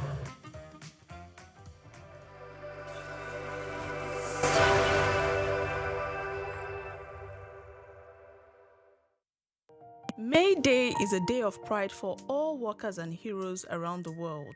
It is a day for workers to celebrate their legends while remembering their travails over the years and their various negotiations with government and employers to better their lot. So, how does labor cope with the current realities of inflation, the high cost of living, rising cost of goods and services, climate change, and security? In this special report, Bayo Olaoye takes a look at the evolution of the May Day celebration since its inception. May Day is observed on the 1st of May and is intentionally recognized as International Workers' Day or Labor Day. It's the celebration of the working class, workers, and laborers, acknowledging their contributions to society and advocating for workers' rights and better working conditions. The origin of May Day dates to the 19th century, particularly the 1886 Haymarket Fair in Chicago, when workers demanded an 8-hour workday. What began as a peaceful protest turned violent after a bomb was thrown at police. Following these events, a federation of socialist and labor parties declared May 1st as International Workers' Day in 1889 to honor the martyrs of the Haymarket Affair and support workers' rights globally. Across the world, May Day is marked by protests and marches in which workers demand fair wages, safe working conditions, and social protection. It is a public holiday for Nigerian workers, a chance to reflect on achievements such as the implementation of the minimum wage in 2019 and to recognize trade unions and their role in protecting workers' interests. Despite the celebration, many Nigerian workers face serious challenges. unpaid salaries and pensions, with many states and local governments owing workers months, sometimes years of back pay. Pensioners often live in poverty due to delayed or unpaid benefits. In both public and private sectors, many workers lack proper safety equipment and decent working environments. With rising unemployment and the economic crunch, casual labor is common. Strikes are often met with resistance or threats from the government or employers. Union leaders face intimidation, especially in sensitive sectors such as oil and education. What is the way forward? To truly honor workers in Nigeria and globally, the focus needs to shift from mere celebration to concrete reforms, such as timely payment of wages and pensions, enforcement of labor laws and standards, social protection for the informal sector, and dialogue among government, employers, and unions for sustainable development. Today's celebration is organized by the Nigerian Labour Congress (NLC) and the Trade Union Congress (TUC), and the day features speeches by labor leaders and government officials. Cultural displays and award presentations will also be held.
Jim Ovia, one of the most influential and successful businessmen in Nigeria, who has made a mark in the financial system. He is the founder and chairman of Zenith Bank, one of Africa's largest and most profitable banks. He has been described by Forbes Africa as the godfather of banking in Nigeria. My name is Jim Ovia. I'm chairman of Zenith Bank, and I thank you all for listening to me. This illustrious son of Africa was one of the financial leaders who revolutionized the banking sector in Nigeria. Let's take a close look into the life, background, career, and achievements of this enigma, Jim Ovia.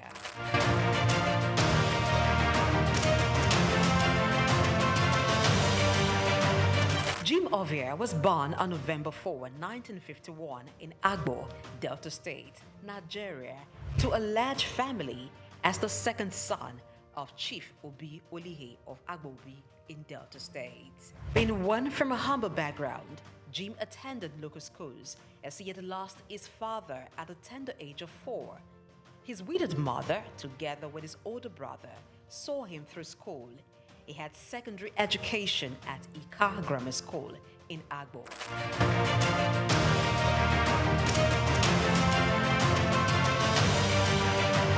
Due to his interest in business and technology, he proceeded to the United States to study business administration at Southern University, Baton Rouge, Louisiana, USA, where he obtained a bachelor's degree in 1977. He furthered to University of Louisiana, Monroe, Louisiana, and bagged a master's degree in business administration in 1979.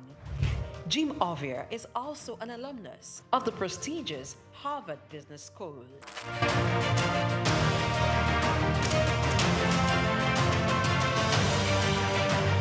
Jim Ovia worked briefly as a clerk in Union Bank in 1973 before proceeding for tertiary studies. Upon acquiring immense business knowledge from international institutions, he returned to Nigeria, his home country, and began a career in banking. He continued at this for years, working for banks such as Lion Bank, Merchant Bank of Africa, and International Merchant Bank.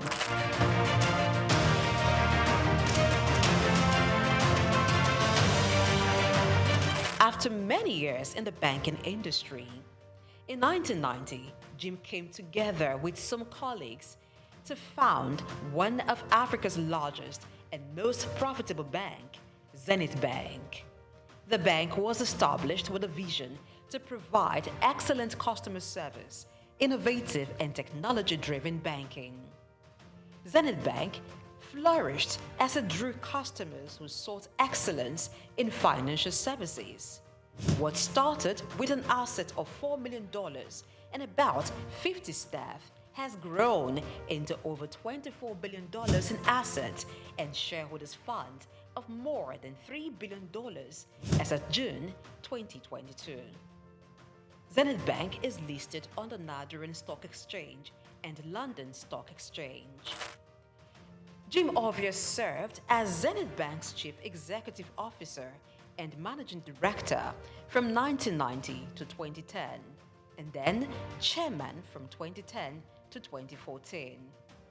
After a brief break, he returned as Chairman of the bank in 2016 and remains so till date.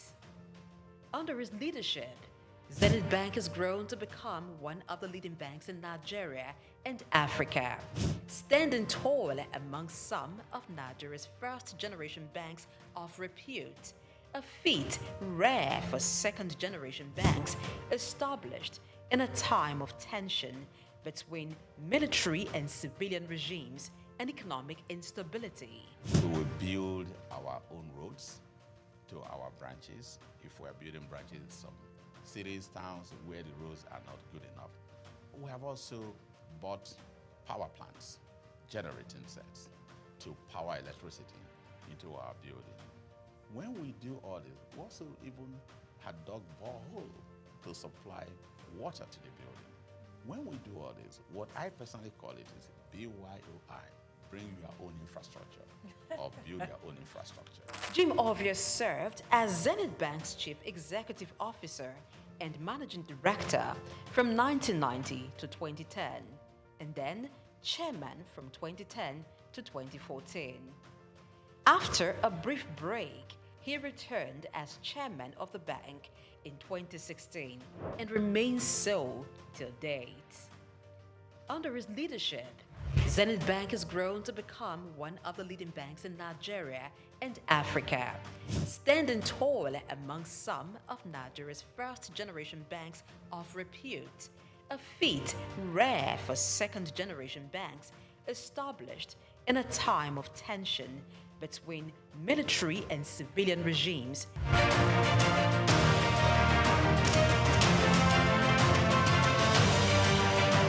Zenith Bank has diversified its services to include insurance, pensions, stockbroking, and investment banking. The bank has won awards and recognition for its performance, governance, innovation, and social responsibility, inspired by its chairman's belief in giving back to community. Really, it's my special pleasure, my honor indeed, for this opportunity offered by AAI to be awarded in the category of Business Leadership Award for 2017.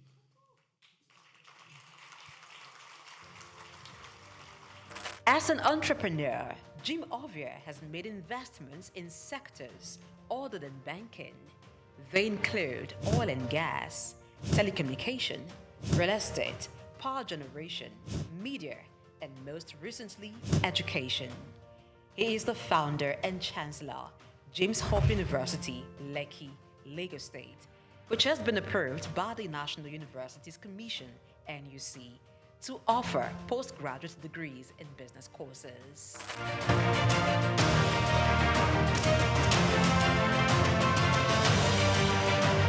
Jim Ovia is a man who believes in giving back to society. He has engaged in philanthropic works through his foundations, Mankind United to support total education, MUSTE, and Youth Empowerment, ICT Foundation. These foundations award scholarships to indigenous students and promote information and communication technology in Nigeria through various initiatives. OVIA has made donations towards courses and institutions. They include Nigerian Investment Promotion Commission, NIPC, Nigerian Internet Group, NIG, Lagos State University, and National Information Technology Advisory Council, just to mention a few.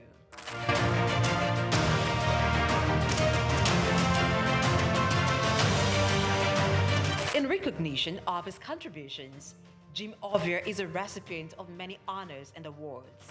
In 2012, the University of Benin awarded him an honorary doctorate degree.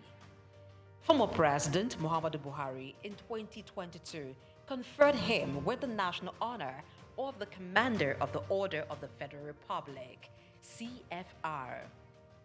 Also in 2022, Jim Ovia was conferred with the National Productivity Order of Merit, NPOM award, by the federal government of Nigeria.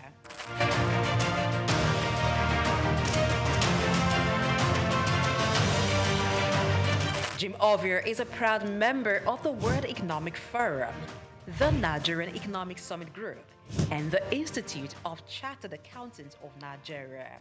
He is also a member of several boards and councils. We can't afford to lose depositors' money. We can't afford to lose money that belongs to stakeholders. So you must structure your industry in such a way that the best and nothing but the best are there. As chairman of Zenith Bank with more than 9% stake, Jim Ovia in 2015 was estimated by Forbes to have a net worth of $550 million. This net worth obviously has been surpassed since then.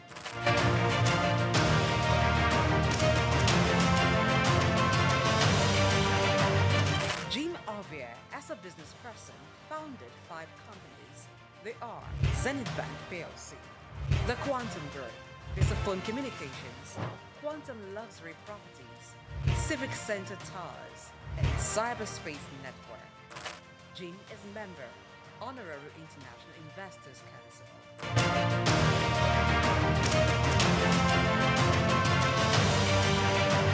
Kay Ovia is CEO, Quantum Markets Limited, a firm that offers stock brokerage services. She sits on the board of several organizations and is chairman, board of directors of Cyberspace Limited, a leading software engineering company. Cyberspace Limited is one of the pioneers in provision of internet services in Nigeria, providing network and software services. Kay, being at the head of a tech giant in Nigeria, teamed up with her husband, Jim, to strategically deploy robust IT infrastructure at Zenith Bank, which resulted in the development of digital products and technology-driven banking in Nigeria. Kay is an alumnus of Enugu State University of Technology, SOUQ, where she holds an MBA in management. She is much given to philanthropy, with several initiatives to transform lives, particularly those of the underprivileged. One of her projects targeted at children and youths, Star Rising Talent Hunt, aims at discovering and projecting hidden talents.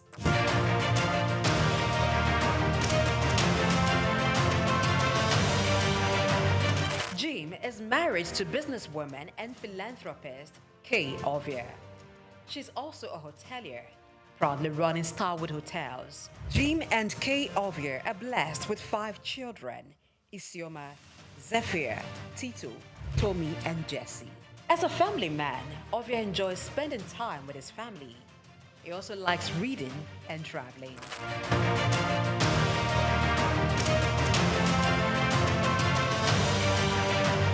In order to pass on his vast wealth of knowledge on business and finance to African entrepreneurs, Jim Ovia authored a book titled Africa, Rise and Shine, The book was published in 2018 by Forbes Books.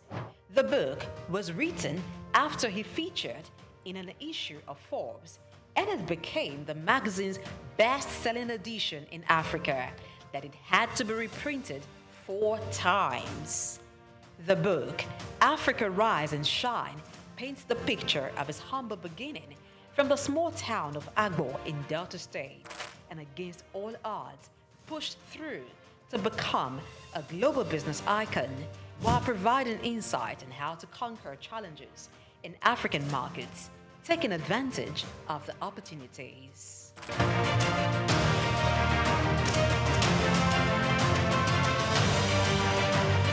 The man, Jim Ovia, is a firm believer of Africa being a continent abundant with natural and human resources. He has constantly pitched the continent as a land filled with investment opportunities in international business forums, such as the Harvard Business School Annual Africa Business Conference, Bloomberg Global Business Forum, Commonwealth Business Forum, and the World Economic Forum, where he has been invited to participate and even deliver keynote address. Jim Ovia remains one of the pride of Africa and a great contributor to Nigeria's economy and the financial landscape in Africa.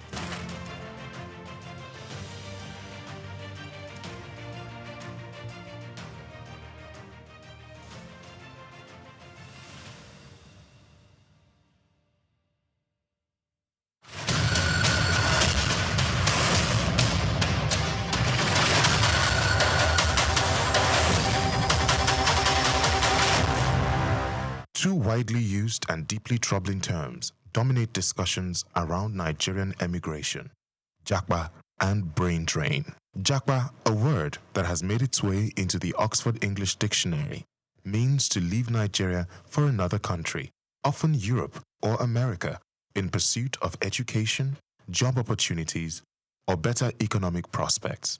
It also connotes to escape or to flee. The second term, brain drain, refers to the outflow of skilled professionals, doctors, engineers, academics, and more, leaving Nigeria to contribute their talents to other nations. As a patriot, one might argue that both terms evoke concern.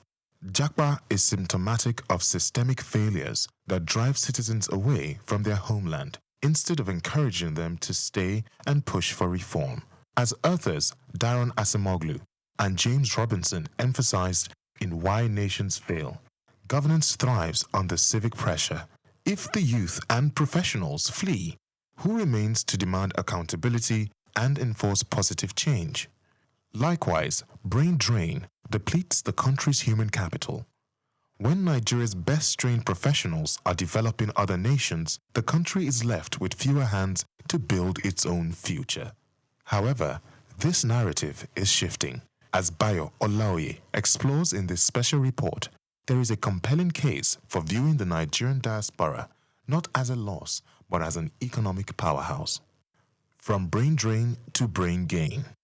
Recent figures from the Nigerian Medical and Dental Council show that only about 27,000 of Nigeria's 71,740 registered doctors currently practice in the country.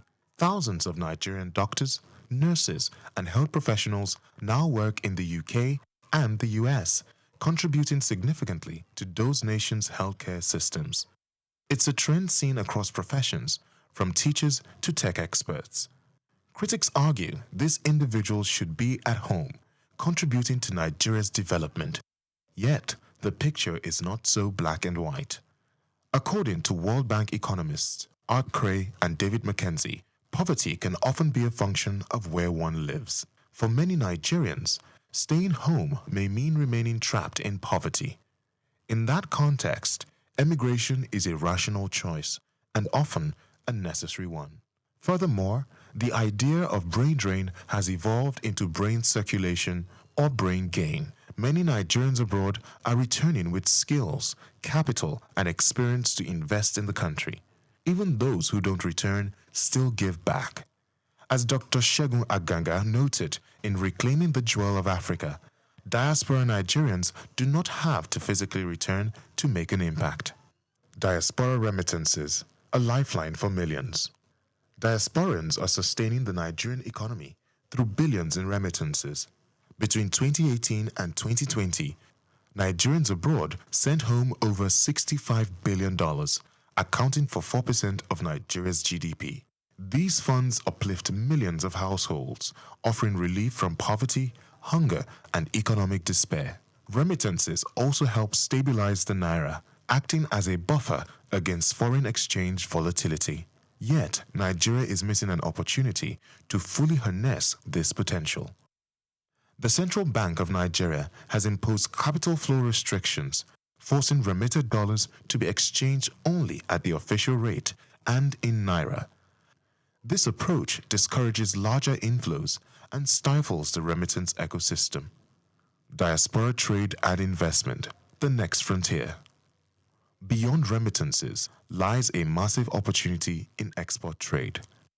A Commonwealth Secretariat report highlights how countries with large diasporas have a comparative advantage in export markets. With over 20 million Nigerians abroad, this is a goldmine waiting to be tapped. Nigerians abroad crave products from home, be it fashion, food, film, or fine art. But to meet this demand, Nigeria needs a deliberate strategy to engage the diaspora. This means more than just ceremonial congratulations. It demands structured collaboration, policy coordination, and economic diplomacy. NIDCOM and the policy disconnect. The Nigerian Diaspora Commission, NIDCOM, under the leadership of Abike Dabiri Erewa, has raised visibility on diaspora issues. However, its current focus remains largely reactive, centered around crises like human trafficking and consular support. For real impact, NIDCOM must collaborate with economic ministries, coordinate with trade and industry stakeholders, and act as a bridge between diaspora investors and local entrepreneurs. Beyond economics, political and institutional engagement. Nigeria must not reduce its diaspora to economic figures alone. They are citizens with a stake in the country's political future. That's why remote voting rights must be instituted, allowing diasporans to participate in national elections. Moreover, complaints about Nigerian embassies and high commissions, especially in the US and UK, must be addressed. Diasporans often face challenges with basic services like passport renewal, which leaves them feeling alienated and abandoned. This must change. The Nigerian diaspora is not a burden, it is a blessing. A sleeping economic giant that, if properly engaged, could help rewrite Nigeria's growth story. From remittances and trade to skills transfer and global influence, the diaspora is a strategic asset and not a national loss. What Nigeria needs is bold policy reform and a new mindset, one that sees migration not as failure, but as a force for economic revival. Japa may signal escape, but with the right vision, it can also spark renewal. I'm Moyosore Adebi for SOUQ News TV.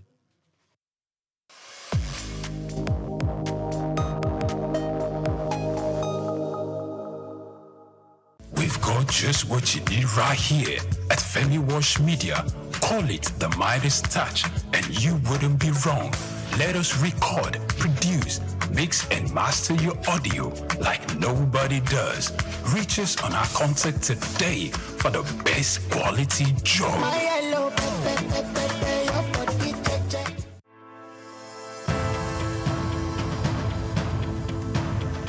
The growing interest in Nigeria's lithium reserves comes as countries worldwide scramble to secure supplies of the mineral which is essential for powering the green energy revolution. In this special report by Bayo Olaoye, the need to harness this resource for growth and development is examined with the evolution of electric vehicles and renewable energy storage systems. Lithium is a key component in the production of batteries for electric vehicles and renewable energy storage systems, and Nigeria is positioning itself to become a major player in the global lithium market. Nigeria's vast lithium reserves, valued over $34 billion, is no doubt attracting world attention, while lithium factories are springing up in different parts of Nigeria already. The attention of the international mining industry is also focused on lithium because it is critical raw material for the production of solar panels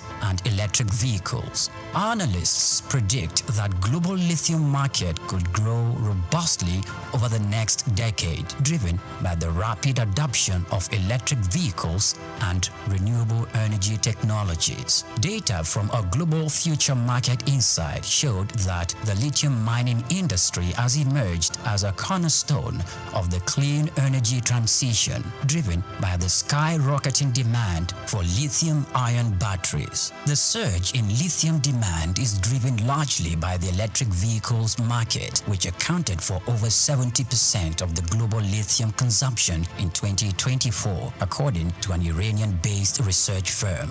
With countries such as the United States, China, and members of the European Union pushing for next zero emission by mid-century, lithium demand is expected to escalate further. The federal government, indeed, the Ministry of Solid Minerals Development, should intensify efforts geared at renewing and resuscitating the viable lithium industry in the country to its full potential. As Nigeria diversifies its economy into other sectors, the lithium industry offers hope and expectation that this sector would earn more revenue for the country. Nigeria should not just watch with folded arms, but must strive with the political will to develop and strengthen the country's vast lithium reserves.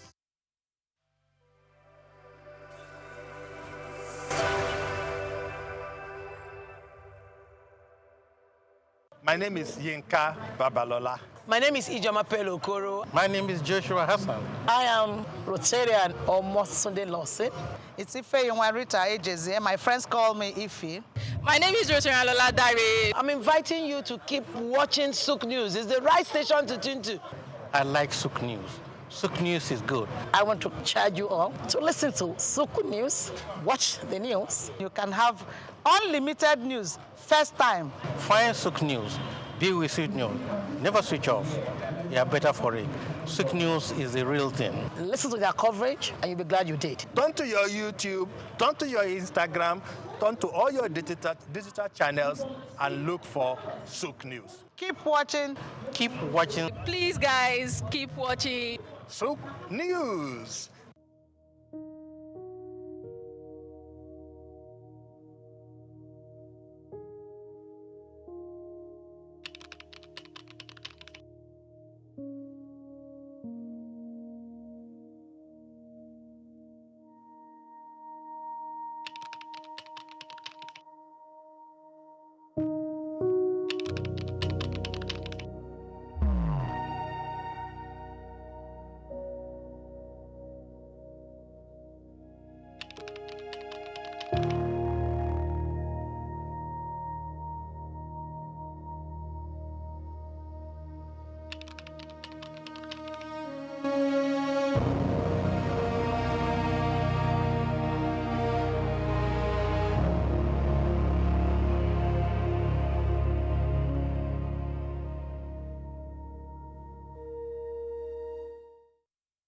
May Day is a day of pride for all workers and heroes around the world. It is a day for workers to celebrate their legends while remembering their travails over the years and their various negotiations with government and employers to better their lot. So, how does labor cope with the current realities of inflation, the high cost of living, rising cost of goods and services, climate change, and security? In this special report, Bayo Olaoye takes a look at the evolution of the May Day celebration since its inception. May Day is observed on the 1st of May and is intentionally recognized as International Workers' Day or Labor Day. It's the celebration of the working class, workers, and laborers, acknowledging their contributions to society and advocating for workers' rights and better working conditions. The origin of May Day dates to the 19th century, particularly the 1886 Haymarket Fair in Chicago, when workers demanded an 8-hour workday.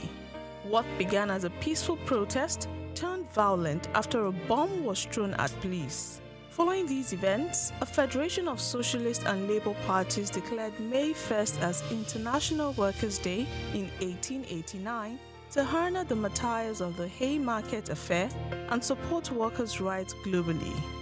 Across the world, May Day is marked by protests and marches in which workers demand fair wages, safe working conditions, and social protection. It is a public holiday for Nigerian workers, a chance to reflect on achievements such as the implementation of the minimum wage in 2019 and to recognize trade unions and their role in protecting workers' interests. Despite the celebration, many Nigerian workers face serious challenges: unpaid salaries and pensions, with many states and local governments owing workers months, sometimes years of back pay. Pensioners often live in poverty due to delayed or unpaid benefits.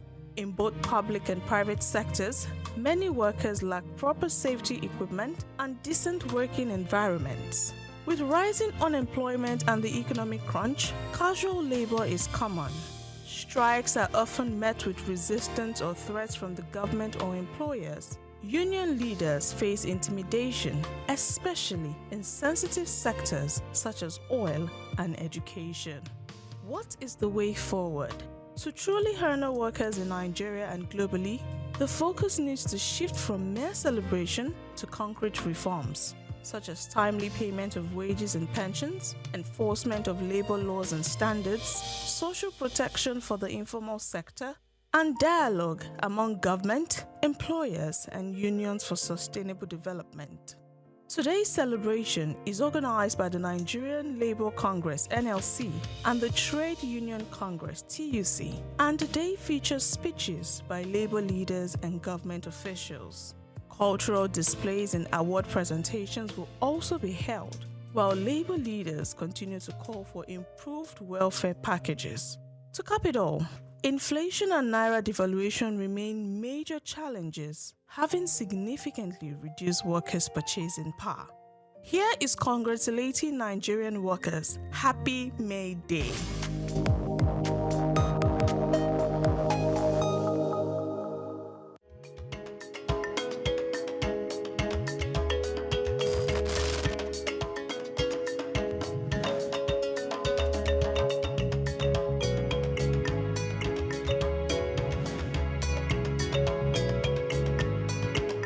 From the early days of humanity, when people roamed the earth unclothed, to the Stone Age when leaves and natural materials were used for modesty, clothing has undergone a remarkable transformation.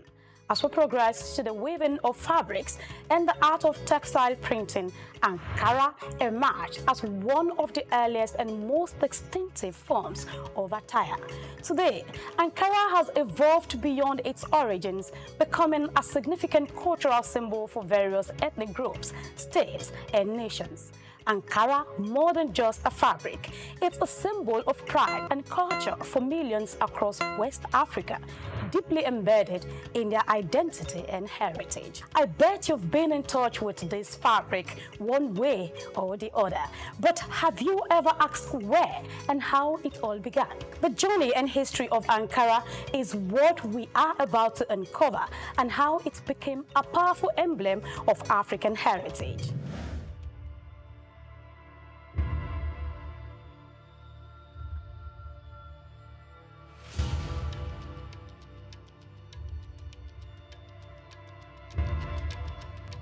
The story of Ankara begins not in Africa, but thousands of miles away in Indonesia, using the batik techniques.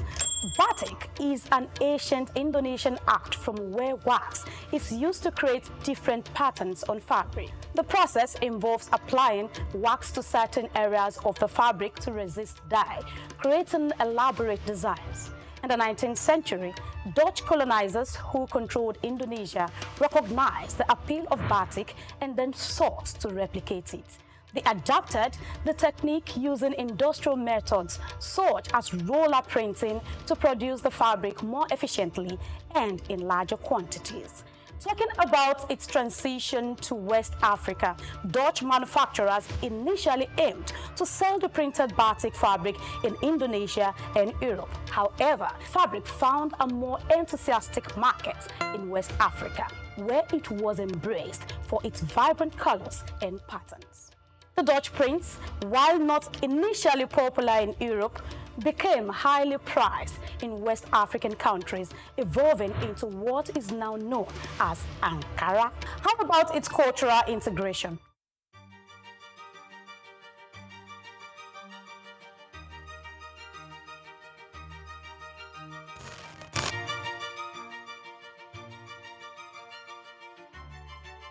Well, the exact individual or company responsible for introducing batik to the African market is not well documented, but over time, Ankara became deeply integrated into West African culture, symbolizing various aspects of identity, status, and tradition. Despite its Indonesian origins, it is now predominantly recognized as a quintessential element of African fashion. It is clear that the adaptation and adoption of batik by Dutch traders played a crucial role in the fabric's journey to West Africa.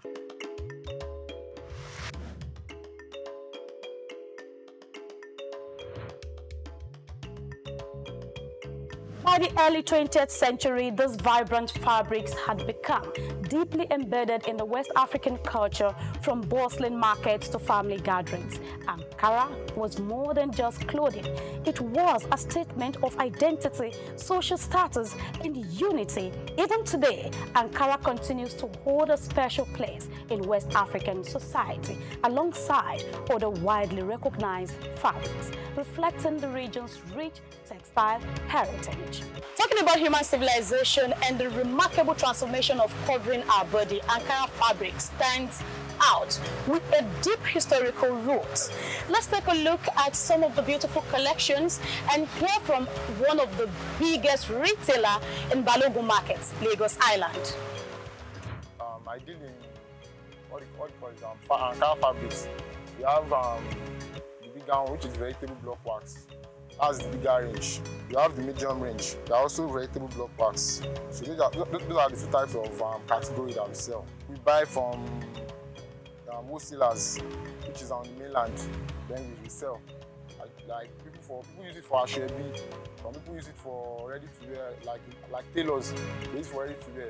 And some people just buy it for maybe like a mini celebration, or in short, all celebration, ceremony and celebration. So this one now, this is a medium. My target, vegetable block wax, this is a medium one. If you touch it, you will see the texture. It's not that 100% cotton. So compared to this one is a big one. Yeah. So when you touch it, you see the difference. This big one, this medium. This is big, this is medium. Yes. That's the difference. This has more quality than this.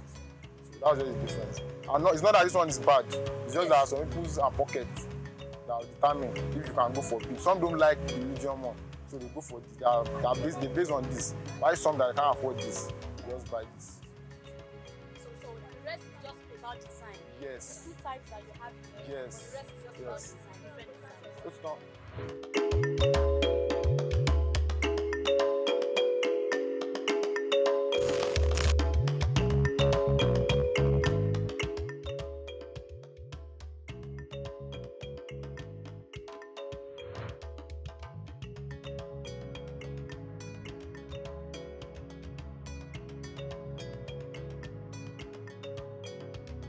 As West Africa gained independence in the 1960s, Ankara's popularity soared. It became a symbol of African pride, a rejection of colonial influences, and an embrace of cultural heritage. From everyday wear to high fashion, Ankara represented a new era of self-expression.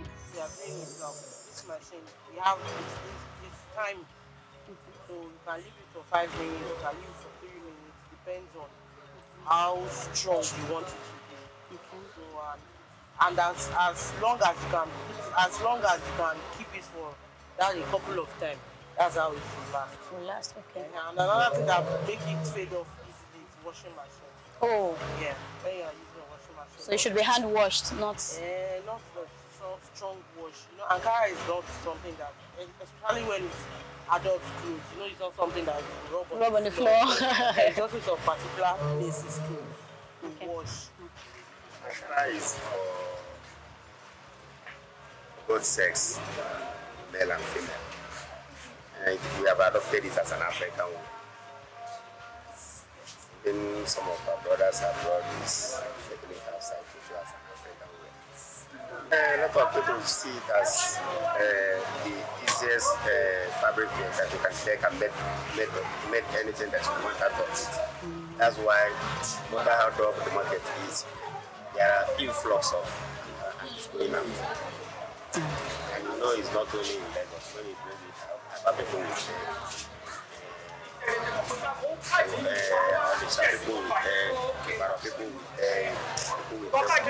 all sorts of places. So that is how it spread.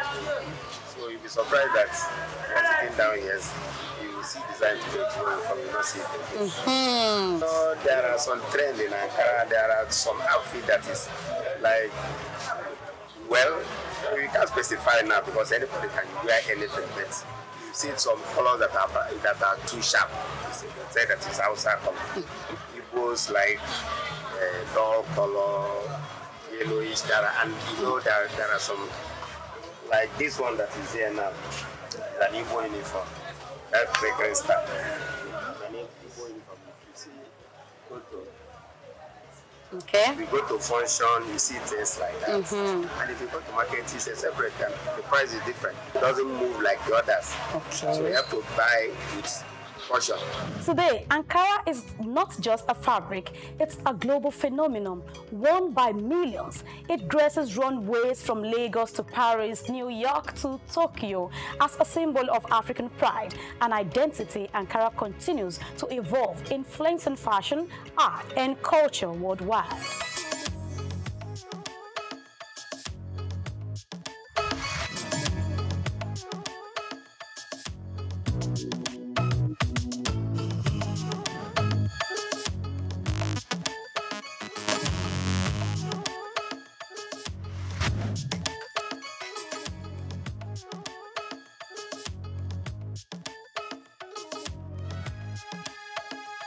From its unexpected beginnings in Indonesia to becoming a powerful symbol of African identity, Ankara's journey is a proof to the resilience and creativity of West Africa. However, as we move forward, what challenges and opportunities lie ahead for this iconic fabric?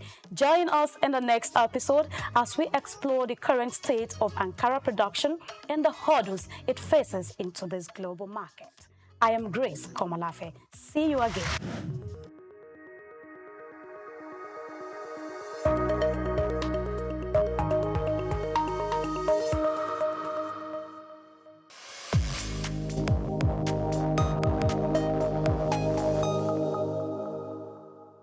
We've got just what you need right here at Femi Wash Media. Call it the Midas Touch, and you wouldn't be wrong. Let us record, produce, mix, and master your audio like nobody does. Reach us on our contact today for the best quality job.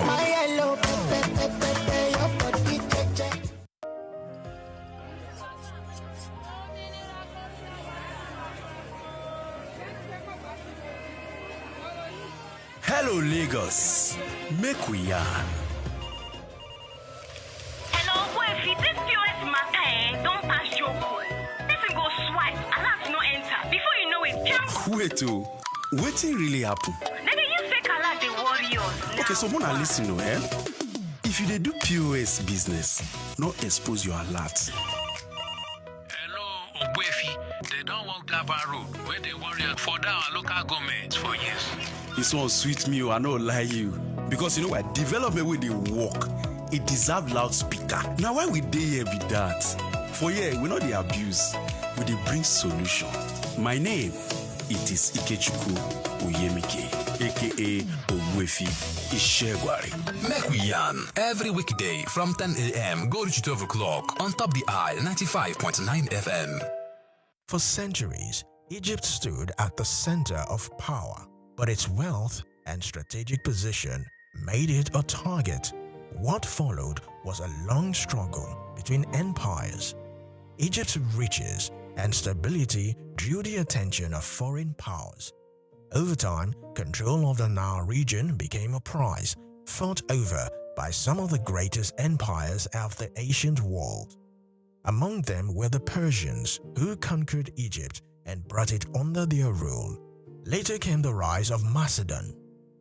In 332 BCE, Alexander the Great entered Egypt, not as a destroyer, but as a ruler who would reshape its political future. He founded Alexandria, a city that would become a major center of trade, culture, and administration. Egypt was no longer just an African kingdom. It had become a strategic asset in a wider global context. Empires fought not only for territory, but for control of trade routes, food supply, and regional influence. The Nile Valley's agricultural output made Egypt a vital economic hub. Whoever controlled Egypt controlled grain production, trade access, strategic positioning between continents. In many ways, Egypt became one of the earliest examples of geopolitics driven by economics. This clash of empires marked a turning point. Africa was no longer isolated from global power struggle. External forces would continue to shape the continent's trajectory, often driven by its resources and location. Today, Africa still sits at the center of global competition, from trade routes to natural resources. The difference, the players have changed, the stakes remain, and as history shows, who controls value often controls power. This map shows Egypt's position, connecting Africa to the Mediterranean and beyond.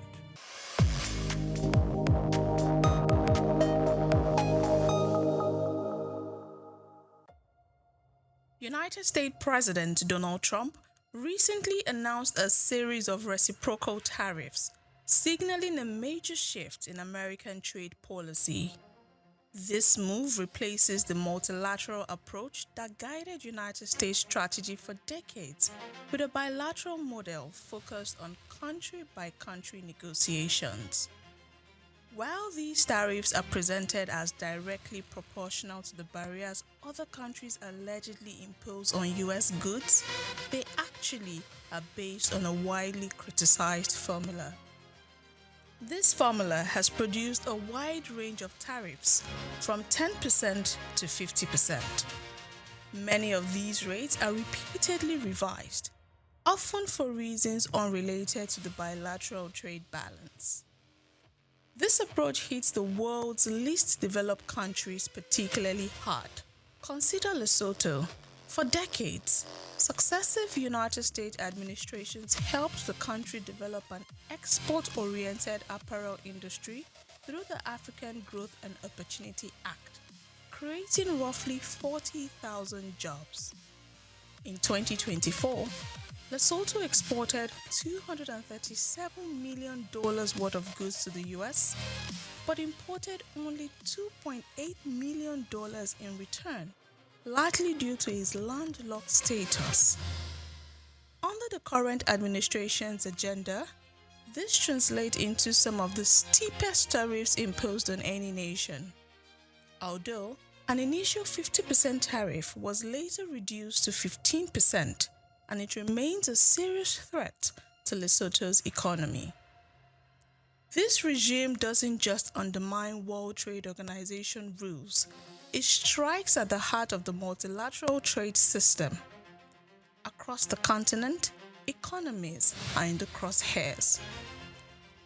The United States delayed full implementation of these tariffs until August 7th to allow for bilateral negotiations, a move that further signals a global shift toward ad hoc bilateralism. Already, 75 countries have reportedly approached the administration to strike their own deals. A prime example is the Economic Prosperity Bill between the US and the UK. However, critics note that this limited tariff quota deal fails to substantially liberalize all trade, violating both GATT Article 24 and the most favored nation principle. Similar bilateral agreements have been reached with Vietnam, the Philippines, and Japan, with adjusting tariffs ranging from 15 to 20%. So far, no African country has secured such a deal. Zimbabwe was the first to respond, perhaps prematurely, by suspending all tariffs on US imports in a show of goodwill. Meanwhile, major economies like Kenya and South Africa are still struggling to secure favorable terms amid mounting domestic pressure. Regardless of the outcome, the US has clearly shifted to a transactional strategy. They are offering selective tariff relief in exchange for specific concessions or access to strategic resources like critical minerals. This take it or leave it bargaining leaves developing countries with little room to maneuver. Without the protection of the World Trade Organization, African nations could be pressured into exploitative agreements targeting strategic sectors such as raw materials, areas where Africa holds significant leverage but often fails to use it effectively. To prevent this, African countries must form a united front.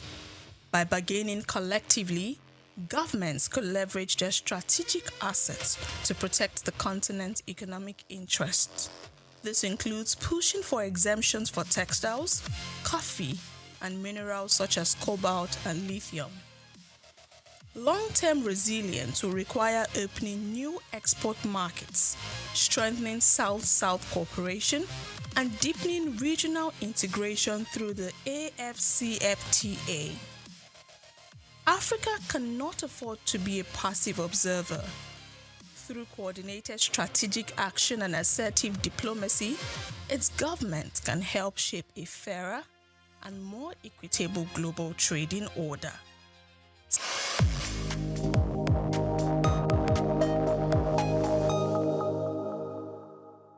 Lesotho, a country like no other on the African continent, and in fact, like no other in the world. Nestled entirely within the borders of South Africa, Lesotho holds a unique geographical distinction. It is the only independent nation on Earth located entirely above 1,000 meters in elevation. Its lowest point, at 1,400 meters above sea level, is higher than the highest points in countries like Netherlands, Denmark, or even the United Kingdom. This extraordinary altitude earns Lesotho its nickname, the Kingdom in the Sky. Lesotho is one of just 3 countries in the world that are completely surrounded by one other country, the others being San Marino and Vatican City in Italy. But unlike them, Lesotho is not a microstate. It boasts a proud population, a strong cultural identity, and a landscape marked by rugged mountains, deep valleys, and fast-flowing rivers. What also makes Lesotho stand out in Africa is its climate. While much of the continent is known for its warmth, Lesotho regularly experiences snowfall, especially in its highland regions. In fact, it is home to Afriski, Africa's only ski resort south of the equator, drawing tourists who seek winter sports in an unlikely location. But Lesotho's uniqueness goes beyond geography and weather. The Basotho people are known for their iconic wool blankets, worn with pride across the country. These are not just for warmth, they are deeply symbolic, representing milestones, rites of passage, royalty, and social status. No traditional ceremony is complete without the presence of these beautifully patterned and color-coded blankets. The traditional Basotho hat or Mokrotlu, is another national symbol, so important that it appears on the country's license plates and currency. Lesotho also harnesses the power of its water. Its Lesotho Highlands Water Project exports fresh mountain water to South Africa while generating electricity for domestic use. Water, often called white gold, is one of the country's most valuable resources. In many ways, Lesotho defies expectations. It is a country of heights, both literal and cultural. In a continent known for deserts and plains, Lesotho offers snow and slopes. In a region often shaped by lowland agriculture, Lesotho rises up proud, elevated, and unshaken. Lesotho is not just unique to Africa, it is unique to the world. This is the uniqueness of Africa, and today we spotlight Lesotho, the kingdom in the sky. I'm Moyosore Adebi for SOUQ News TV. Africa is a rich continent, and when it comes to African countries with hidden riches, Burundi is generally overlooked. This little East African nation, located between Rwanda, Tanzania, and the Democratic Republic of Congo, has a strong, distinct identity. Drums in Burundi do more than just generate sounds, they also convey stories. The royal drummers of Burundi, Abatimbo, are more than just performers. They are historians, keepers of traditions, and spiritual messengers. These gigantic drums, built from hollowed-out tree trunks and coated in animal hide, are regarded with respect. In reality, for centuries, they were only utilized for sacred rites, royal events, and national holidays. Here's what makes this unique. Burundi drumming is unofficially protected by UNESCO as part of the world's intangible cultural heritage. That is, the sound of the Burundian drum is not just a national icon, but also a global treasure. And they are not your typical beat makers. The ritual is ordered and ceremonial. Drummers perform while dancing, holding the drums on their heads and producing rhythm with their bodies rather than with their hands. It's poetry in motion, tradition in tempo. However, Burundi's rhythms are not limited to drums. There is also a rhythm to their agriculture. Over 90% of Burundians depend on agriculture, primarily for substance. Burundians know how to cultivate life, from coffee, the country's main exports, to bananas, beans, and sweet potatoes, even on limited territory. Despite decades of political unrest and economic challenges, the Burundian spirit remains resilient. Kingship, oral storytelling, and shared traditions are essential components of community life. There is an unsaid value in their community, as evidenced by their Ubushigante, a cultural council of wise elders who have traditionally helped settle conflicts and uphold moral standards. So, Burundi may be one of Africa's tiniest countries. It may not always make headlines. However, it embodies a continent's heartbeat through its drums, people, and ageless customs. One that teaches us that even the smallest countries may echo the loudest truth if we only stop and listen. I am Laura Iheke for SOUQ News. Until next time, let's keep sharing stories that bring this continent together.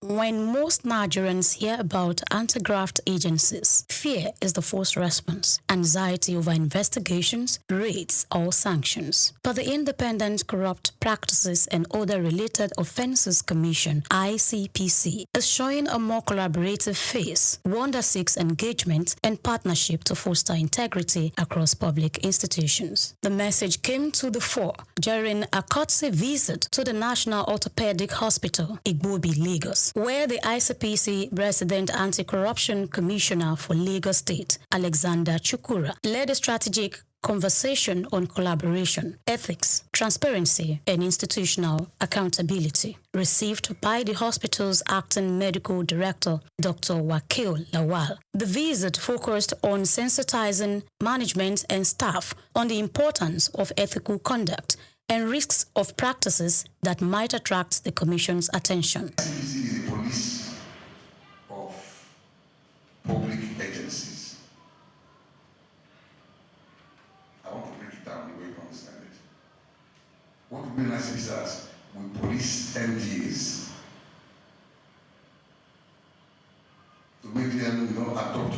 global best practices.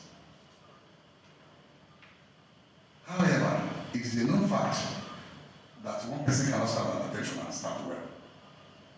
For crime or for corruption to be consummated by the public officer, most of the time you find people from the outside, they contact us. They are not public officers, is that not true? I'm on the same page. So essentially, the ICPC is the police of public agencies. What is really corruption? Can someone attempt? Or do I just go ahead?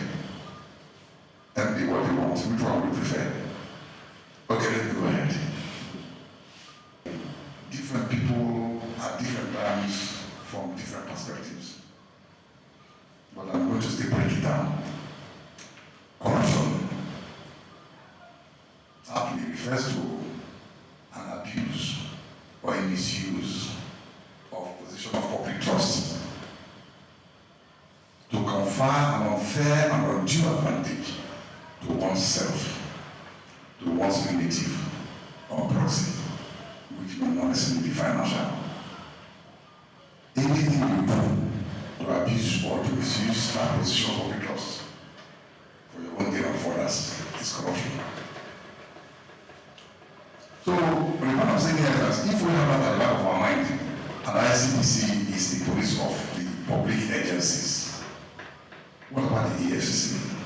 The EFCC came after ICPC for purposes of specialization, economic and financial crime. A key moment of the engagement was an open question and answer session where concerns were raised about perceived bias in enforcement, particularly when some political actors appear untouched, while public servants are often held accountable. The commissioner clarified that the ICPC investigates based on issues and petitions, not status. While he noted the section of Nigeria's constitution which offers temporary immunity to certain office holders, he stated that this immunity elapses once they leave office, after which credible petitions are duly investigated. The leadership of the hospital present were also encouraged to see the ICPC not as a threat, but as an ally in strengthening systems and protecting public trust. Chukura emphasized that internal mechanism is not enough in fighting corruption. Rather, it requires alignment with global best practices. He urged public institutions to adopt transparent documentation and compliance protocols, stating that the absence of proper records can be just as detrimental as misappropriation of funds. As able to address some areas of concerns and also improve our knowledge on things that we actually don't take cognizance of. More importantly, in some situations, the officers or the executive or the head may not necessarily committed any offense. But from your statement today, I will deduct that keeping good record is also as important as not being corrupt. And so this is also things I want some of my colleagues and myself to also learn from. ICPC or EFCC, we know the day when we are doing transaction with the document we are going to send to them. And so it becomes an important aspect of our work. Hope this will also improve our practice. So thank you. Your statement today has contributed a lot. And we no longer fear ICPC. ICPC is our friend. And I will show you we'll keep the channel open. Speaking with SOUQ News TV, the commissioner reiterated the need for ongoing partnership across key sectors to foster greater understanding of the commission's work and improve public trust. He expressed optimism that in a few years, ICPC would achieve significant milestones in building a more accountable nation. It's a tradition in ICPC for us to go to strategic stakeholders. We go to the place to tell them what to preach the anti-graft crusade. So at the end of the day, we have a better nation. Because on the Stand of Insight, it's been discovered that Nigerians, the citizens, have suffered. There's a lot of apartheid indifference about the anti-graft crusade. So it's this conscious effort by the ICPC to now begin to, make people get a buy-in for that to be part of the whole crusade. We go everywhere, especially government, that's the MDAs, so that we can galvanize support, so that we can educate the people on the ills of corruption. We're not there yet, but with the present board, the end is very near. At the end of the session, the ICPC handed essential materials, including the ICPC Act, a handbook of frequently asked questions, and a guide on the consequences of unethical behavior to the director. A symbolic award was also presented as a sign of the ongoing cooperation. This visit forms part of ICPC's broader strategy to build institutional integrity and promote responsible service delivery across the public sector. Grace Komolafe, SOUQ News TV.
I was born on the 16th day of October, 63 years ago. I'm from Opobo, yeah, and went to school. I'm from Rivers State, from Opobo in Rivers State. Went to school in Port Harcourt, lived in Port Harcourt all my life, from primary to secondary school to A-levels. Then after A-levels, I got admission to Unilag. Immediately after Unilag, I got married, and I've lived in Lagos ever since.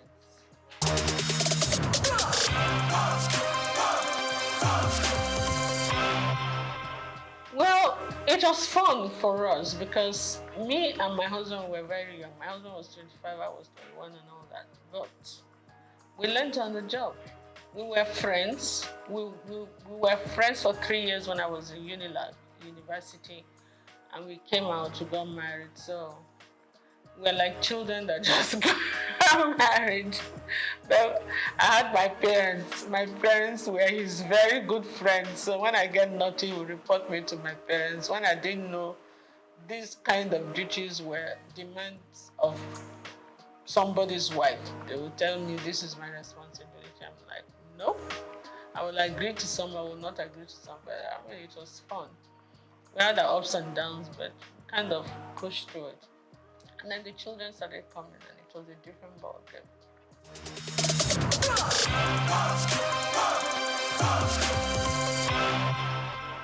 You know, when you come from that kind of family, it's like part of your system. You don't really regard it as anything anymore. But sometimes I get the shock of my life because there was a time my in-laws came to Opobo for one ceremony, and I saw the king. And he gave me a hug and he gave me a pick, and they were like, whoa, the upper Benin won't even shake your hands, you know, as a woman. I'm like, okay. I mean, it's the same family, you understand? So we're used to that. I think we take it for granted. But maybe some other people say, you must call me a princess, you must call me that. I'm not into all those kind of things. I'm not at all. I've never been. So I can't start tomorrow. But yeah, great King Jaja of Opobo, my great-great-grandfather. And my children, when they studied it in school, they went to Corona school. When they came, Mom, we're telling our teacher and our classmates that this King Jaja of Opobo, they told them about King Jaja of Opobo in school. And they said, that's my mommy's great-grandfather. Like, whoa, no, it was like a big deal to them. For us,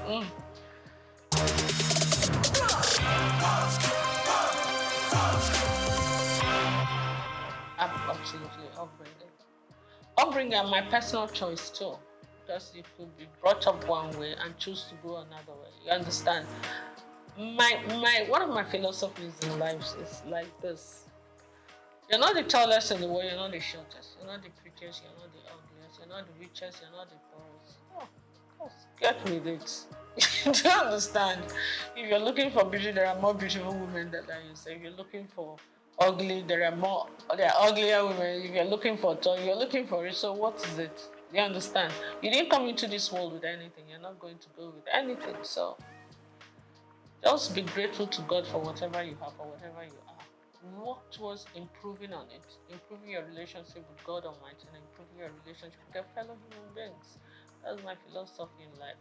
So what's the point carrying all the chips on your shoulder? It makes life heavier for you.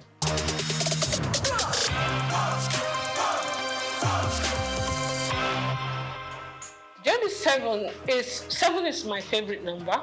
It's a number for perfection. And I was born on the 16th of October. My star sign is Libra. We're always looking for perfect balance in everything.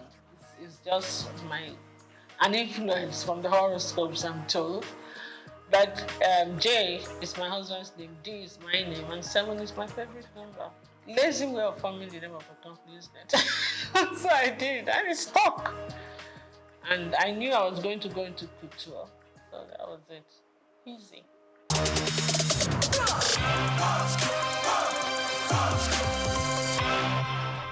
I was a victim of circumstance. I keep saying it. I didn't really come into business to be a fashion designer, to go into fashion, and creativity has always been something that's innate. Okay, even before I started making clothes or doing this, I used to always give designers the styles that I want them to make for me. I didn't have tailors, but when I finished my NYSC at Nigerian Television Authority in Victoria Island, I decided I wasn't going to work there. I wanted to work in a more organized setup. You understand? Because of management traineeship, because I never worked all my life. You know, my parents were very protective. I'm the last girl in the family. They were always very protective. So I said I wanted to work somewhere, and I prayed about it. And I got into Unilever. Then it was called Lever Brothers. And for 5 years, but you know, the intensity of work there became a bit much for me because I was a young mother. I had 2 kids then. Was going on having the 3rd one. So it became a bit time. Sometimes Unilever was one of the biggest. When the international directors come in, we used to be the ones to host them with all the Unilever affiliates. Linters, the advertising agency used to be here. All the Nigerian breweries, USC, you understand, AJC, we're all Unilever group. Sometimes I won't get home until 3 a.m. when we're hosting. And with kids in the house, it can be a bit much. So I'm like, I prayed about it and I decided something has to give. It's either your family, your children will not give them the attention they need then, and they were growing fast, or your job will suffer, and then you will not be happy, whichever way. So I decided, you know what, let my priority be my family.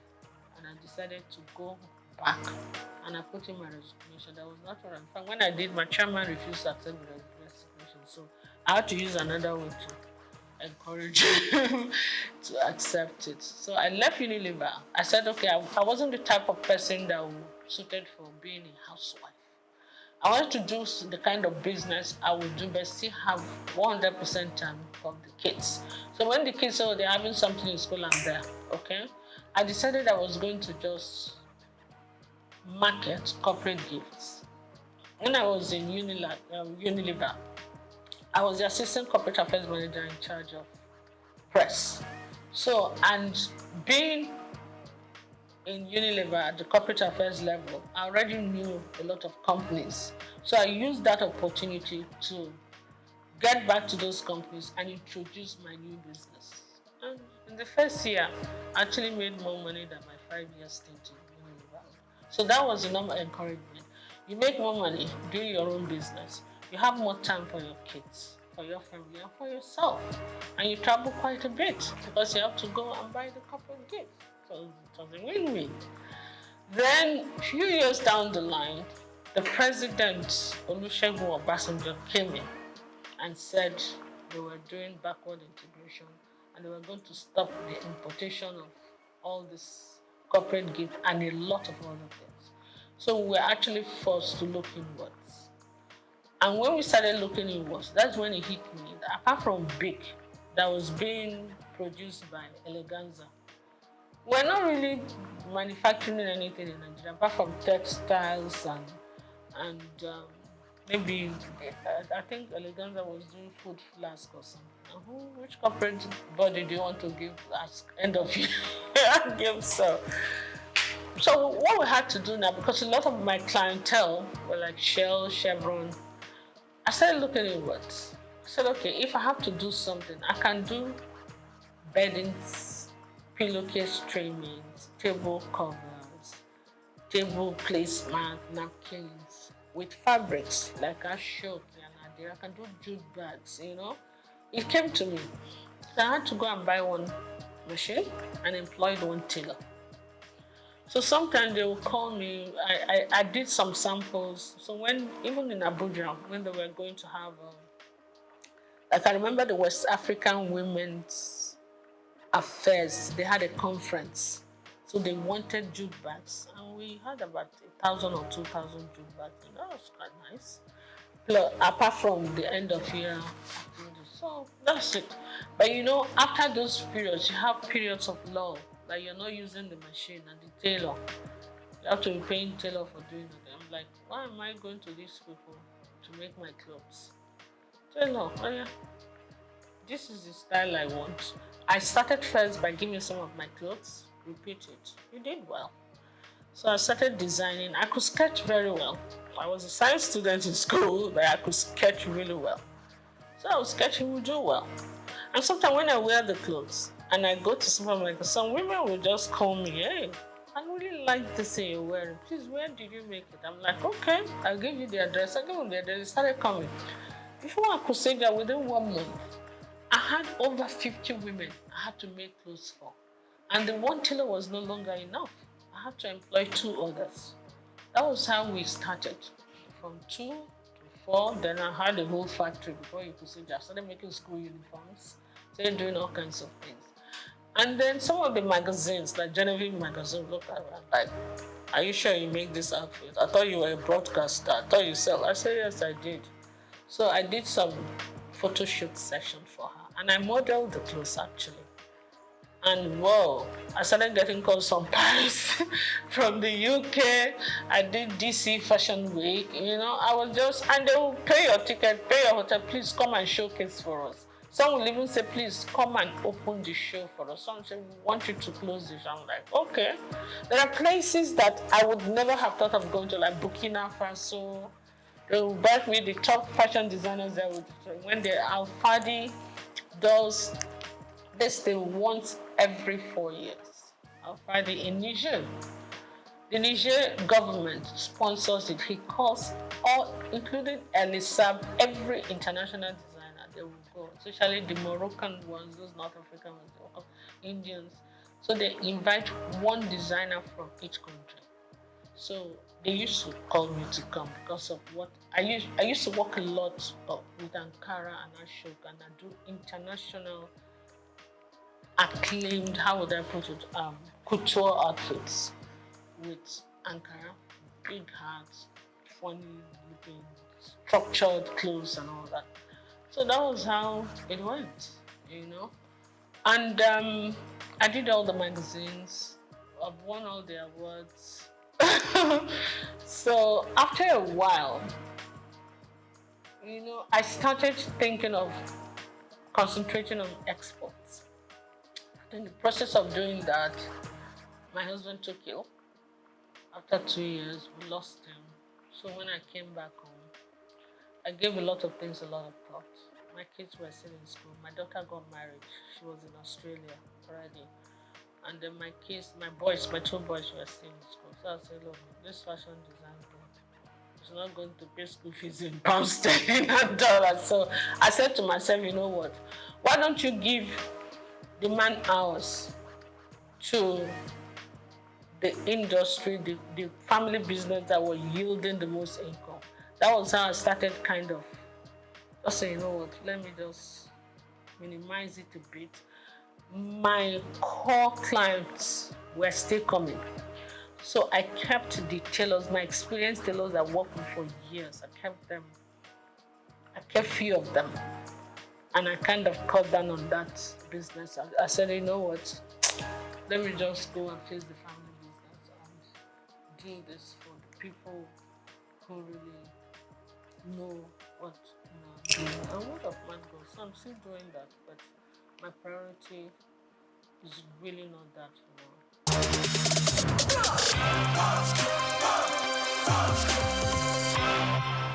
When you look at me the first time you see me, you see a fragile woman that don't like to sweat, that's spoiled, that like to be kept. I'm like, what?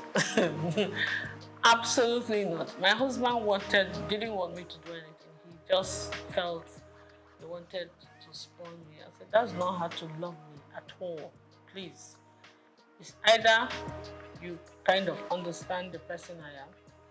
I'm a very creative mind. This mind has to keep working, or I'll make life miserable for you, you know. What I will advise, even women who are willing to work, you don't even do one job. You must get at least more than 2 streams of income. Otherwise, you will not make ends meet. That is the truth of today's world. You understand? Then those ones that want to be kept, no matter how wealthy your husband is, wealth is not static. Some people start today. When they retire, everything goes downhill. Some people mean well, they love you, they want to take care of you, but nature calls. They part ways. Some marry other women, some leave, some die. You understand? So anything can happen. I will advise them, everybody, try to be as independent as you can, financially independent. I think you actually earn more respect when you do that. And then also, when things don't work out too well for the husband, no matter how rich you are, you don't have to put him through too much stress. You can take care of yourself, you can take care of yourself, you take care of him, you encourage him, but let him not feel that the world has come to an end. You know, a man feels happy when he knows that his back is covered, even when he's not making it. You understand? It doesn't make him lazy, it makes him very grateful. Yeah. So I will advise everybody, get something doing. Do something that will enable you earn good income if you can. Do something that you also enjoy doing.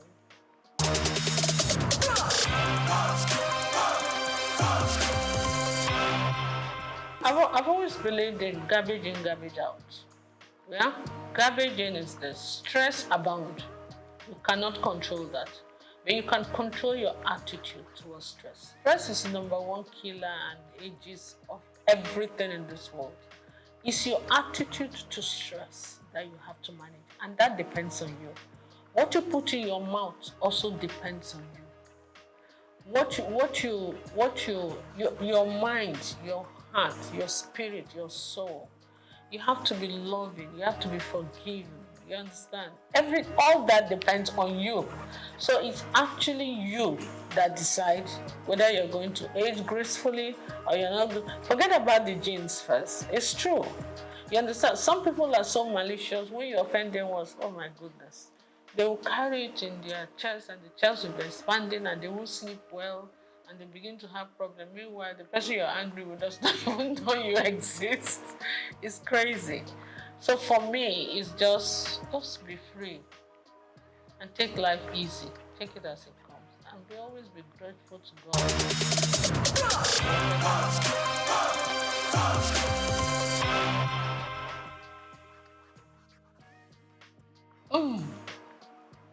I'm too honest and straightforward. It's either I will be killed immediately or because I will tell you the truth no matter who's asked is God. I don't think I can play politics. I'm not a politician at all. I am a very straight shooter. I will tell you to your face when you're doing stupid things. That was my relationship with my mom, my dad, my husband. So most times, I'm the last girl in the house. So maybe when they were disciplining the first ones, by the time they got to my turn, they were a bit tired. So we could talk to my parents anyhow. But I don't do it to create whatever. I just feel that if anybody worth talking to, is worth talking to with honesty and integrity. And when you want to play politics, they will see something that is black. They will say it's yellow. I can't do that. For the love of me, I can't. So politics is not my call. And because of that, they will not allow you, your creativity to come out, your sincerity to, what's the point?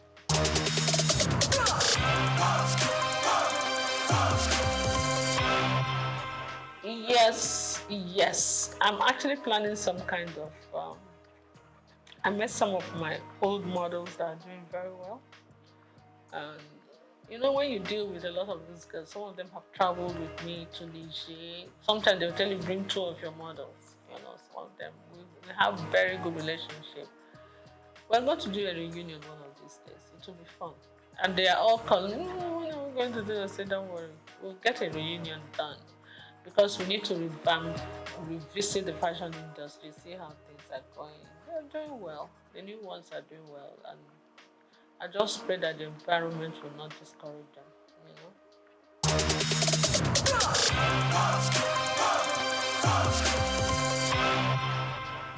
It's not just Nigeria, it's the world. Whatever is happening in Nigeria is what the truth is. A crate of egg in Nigeria is still cheaper than a crate of egg in the US and in the UK, even with the exchange rate.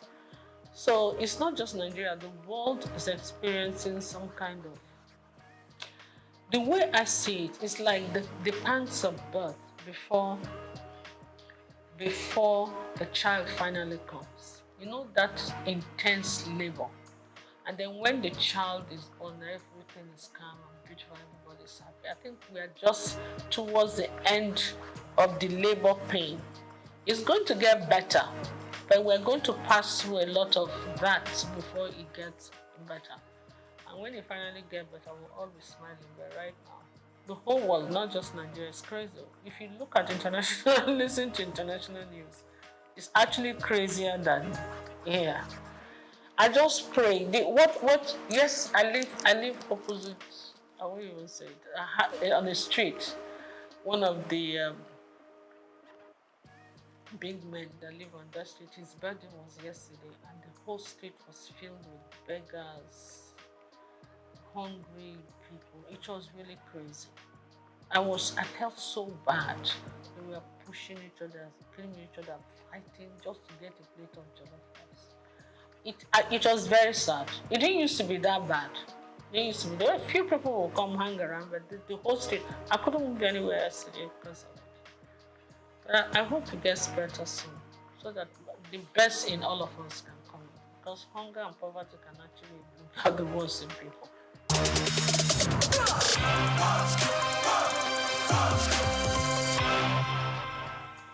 Naturally, yes. I have an NGO that I do. What I do, I take girls, young girls that are not able to complete school because of poverty, and I educate them.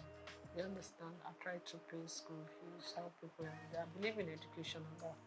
Yeah, because I don't believe in giving you the fish. I believe in teaching you how to fish. I have few of them from my place come stay with me. Some of them are able to stand the discipline. Some of them are not able. So the ones that are able to say they stay and they do very well. Some of them I train from a distance and they do well. So I've had university graduates, I have the levels, I have all kinds of things. That's what I do. And most people come to me naturally, not because I'm a trained mentor or anything. When you do anything out of love, an act of sincerity of purpose, and because they see you as genuine, they listen to you. You understand? When you mean well, you tell people the honest truth, and It's not easy sometimes, but yes, a kind of mentor.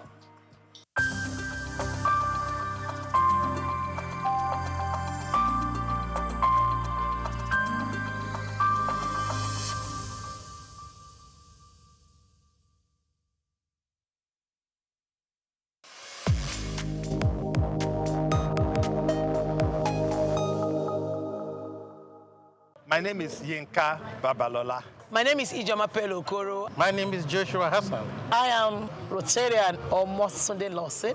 It's Ife Rita Ejeze. My friends call me Ife. My name is Rotarian Lola Dare. I'm inviting you to keep watching SOUQ News. It's the right station to tune to. I like SOUQ News. SOUQ News is good. I want to charge you all to listen to SOUQ News, watch the news. You can have unlimited news, first time. Find SOUQ News. Be with SOUQ News. Never switch off. You are better for it. SOUQ News is the real thing. Listen to their coverage and you'll be glad you did. Turn to your YouTube, turn to your Instagram, turn to all your digital channels and look for SOUQ News. Keep watching. Keep watching. Please, guys, keep watching. SOUQ News.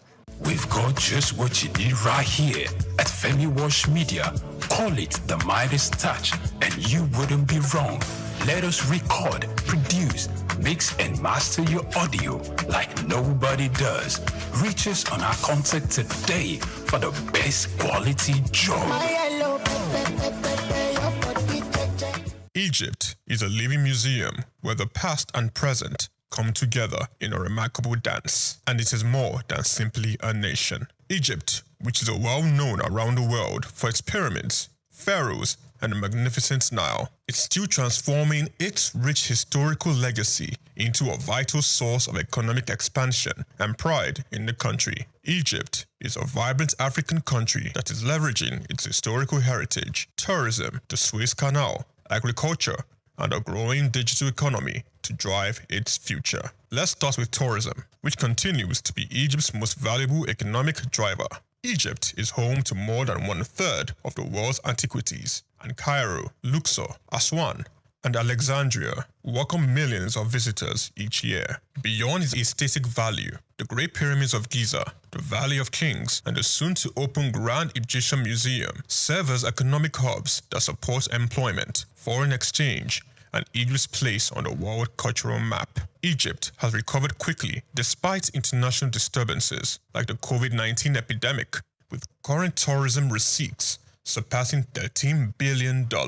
However, as visitors all at history, international trade passes via Egypt's Suez Canal, one of the most important sea lanes in the world. The canal is a vital bypass for international commerce, connecting the Mediterranean Sea to the Red Sea across a distance of 193 kilometers. Suez Canal tolls brings in billions of dollars for Egypt each year, more than $9 billion in 2023 alone, making the canal more than simply a historical site.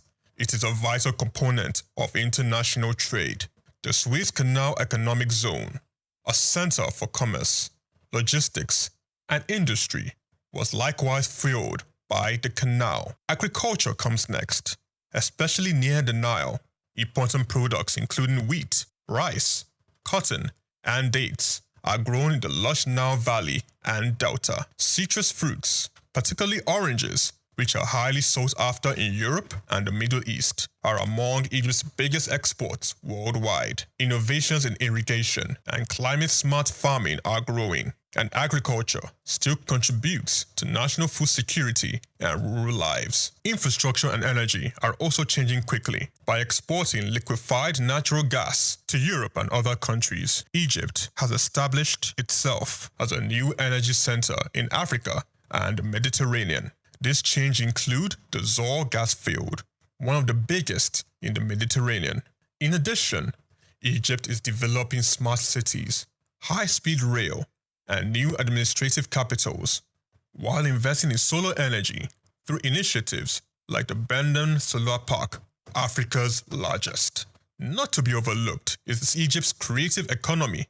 The film industry in Cairo is sometimes referred to as the Hollywood of the Arab world, and pop culture in North Africa and the Middle East has long been influenced by the Egyptian literature, music, and television. Young Egyptian creatives are already establishing new industries such as tech companies and fashion. Thanks to the growth of social media and digital storytelling, Egypt has geopolitical weight due to the advantageous location at the intersection of Europe, the Middle East, and Africa. Its position as a continental power is further supported by its participation in peacekeeping missions, commercial agreements such as COMESCA and the African Continental Free Commercial Area AFCFTA, and regional diplomacy. However, the way Egypt skillfully combines innovation with tradition is what really makes it stand out. It is one of the few African countries where a more than 5,000-year-old civilization still shapes its economy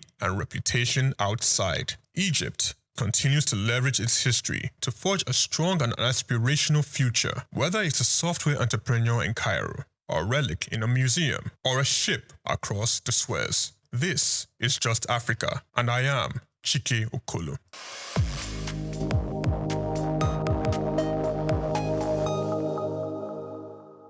Nigeria's economic debate has focused primarily on Japa, the emigration of skilled professionals. But a quieter shift poses a more immediate structural threat: the aging of the country's farming population and the absence of a generation willing to replace it. The data points to a system that is no longer reproducing itself. The average Nigerian farmer is now in their late 40s to early 50s, often older in practice. Meanwhile, youth participation in agriculture remains low, estimated at between 10 and 33% in a country where more than 70% of the population is under 30. This is not a marginal imbalance. It is a breakdown in the pipeline that sustains domestic food production. Agriculture still employs roughly a third of Nigeria's labor force and contributes about a quarter of the gross domestic product. But its performance is constrained by persistently low productivity. In this special report, Bayo Olaoye examines these constraints and offers solutions to those concerned in the agricultural sector. The constraints are long-standing. What is new is the erosion of the human base needed to sustain even current production levels. Nigeria's agricultural problem is no longer primarily about land and inputs. It is about people. Young Nigerians are not abandoning farming out of apathy. They are responding rationally to incentives. Agriculture offers low and uncertain returns, high exposure to climate and security risk, limited access to finance, and weak market integration. By contrast, even modest urban activities, transport services, retail and digital work provide more predictable income and quicker returns. The opportunity cost is decisive. The result is a quiet but consequential shift in social attitudes. Farming is increasingly seen as a residual occupation rather than a viable career. Intergenerational transfer is weakening. Younger family members decline to inherit farms, while older farmers continue working beyond their productive years without successors. This is not a temporary adjustment. It is a structural disengagement. The economic consequences are already visible. Food inflation has soared in recent years, at times exceeding 40% year-on-year, eroding household purchasing power and deepening poverty. The World Bank has identified rising food prices as a primary driver of food insecurity. Nigeria continues to spend billions of dollars annually on food imports, despite having more than 70 million hectares of arable land.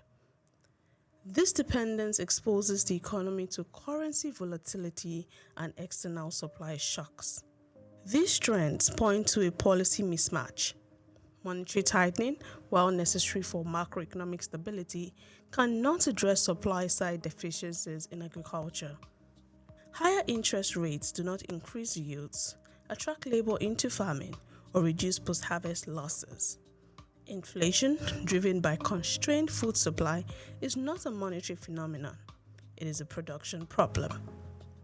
Other pressures, including climate variability, flooding, drought, and insecurity in key producing regions, compound the challenge.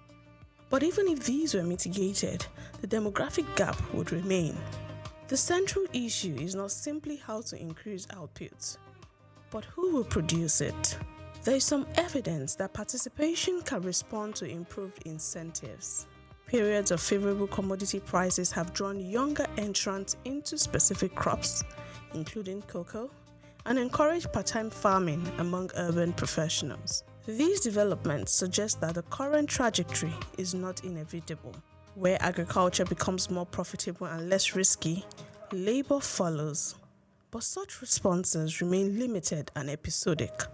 What is required is a systematic shift. Raising productivity must be central to this, through greater access to inputs, mechanization, and technology. Reducing post-harvest losses requires investment in storage, processing, and logistics. Financing models must reflect the realities of agricultural risk, while land access constraints should be eased to lower barriers to entries. Equally important is the question of perception. Without credible evidence that farming can deliver stable, competitive returns, younger Nigerians will continue to opt out. Policy statements alone will not alter this calculus. Only sustained improvement in productivity and profitability will. Nigeria's economic strategy increasingly emphasizes diversification and resilience. Both objectives depend, at a minimum, on a functioning domestic food system. An aging farming population without renewal implies declining output, rising prices, and greater reliance on imports.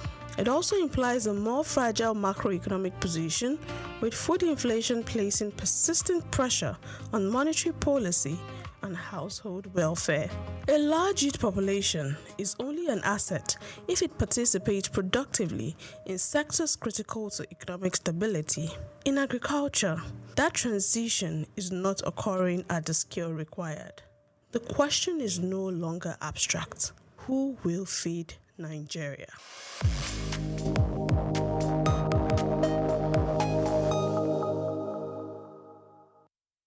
May Day is a day of pride for all workers and heroes around the world.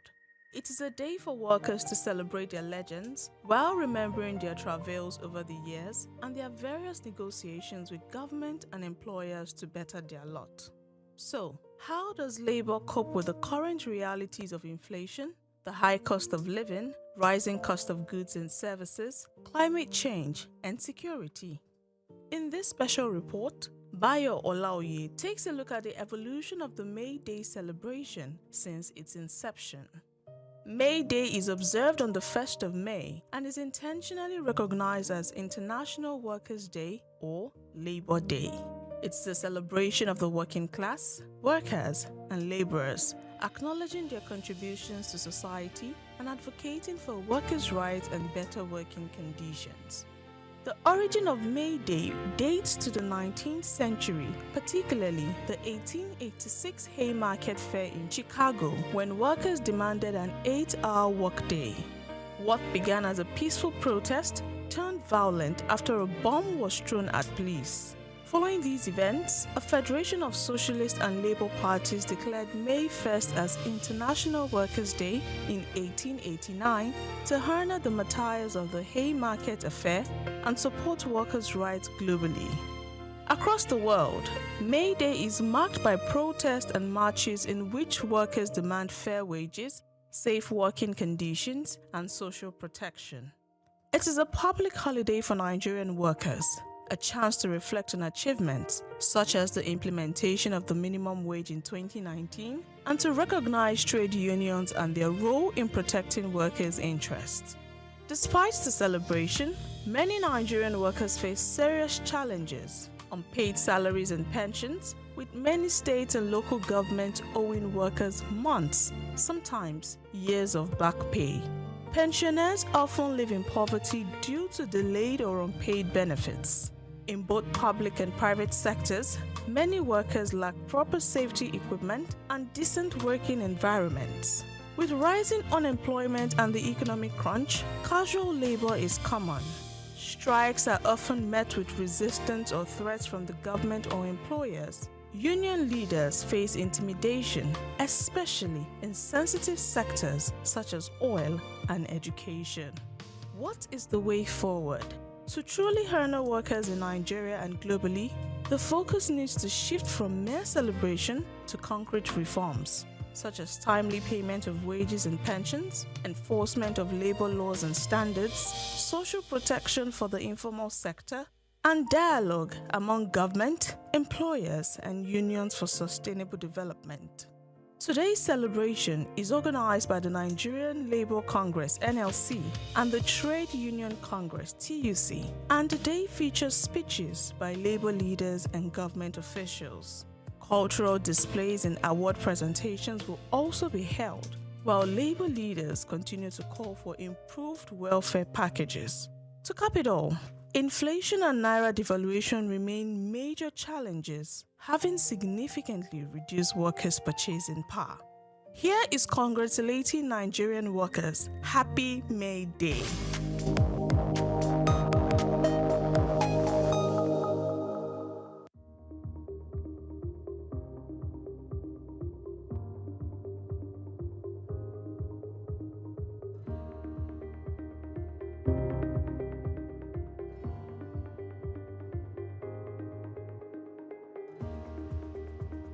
In the heart of Africa's growing hospitality landscape, where service and professionalism go hand in hand, the Hotel Managers Conference Africa 2025 unfolded in grand style. Held on the 28th and 29th of June at the Lagos Continental Hotel, the two-day gathering welcomed top hospitality professionals, experts, students, and stakeholders from across the continent. Hosted by Sunday Olubenga Omotayo, the conference was a celebration of growth, excellence, and the power of local talent. Welcome to Lagos. Welcome to Africa. Welcome to the future of hospitality. In this room is the strong and brilliance of Africa's hospitality industry.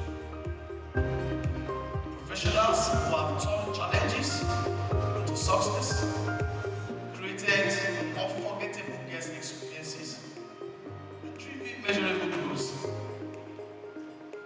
You are not here by chance. You are here because you recognize that the hospitality landscape is evolving faster than ever. What worked 5 years ago may be obsolete today. Those in this room don't just keep up with change. You lead. Talk to someone, you lead. This is more than a conference. It's a movement. A movement to raise the standard of African hospitality and prove that we don't just follow global trends. We sit here, put your hands together for yourself. So, be present.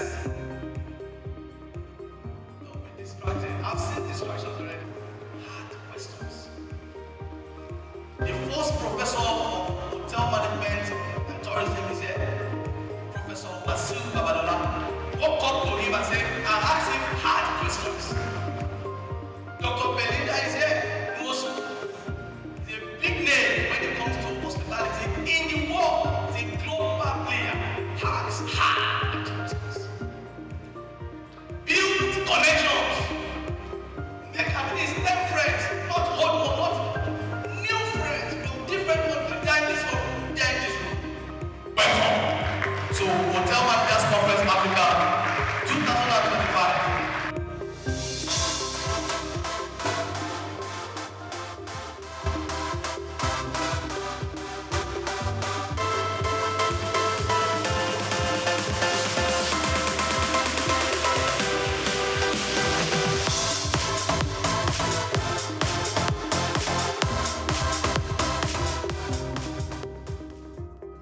Adding to the event's impact was the presence of Femi Wash Limited, whose media subsidiary, SOUQ News Television, served as the official media partner offering live coverage, red carpet interviews, and podcast sessions that amplified the voices and stories shaping the industry.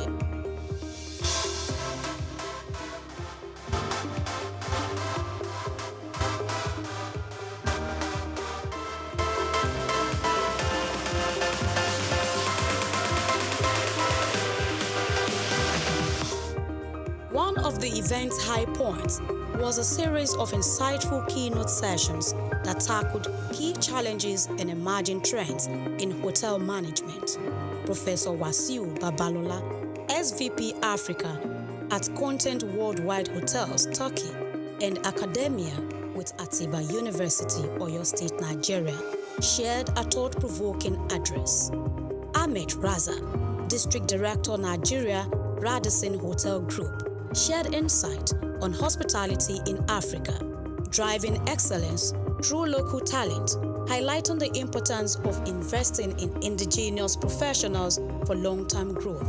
Dr. Belinda Nwosu, FIH of Lagos Business School, also gave a powerful talk on the future of hospitality, integrating global standards to drive excellence. Other speakers included Dr. Michael Pinda, General Manager of JS Signature Hotel, and Dr. Iyaduni Badebo, Director of Sales and Marketing at Eco Hotels and Suites, who contributed to discussions on hospitality development across the continent. It's a pleasure to be here. Every one of you in this room, you are a gift. Thank you for the work that you do. A round of applause for yourself.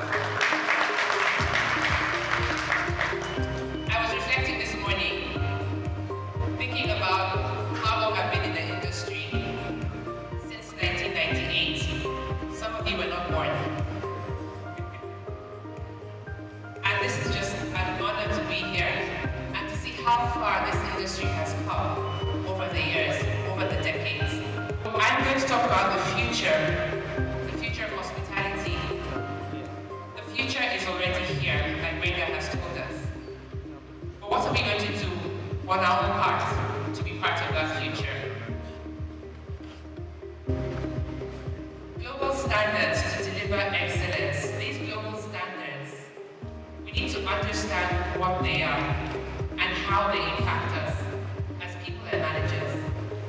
So the first question I want to ask, and I want a response: if your hotel fails, who's to be fired first? I've had some very powerful insights that I want to share with you. At the end of the day, yes, we want to be global, but we need to look within as well. What is it that needs to change? So some of these insights were here. There's 5 nuggets. One is leadership development. We're going to talk about that. Networks and sponsors. Global currency, very, very important.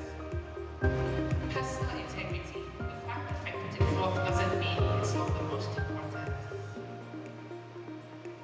Finally, human flourishing. I will speak about that.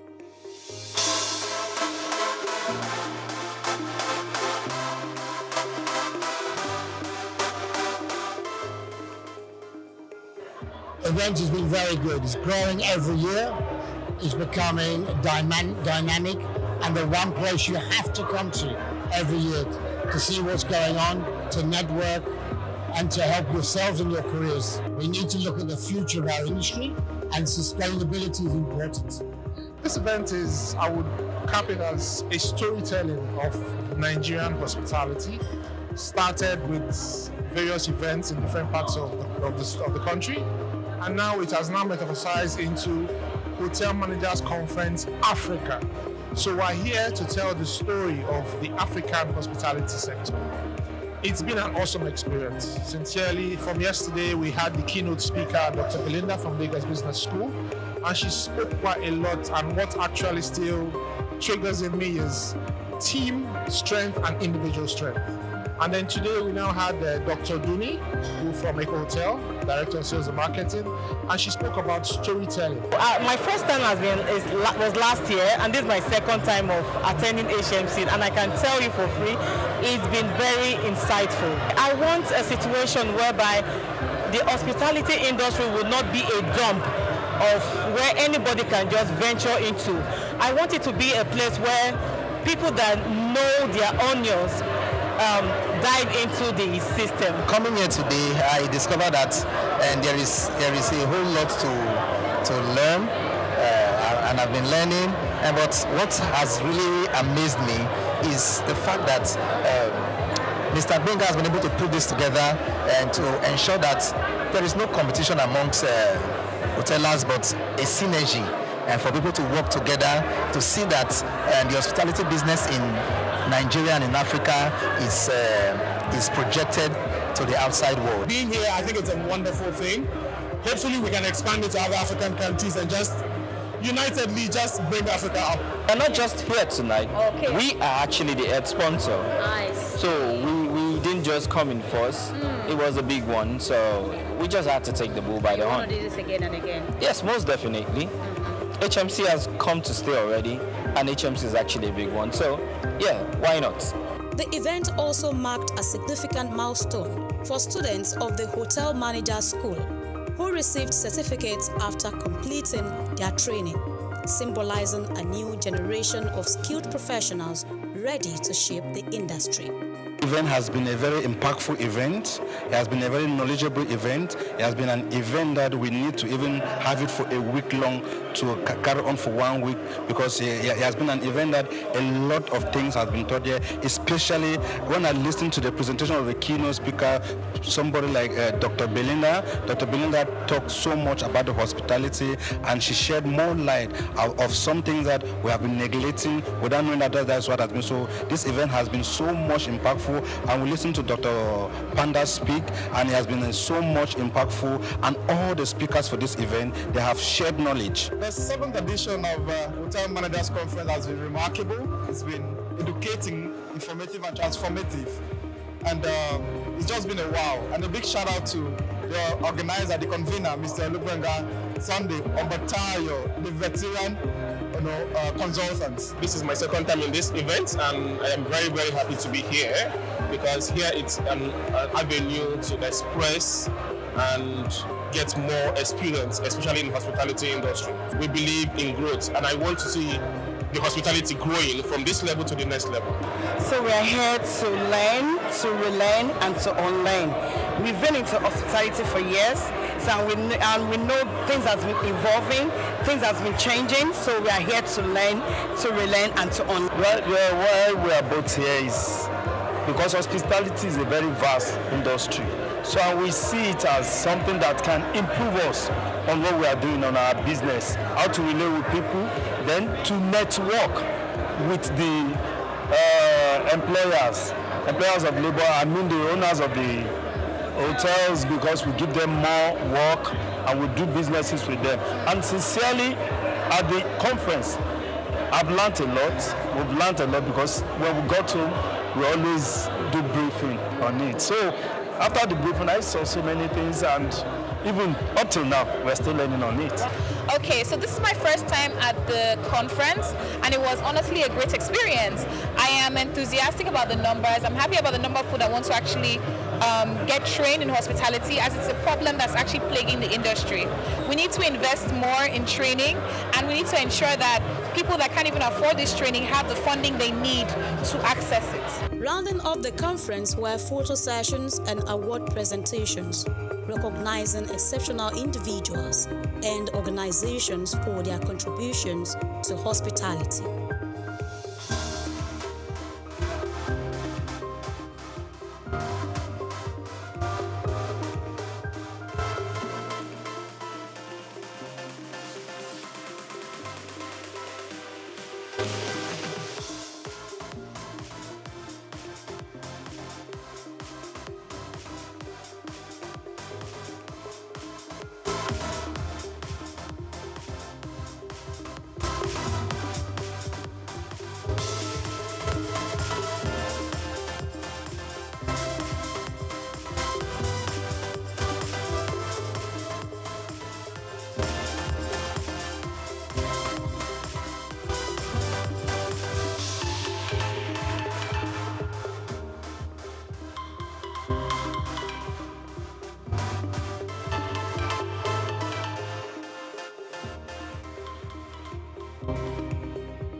The night concluded with a vibrant gala evening where guests, graduates, and industry leaders gathered to celebrate, connect, and look ahead to a more collaborative and innovative future for hospitality in Africa.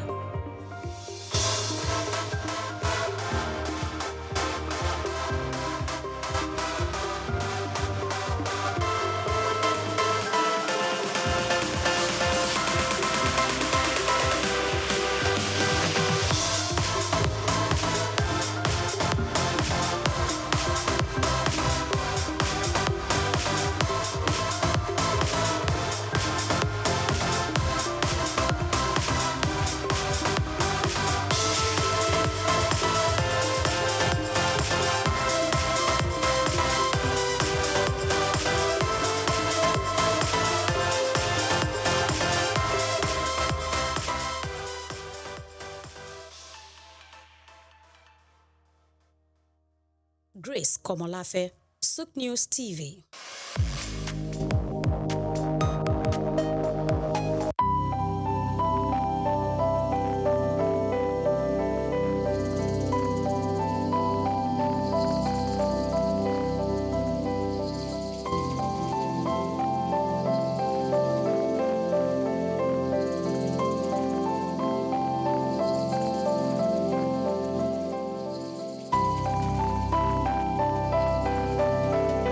Trafalgar Square, established in 1844, is a symbol of British naval history and a popular cultural spot in London.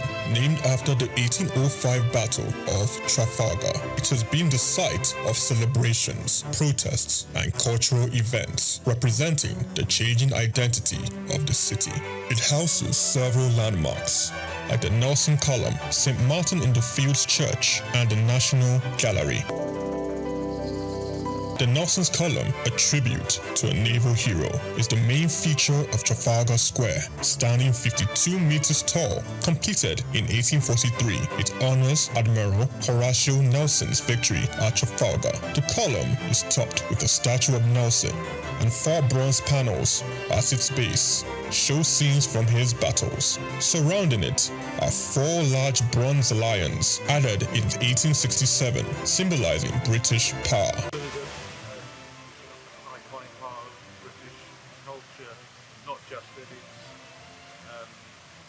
Look, but this is very much the sort of centre of London. You know, whenever there's a celebration, a protest, it's a public space that's very important for a lot of, not just people that live in London, but for the UK. You know, it's a place where people would congregate. You know, I remember being here all around the 2012 Olympics. We were very much one of the centerpieces of British culture.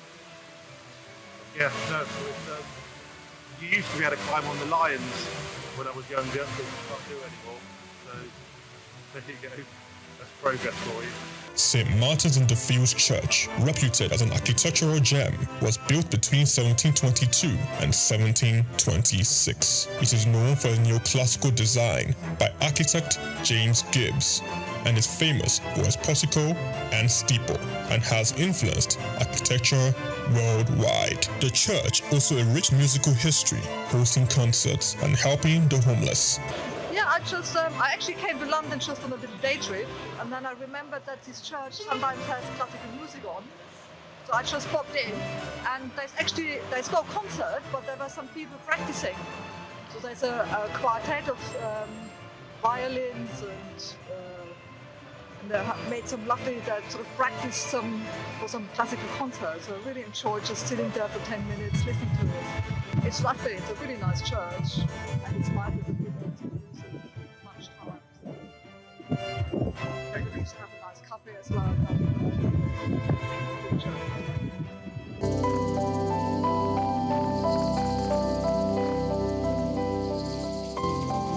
The National Gallery, founded in 1824, is a treasure trove of art. Located on the north side of Trafalgar Square, it houses over 2,300 artworks from the 13th to 20th century with free public access to masterpieces from major European artists. I'm not really sure. I haven't been through the museum yet, but I'm here for a Christian heritage tour to kind of learn more about the history of the Protestant Reformation in England and Christian history here in England through the paintings that are in the gallery. So that's what I'm here for today. Trafalgar Square blends Britain's naval history with modern art and culture. It remains an important public space, attracting millions of visitors each year to experience London's rich heritage and vibrant atmosphere. Rest isn't laziness, it's your body's reset button. Hello, my name is Emmanuel Olise, and this is SOUQ Health Tips.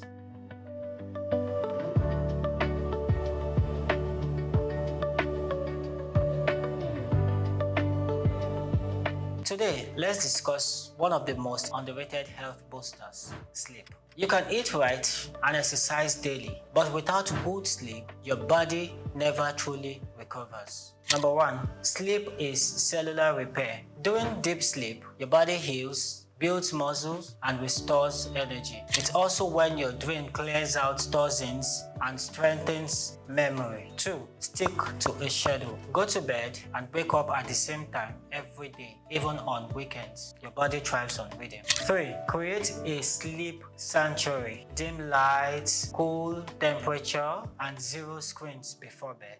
Your bedroom should tell your body it's time to rest. 4, avoid late caffeine and heavy meals. They interfere with deep sleep stages. Opt for herbal tea or light snacks instead. In summary, sleep isn't optional, it's essential medicine. Protect it like you would any prescription. I'm Emmanuel Olise, and this is SOUQ Health Tips. Sleep well, your body's counting on it.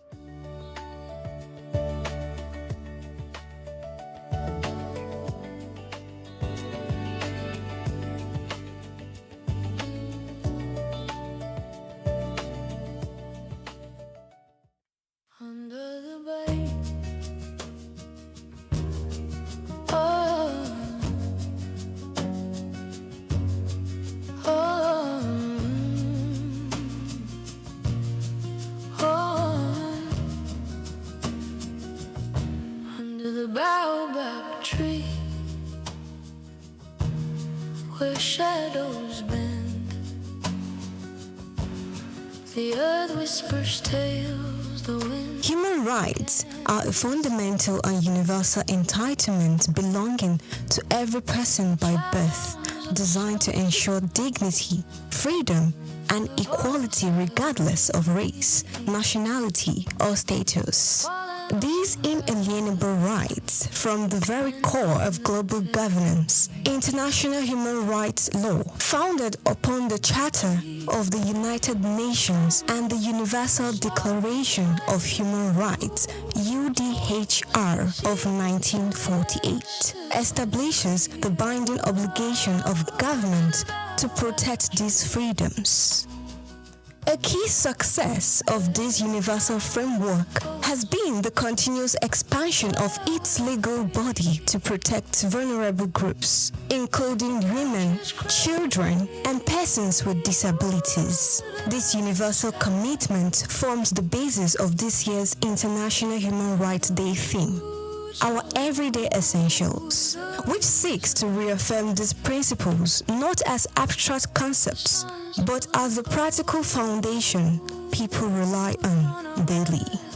Despite the strength of this legal foundation, challenges in implementation and new complexity result in an uneven global landscape.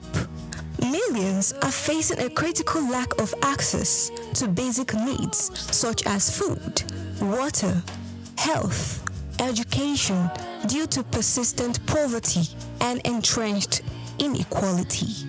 Recent World Bank estimates indicate that approximately 817 million people are currently facing extreme poverty, underscoring the severity of this implementation gap. Rapid advances in technology and digitalization also present novel hurdles concerning surveillance, and privacy. Digital access, essential for modern civic participation, saw significant disruption in 2024 with 296 instances of internet service disruption, highlighting the growing threat to digital rights. This challenge is compounded by weak governance and the widespread persistence of armed conflict. These elements undermine fundamental rights by fueling instability and violence, often perpetuated by a lack of accountability for violations. The devastating impact on civilian life remains profound. The United Nations recorded a sharp 72% surge in the loss of civilian life in conflict zones in 2023, coupled with a record high of over 120 million forcibly displaced persons by the end of 2024. The human rights framework faces compounding issues such as climate change, which threatens the rights to life and health through environmental degradation. This has created a hazardous environment for advocates, with environmental human rights defenders facing substantial risk to their personal safety. Navigating a fair and constructive way forward requires key action across key primary fronts. Strengthening social safety nets through the establishment of universal social protection floors is vital to close the inequality gap and safeguard essential economic rights. Enhancing accountability is paramount. The international community must increase support for mechanisms that investigate and prosecute serious violations of humanitarian law, thereby countering impunity and restoring the rule of law. Also, the protection of civic space must be prioritized by regulating the digital sphere to ensure strong privacy rights and by enacting specific legal safeguards that protect activists, journalists, and human rights defenders from attacks, allowing them to perform their essential work without fear.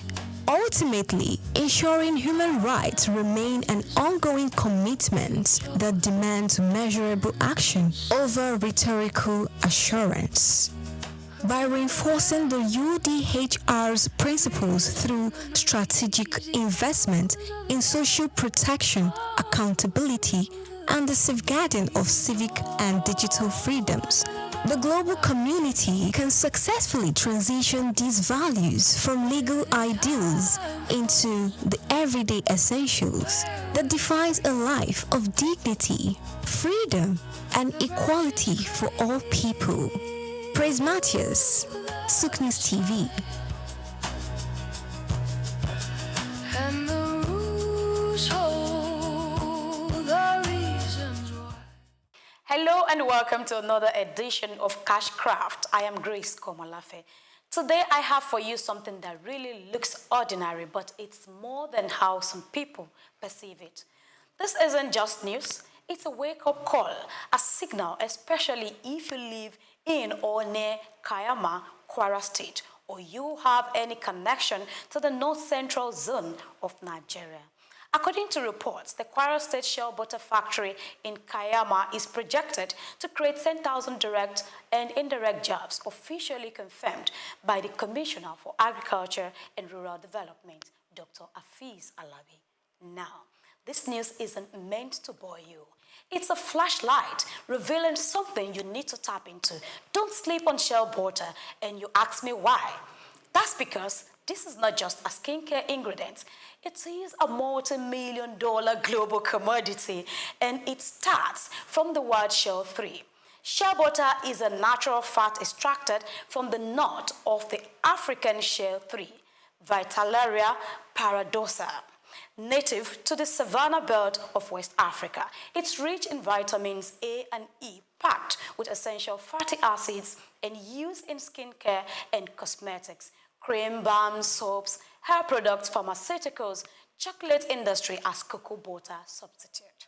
From Africa to America, France to Japan, shea butter is in demand. A metric ton of raw shea butters can fetch around 350,000 to 500,000 naira, depending on quality and volume. Processed butter can go for about 2,500 to 4,000 naira per kilo locally and higher when exported. In global markets, refined organic shea butter is good, trading at $4 to $10 per pound, depending on certification. Nigeria is the world's largest producer of shea nuts, yet we are not making nearly enough from it yet. Are you still thinking it's a job not fit for you? Perhaps that's pride. Yeah, but here is the reality.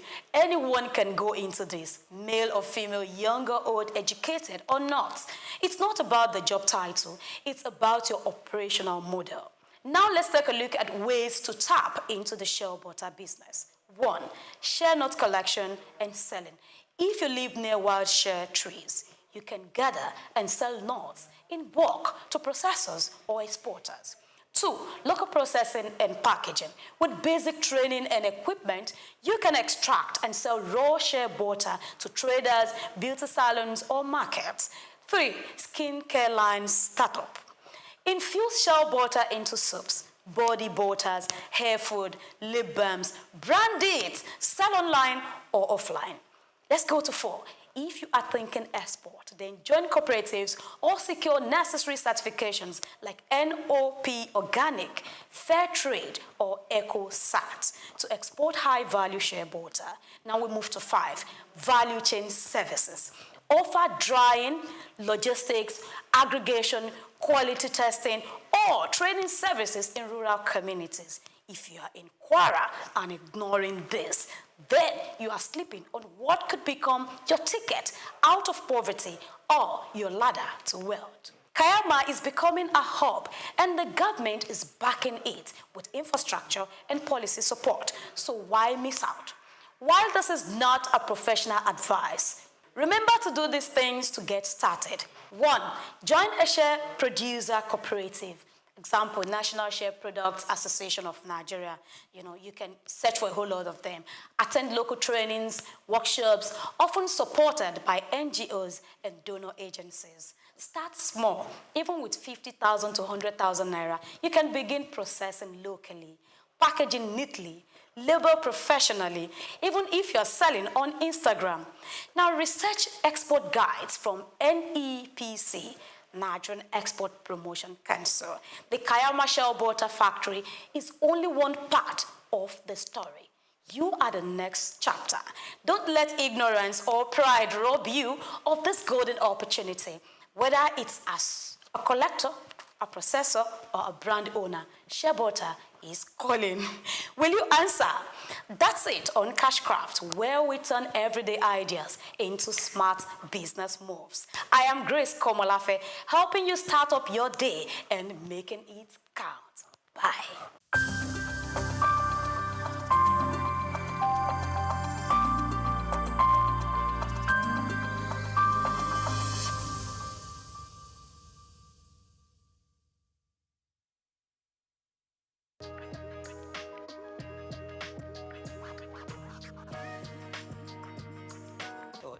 To start with, let me give some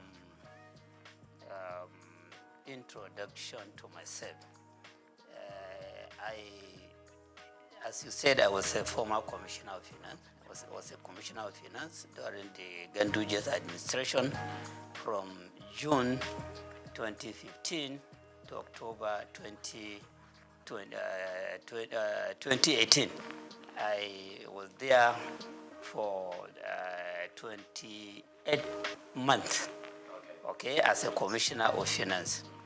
And I had been with Bayero University, Kano, before I was appointed commissioner of finance.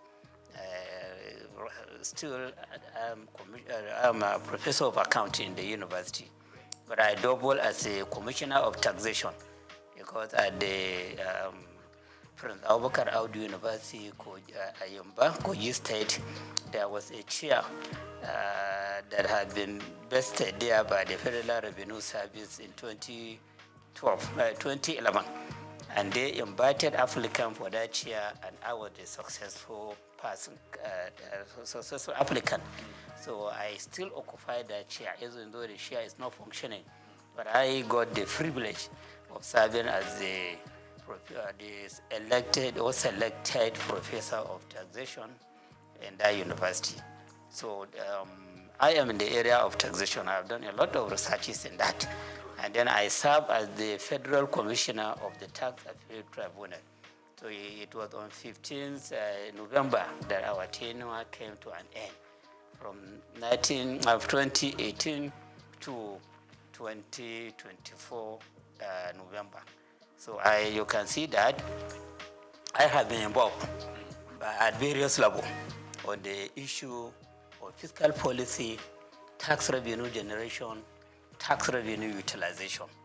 So this the reform that we are talking about was brought about by the president with a view to maybe perfecting the tax system in the country.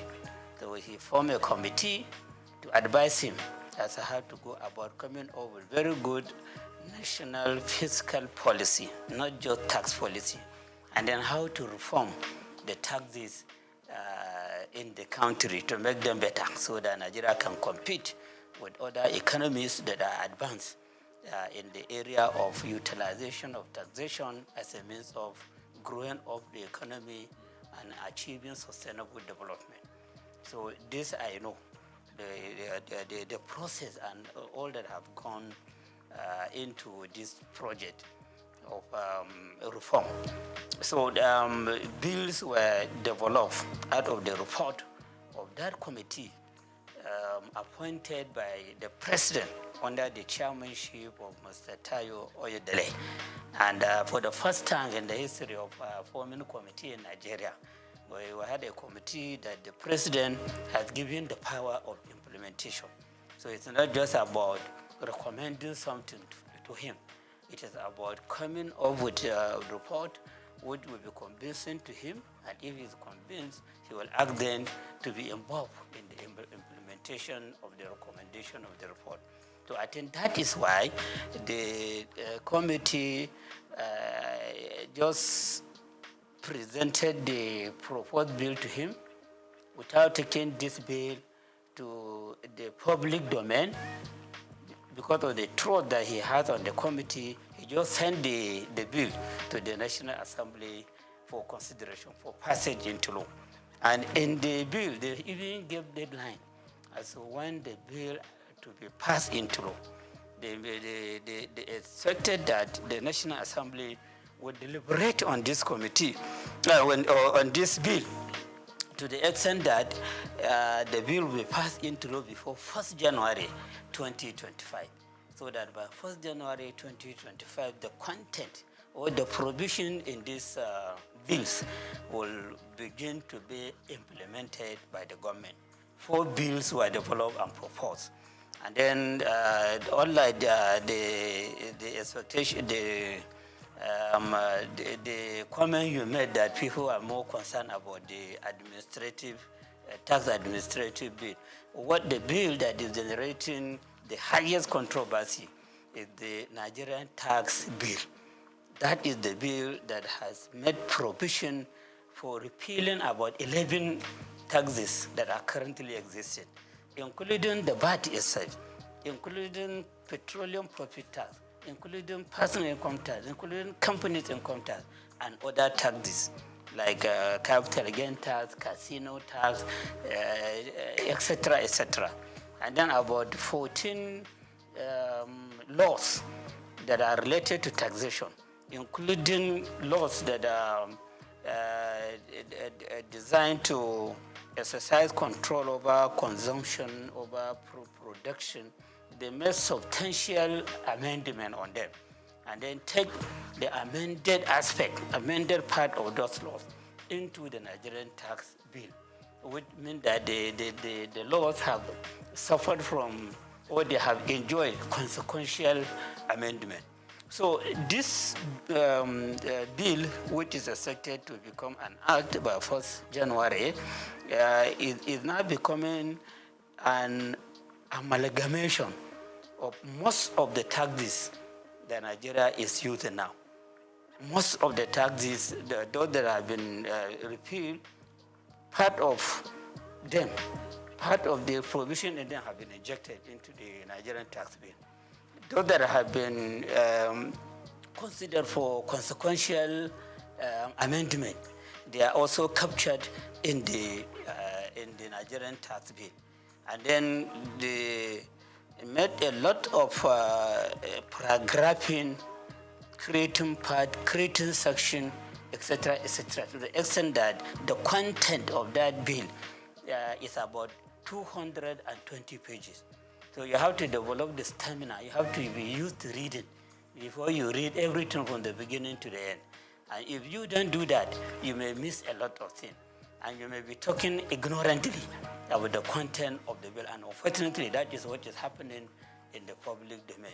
You hear people talking ignorantly about the content of the bill. They just listen to news, radio, television. When they hear the comment of somebody, then they will amplify their comment ignorantly without reading the bill and understanding the content of the bill.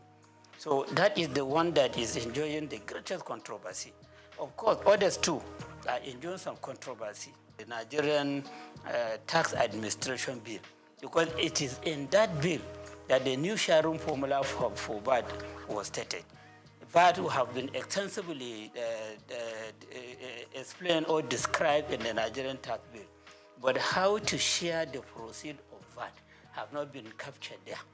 That provision could only be seen when you go to Nigerian Tax Administration Bill, which is the bill that has been designed to show how the tax authorities in the country at the federal level, state level, and local government should be relating with one another so as to avoid conflict, so as to avoid a situation whereby all of them may go to a taxpayer with different dimension of claim. The bill was designed to achieve this main objective, to resolve the conflict that has been happening between tax authorities or even revenue generating agencies. Because when you talk about the revenue, we shouldn't be talking just about the tax revenue. You have revenue that custom is collecting. That bill, second bill, is saying that custom should no longer be involved in collecting revenue. It is the Nigerian revenue service that should be collected.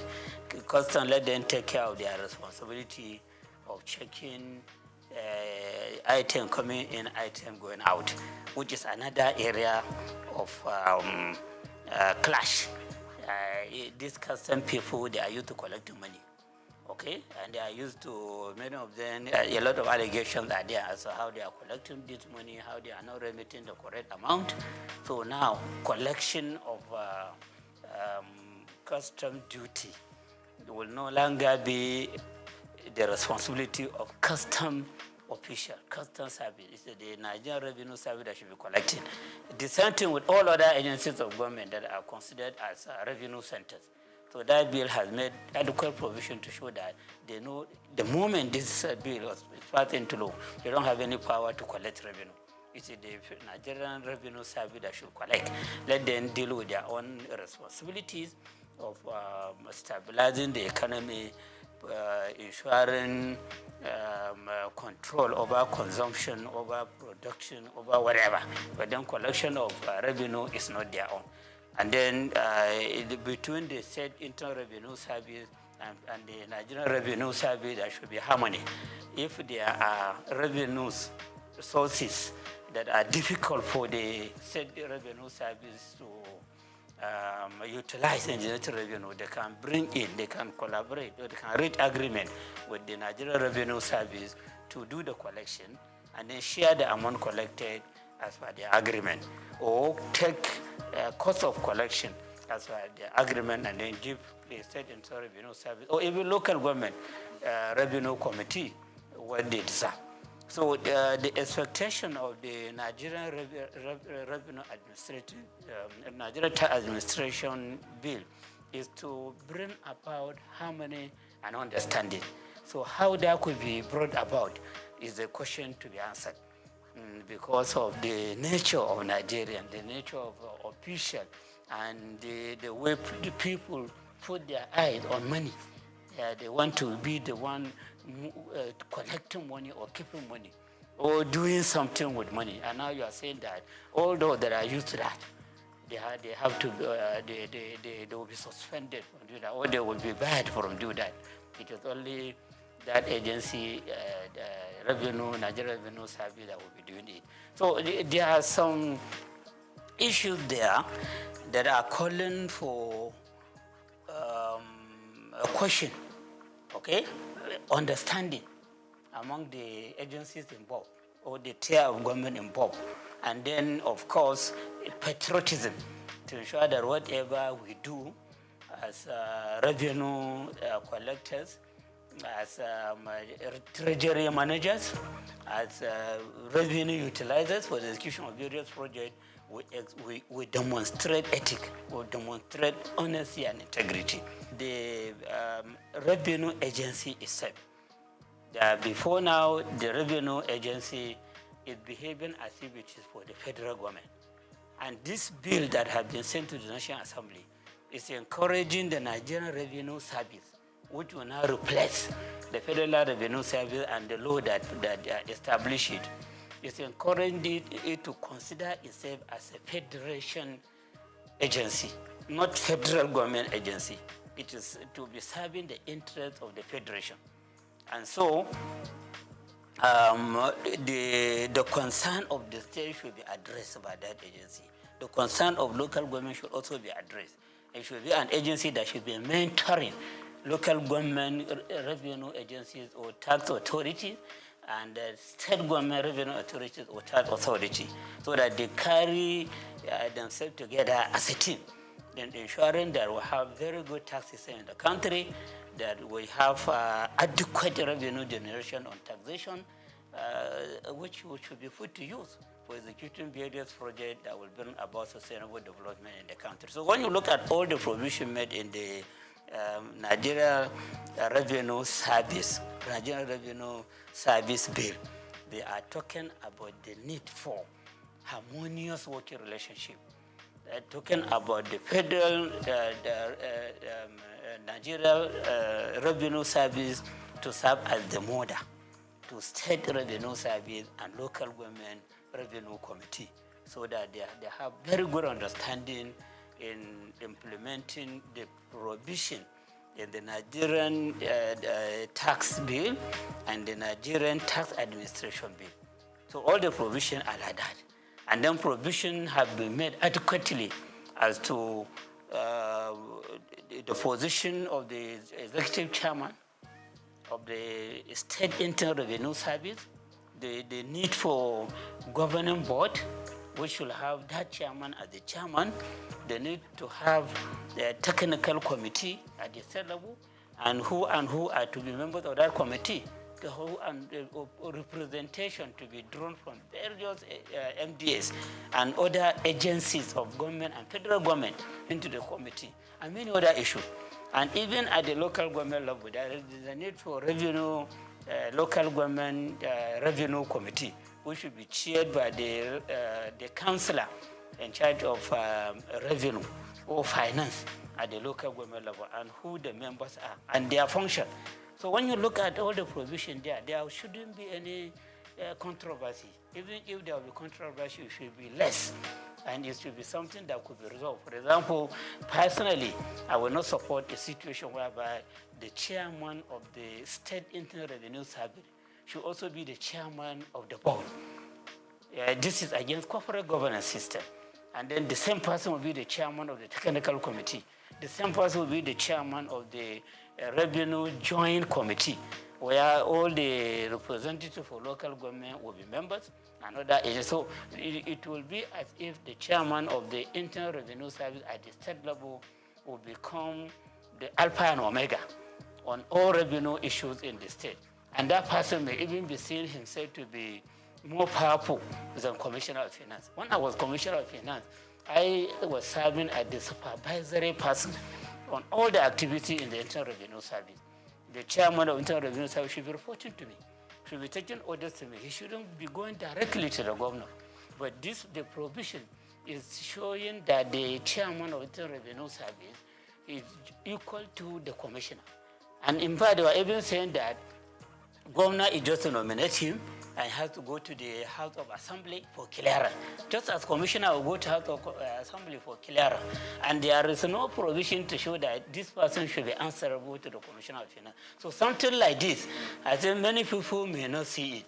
But with my own experience as a Commissioner of Finance, who have been intimately related to the Minister of Finance that time, I know the problem many states were facing as they empower the chairman of the Internal Revenue Service, they empower too much the Accountant General against the Commissioner of Finance, who should be the supervisor to all these agencies of government. So issues like these are there, and appropriate action need to be taken by the National Assembly in correcting the lapses in the bill.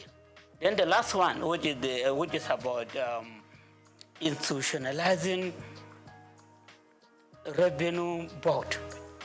Okay, a revenue board. Before we have joint revenue board. Before we have joint tax board. So now that joint tax board is an appendix of the personal income tax. It's just under personal income tax. So now the drafters of the bill, they will want joint revenue board to be on its own, have a law supporting it, so that at the federal level where we have the chairman of the Federal Revenue Service, he will now serve as the chairman of the Joint Revenue Board. Then all the chairmen of the Internal Revenue Service at the state level will be members. Ministry of Finance will have a representative, Ministry of Budget and Planning will have a representative, and you have some other agencies of federal government that may send representatives into that board.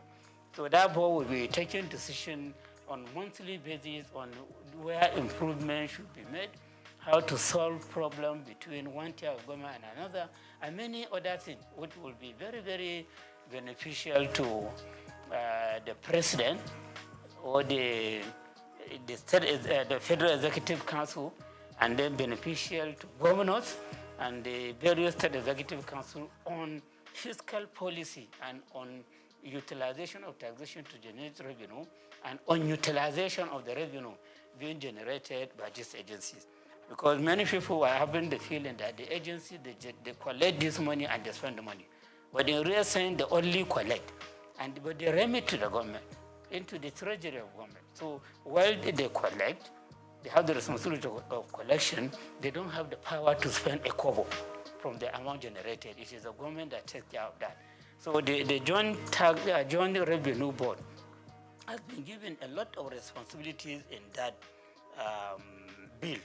So when it becomes act, become a law of itself, so the Joint Revenue Board will now be more powerful than what we know before as a joint tax board. So this is just the summary of the bill that have been sent to the National Assembly for passage into law.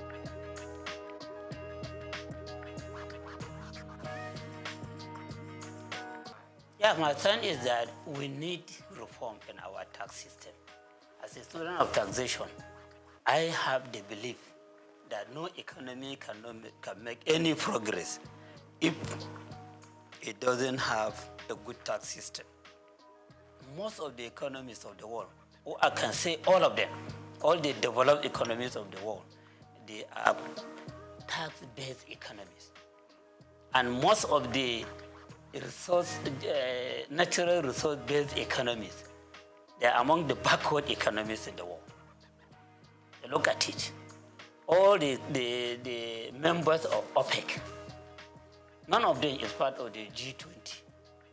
They have the revenue, they have the oil, they are producing it in great quantity, but they are still being considered as developing economies. Well, when you look at UK, Germany, France, US, other countries like that, they don't claim to be having enough revenue, enough oil to refine for their use and then to export the excess for sale. They don't claim for that, and that's why they don't belong to the OPEC, Organization of Petroleum Exporting Countries. They base their economy on taxation, but then they have very good tax system, which is just attracting minimal complaint. And the moment they hear some complaint from either the taxpayers or the tax administrators, they take appropriate action immediately, so that at the end, nobody will complain. And because of the reliance on taxation, the citizen of that countries, both natural and artificial person, companies and individuals, the citizen of the country, as they pay tax, they have the right to demand accountability. They have the right to demand prudence. They have the right to demand transparency. And for that, those imposition of austerity, they are always in fear that whatever, if they steal a kobo, people will shout, this is our money. We contributed this money for execution of progress that will amount to a project that will amount to sustainable development, not for the money to be stolen. So this person that is stealing money, appropriate legal action should be taken against him. Sometimes you hear some leaders being hung. Sometimes you hear some leaders being shot at the firing squad because of the misuse of public money. So members of the public that are contributing this money in the form of taxation, they complain, and then they insist on appropriate action to be taken. So before you come out and claim that you want people to vote for you to go to the parliament or to be the governor or the president or whatever, you will have it in your mind that when you go there, you touch public money, that may be the end of your life. Because the contributors of that money will be, their eyes and attention will be on the money. And the moment you misuse it, they will take appropriate action against you. Your image will be tarnished. You may even lose your life. So those economies that are considered as developed, they rely substantially or totally on taxation for their development. And then those economies that are reliant on natural resources, oil, cocoa, solid mineral, whatever, as they use the money from this to execute project, the members of the citizens of that country, both natural and artificial, they don't care if they see them stealing the money and abusing the money, because it's not their money. It's not their own contribution to the economy. Number one, the prohibition on VAT, which you said earlier has attracted a lot of attention from leaders in the northern part of the country, but could be addressed in two ways.